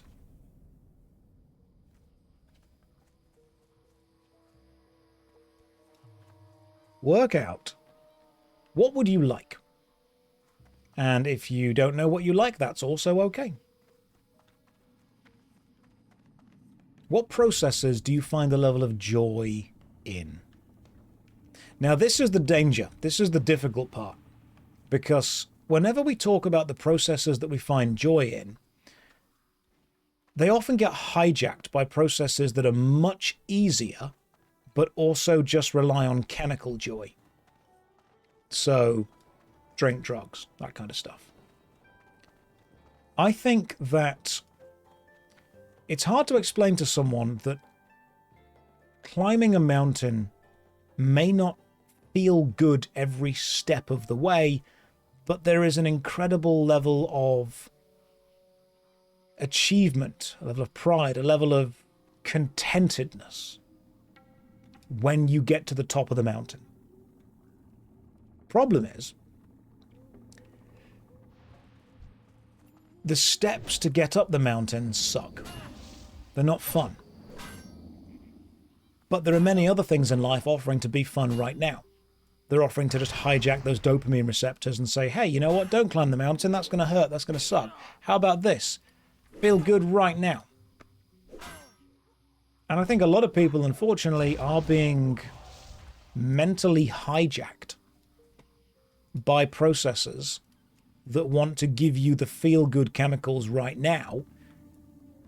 But if you do that, what you lose is the level of achievement by doing something difficult. So when people say, you know, they want to be happy, and okay, cool. And they say, yeah, eating junk food makes them happy. Getting drunk makes them happy. Doing drugs makes them happy. I don't think that does make them happy. I think that replaces whatever they're feeling with a facsimile of happiness right now. I think true, deep being content is effort. And it takes a long time to achieve it. But how do you know you're correct? You don't. You absolutely don't. You just have to believe and hope. It's horrible, but you don't know you're correct. There's a level of taking it on faith that you have to kind of go with. There is an old animation of, you guys have probably seen this, what looks like a bird. It's like a hand-drawn 2D side-scrolling animation of a little bird pecking at the little yellow pellet that's meant to represent drugs. You guys seen the animation? It's a really good one. It temporarily does give you what you want at the cost of making what you truly want further and further and further away.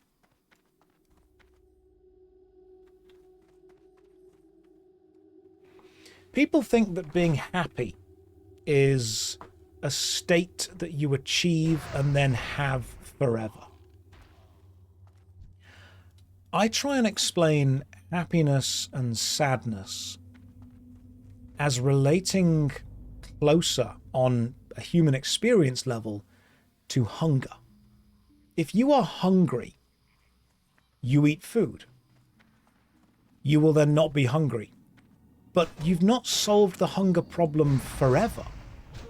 You've found something that satiates you for now, but then you will be hungry again in the future. Hunger is not something that you feel, find a cure for, and then never need to deal with again. It's something that you will have to deal with often, all the time. Being happy and being sad are exactly the same things. People think when they find happiness, it's just something they're going to have. No, it's not. It's something that you have to maintain. It's something that you have to work on. It's a feeling and a process, much like dealing with hunger by eating food. You deal with sadness by finding a process that brings you happiness, finding an achievement that brings you joy, and then making sure that you are, in a way, feeding yourself that process.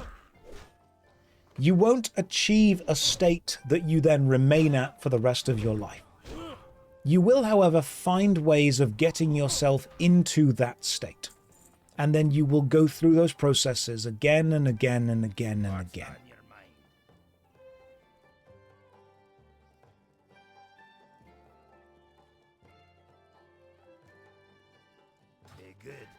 What you don't want to do is replace those processes with shortcuts to get to those feelings. How do you define happiness? Being a level of content.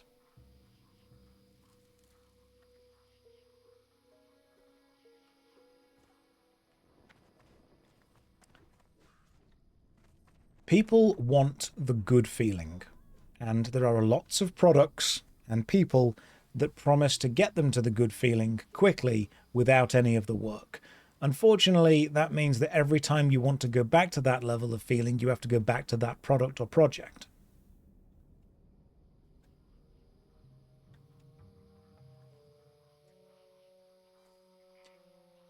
Yeah, And there is no easy answer for this. You work 13 hours a day, sleep 8 to 10, don't feel I have time to breathe. Oh. Little hours max and 1 hour of gaming time, don't sacrifice sleep to stay up. That's clever. Some of it as well just sucks. Some of it is the process that will suck. And you have to say to yourself, right, is there a way that I can change this process? What hours can I carve out? What can I cut from life and replace it with something else? And the answer might be nothing. You don't want to just sit here and say, yeah, it's all fine, it's all great, don't worry about it, because it might not be.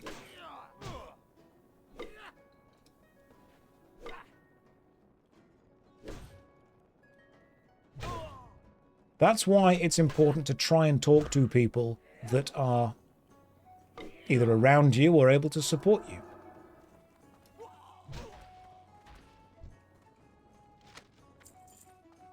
I've just got the formula for enchanting gloves.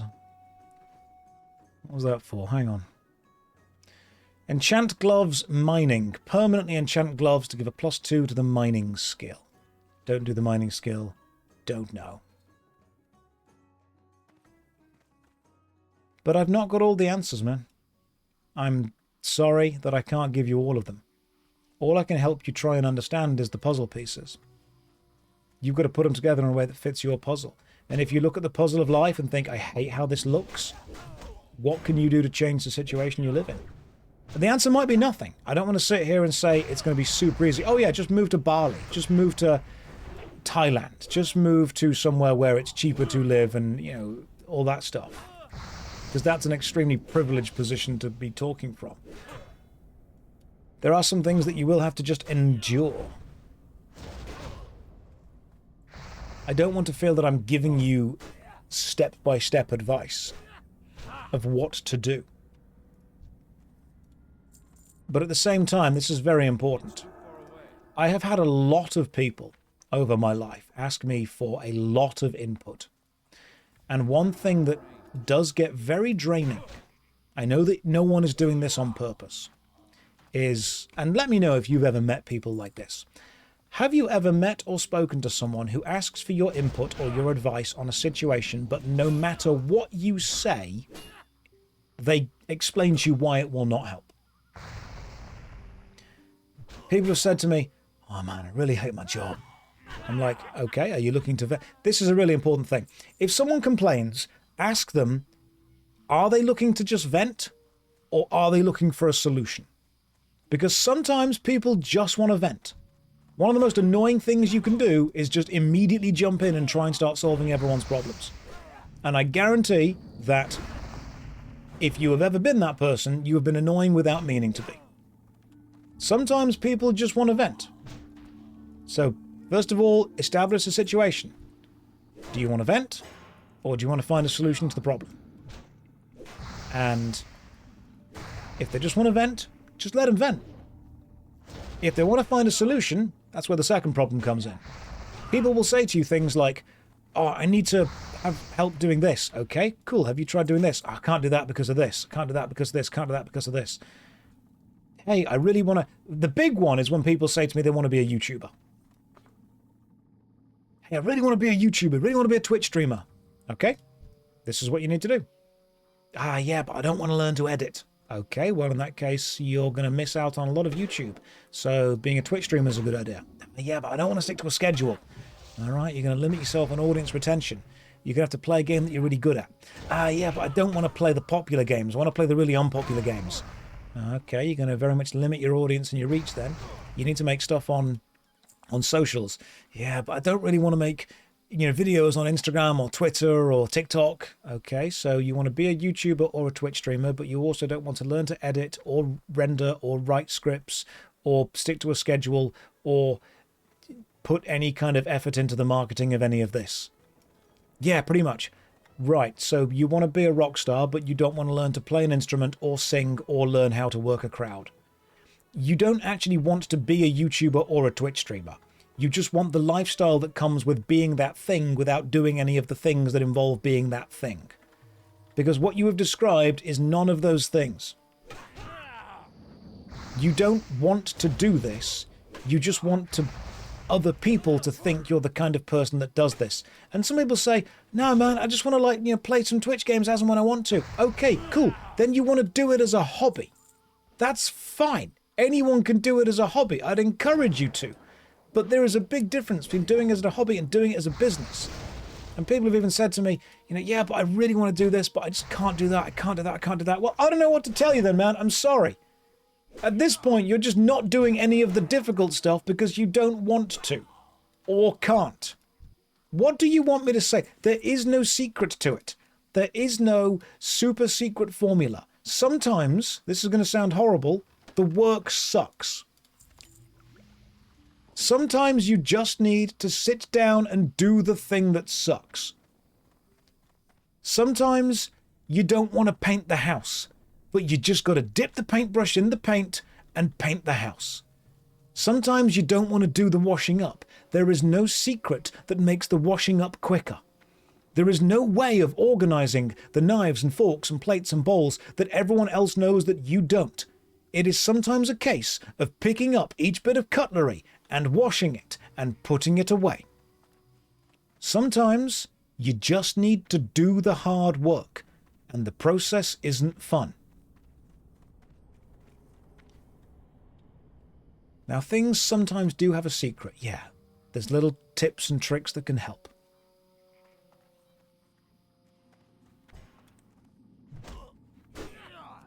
But sometimes it's just a case of working out what sucks and what you can endure and what you can do.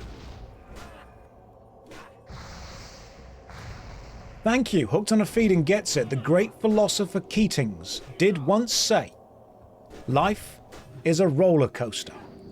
Just gotta ride it. I can give you as much support and encouragement as I can possibly give you. But at some point, you just have to do the things that you don't like doing.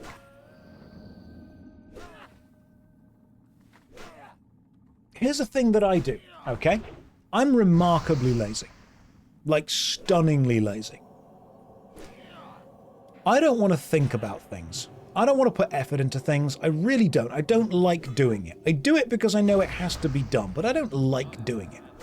If I need to do something, I have a little whiteboard, little magnetic whiteboard, sticks on the side of my fridge. And if something needs doing, I write it on the board. I don't do it right there and then, because you know what? I don't want to do it right there and then. I'm one of those people that will say, I'll do it later. I know I won't do it later. So if something needs doing, I write it on a whiteboard, and the whiteboard sticks on the side of my fridge. What I then do, every morning when I have come back from walking the dogs, is I assign myself 30 minutes to do what's on the whiteboard. I will look at the whiteboard, I will look at whatever's on the top of it, it'll be like wash shirts. I don't want to do it, but I know that the 30 minutes that I have, the next 30 minutes to an hour, is literally do what's on the board. Don't question it, just do it. When I know something needs doing, I write it on the board, knowing that I don't need to do it there and then, because I don't want to. But the next day, I assign myself an amount of time to just, without question, go through the board. And you know what? If I get to the end of that hour and the whiteboard isn't complete, great. Doesn't need to be. It'll be there tomorrow. And the next day, and the next day, and the next day, and forever until I die. And when something needs doing, it goes on the board. And when the time to go through the board comes, we go through the board. Daily quests that I stop after an hour. Because I know that if I don't stop, I'll just waste the day.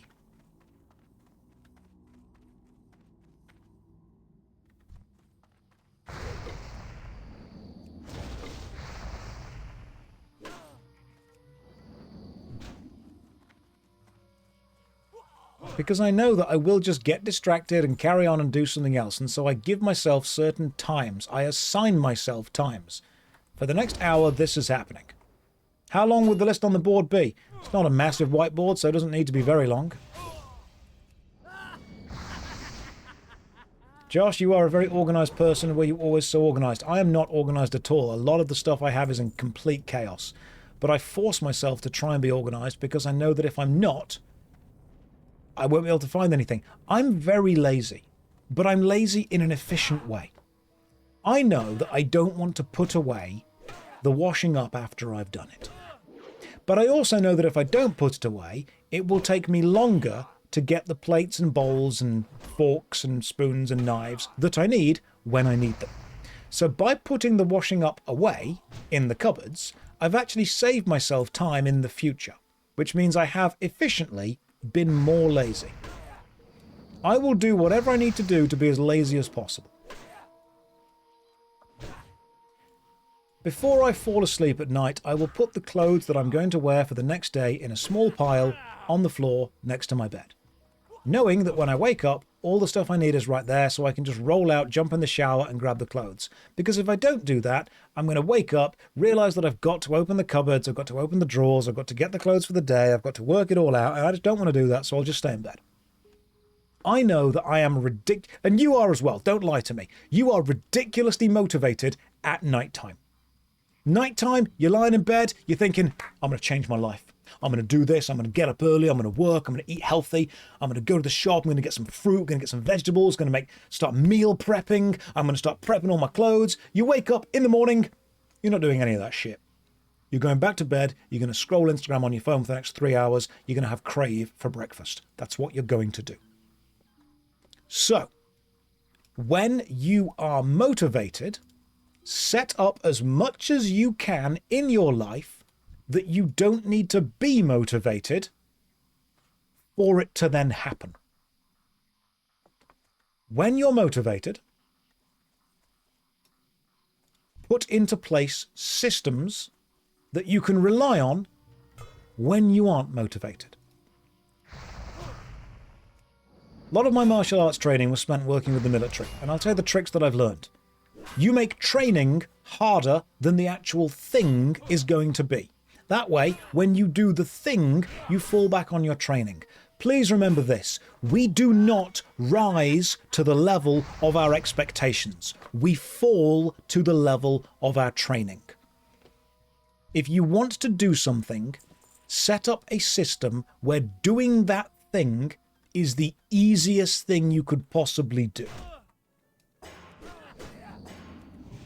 If I want to eat healthy, I know that putting all of the unhealthy snacks in the back of the cupboard is the best way to do that. Because when I go to get a snack, I know that I will be too lazy to check the back of the cupboard. I will check whatever the easiest thing to grab is.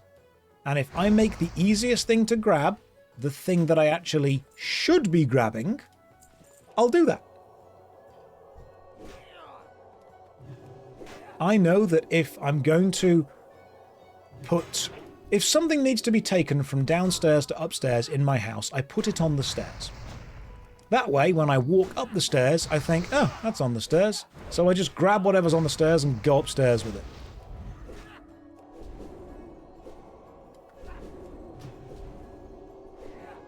I don't even need to put it in the right place, just a little bit closer. Just a little bit closer to the right place is all it needs to be. Don't need to finish it yet, just put it slightly back. It's not that I don't remember where the snacks are, it's that I know that I'm too lazy to go and get them.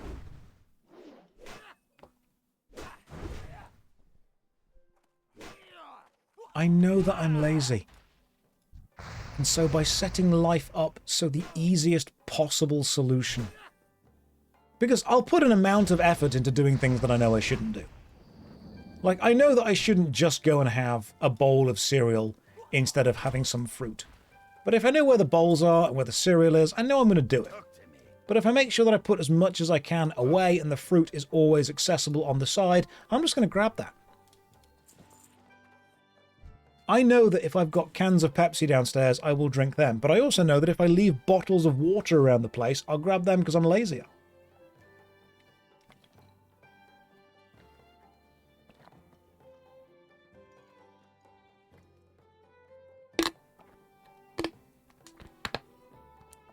Understand this. Willpower. People talk about willpower as if it's a muscle to be trained. Willpower is a resource. You have a limited amount of it every day. That is not a failing, that's just how humans are. We do not have unlimited willpower. And so every time you have to resist a temptation, you are using a bit of willpower. Every time you have to do something you don't want to do, you are using a little bit of willpower. Now, as a resource, the more you use it, the stronger it could get, but you'll never have an unlimited amount of it. Why do you think shops put little sweets and drinks at the tills? Because by the time you've finished your shop, you don't want to bother going back to fix things or put things back or pick things up. And you know what? Yeah, you do want a random bottle of orange juice. Yeah, go for it. You know what? Yeah, sure, a Mars bar. Throw it in. Why not?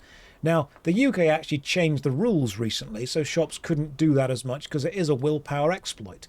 Why do you think that parents hate going shopping with their children? Because it is just a constant drain on willpower. Why do you think shops love it when parents go shopping with their children? You might, as a parent, and if you are a parent, I think you've probably done this. You probably know that giving in to a child constantly complaining about something is a lack of willpower on your part. You probably think, you know what, no matter how much my child screams and cries and throws a tantrum, I will not buy them that toy or get them that magazine, because as soon as I do, they've just learned they can scream and cry and get whatever they want. But even you have a level of willpower that will get worn down, and eventually you're going to think, you know what, I can't be bothered to deal with this, have the stupid thing that you want. And you've probably done that. And that kid has probably learned that, you know what, you have a limited amount of willpower and you can be worn down. And it sucks to think that way, but it's real. I used to work at Toys R Us. The amount of parents that would say, you're not getting that, you're not getting that, you're not getting that, put it down, put it back, you're not getting that, only to 5 minutes later be like, if I get you that, will you stop crying? You have a limited amount of willpower. Set your life up so you do not need to use almost any of it. My boots are broken, the legs are on display, the grippers are out. That's just how this is going to go.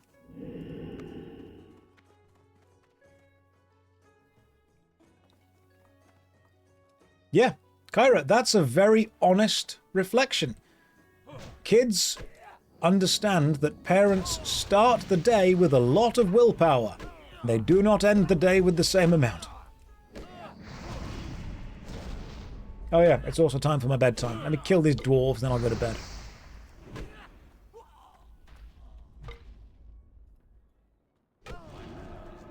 Ooh, out of mana. Let's have a little health potion. So, I am very lazy. I will set up as much as I can so that when I do not have willpower, I choose the good options for myself and not the bad options. I am not smarter than anyone else. I am lazier. And I will put a hell of a lot of effort into doing the least amount of stuff. So yeah, that links back to the whole happiness thing. Work out what you think the life that you want is and then set everything up to work on that. Why does Josh didn't have no pants? They just got a bit too holy. Right, anyway, guys, cheers for joining me. Let's see who else is streaming right now, because I know that you don't want the background noise to stop. You need someone to show you something. Robotron is doing the Dark Room live. That would be a terrible thing for you to be forced to see. We might need to go and do it. Okay, Mary and Joseph in Shithouse Holiday Adventure. We're doing it. We're raiding him right now. I don't need to read any more of that. You are immediately being thrown over to the Dark Room. If you've not seen the Dark Room before, good luck. Have fun. He is definitely one of the Twitch streams ever, and probably the best live comedian I've ever seen. Go and say hi to Robotron. Take care. Good night. God bless.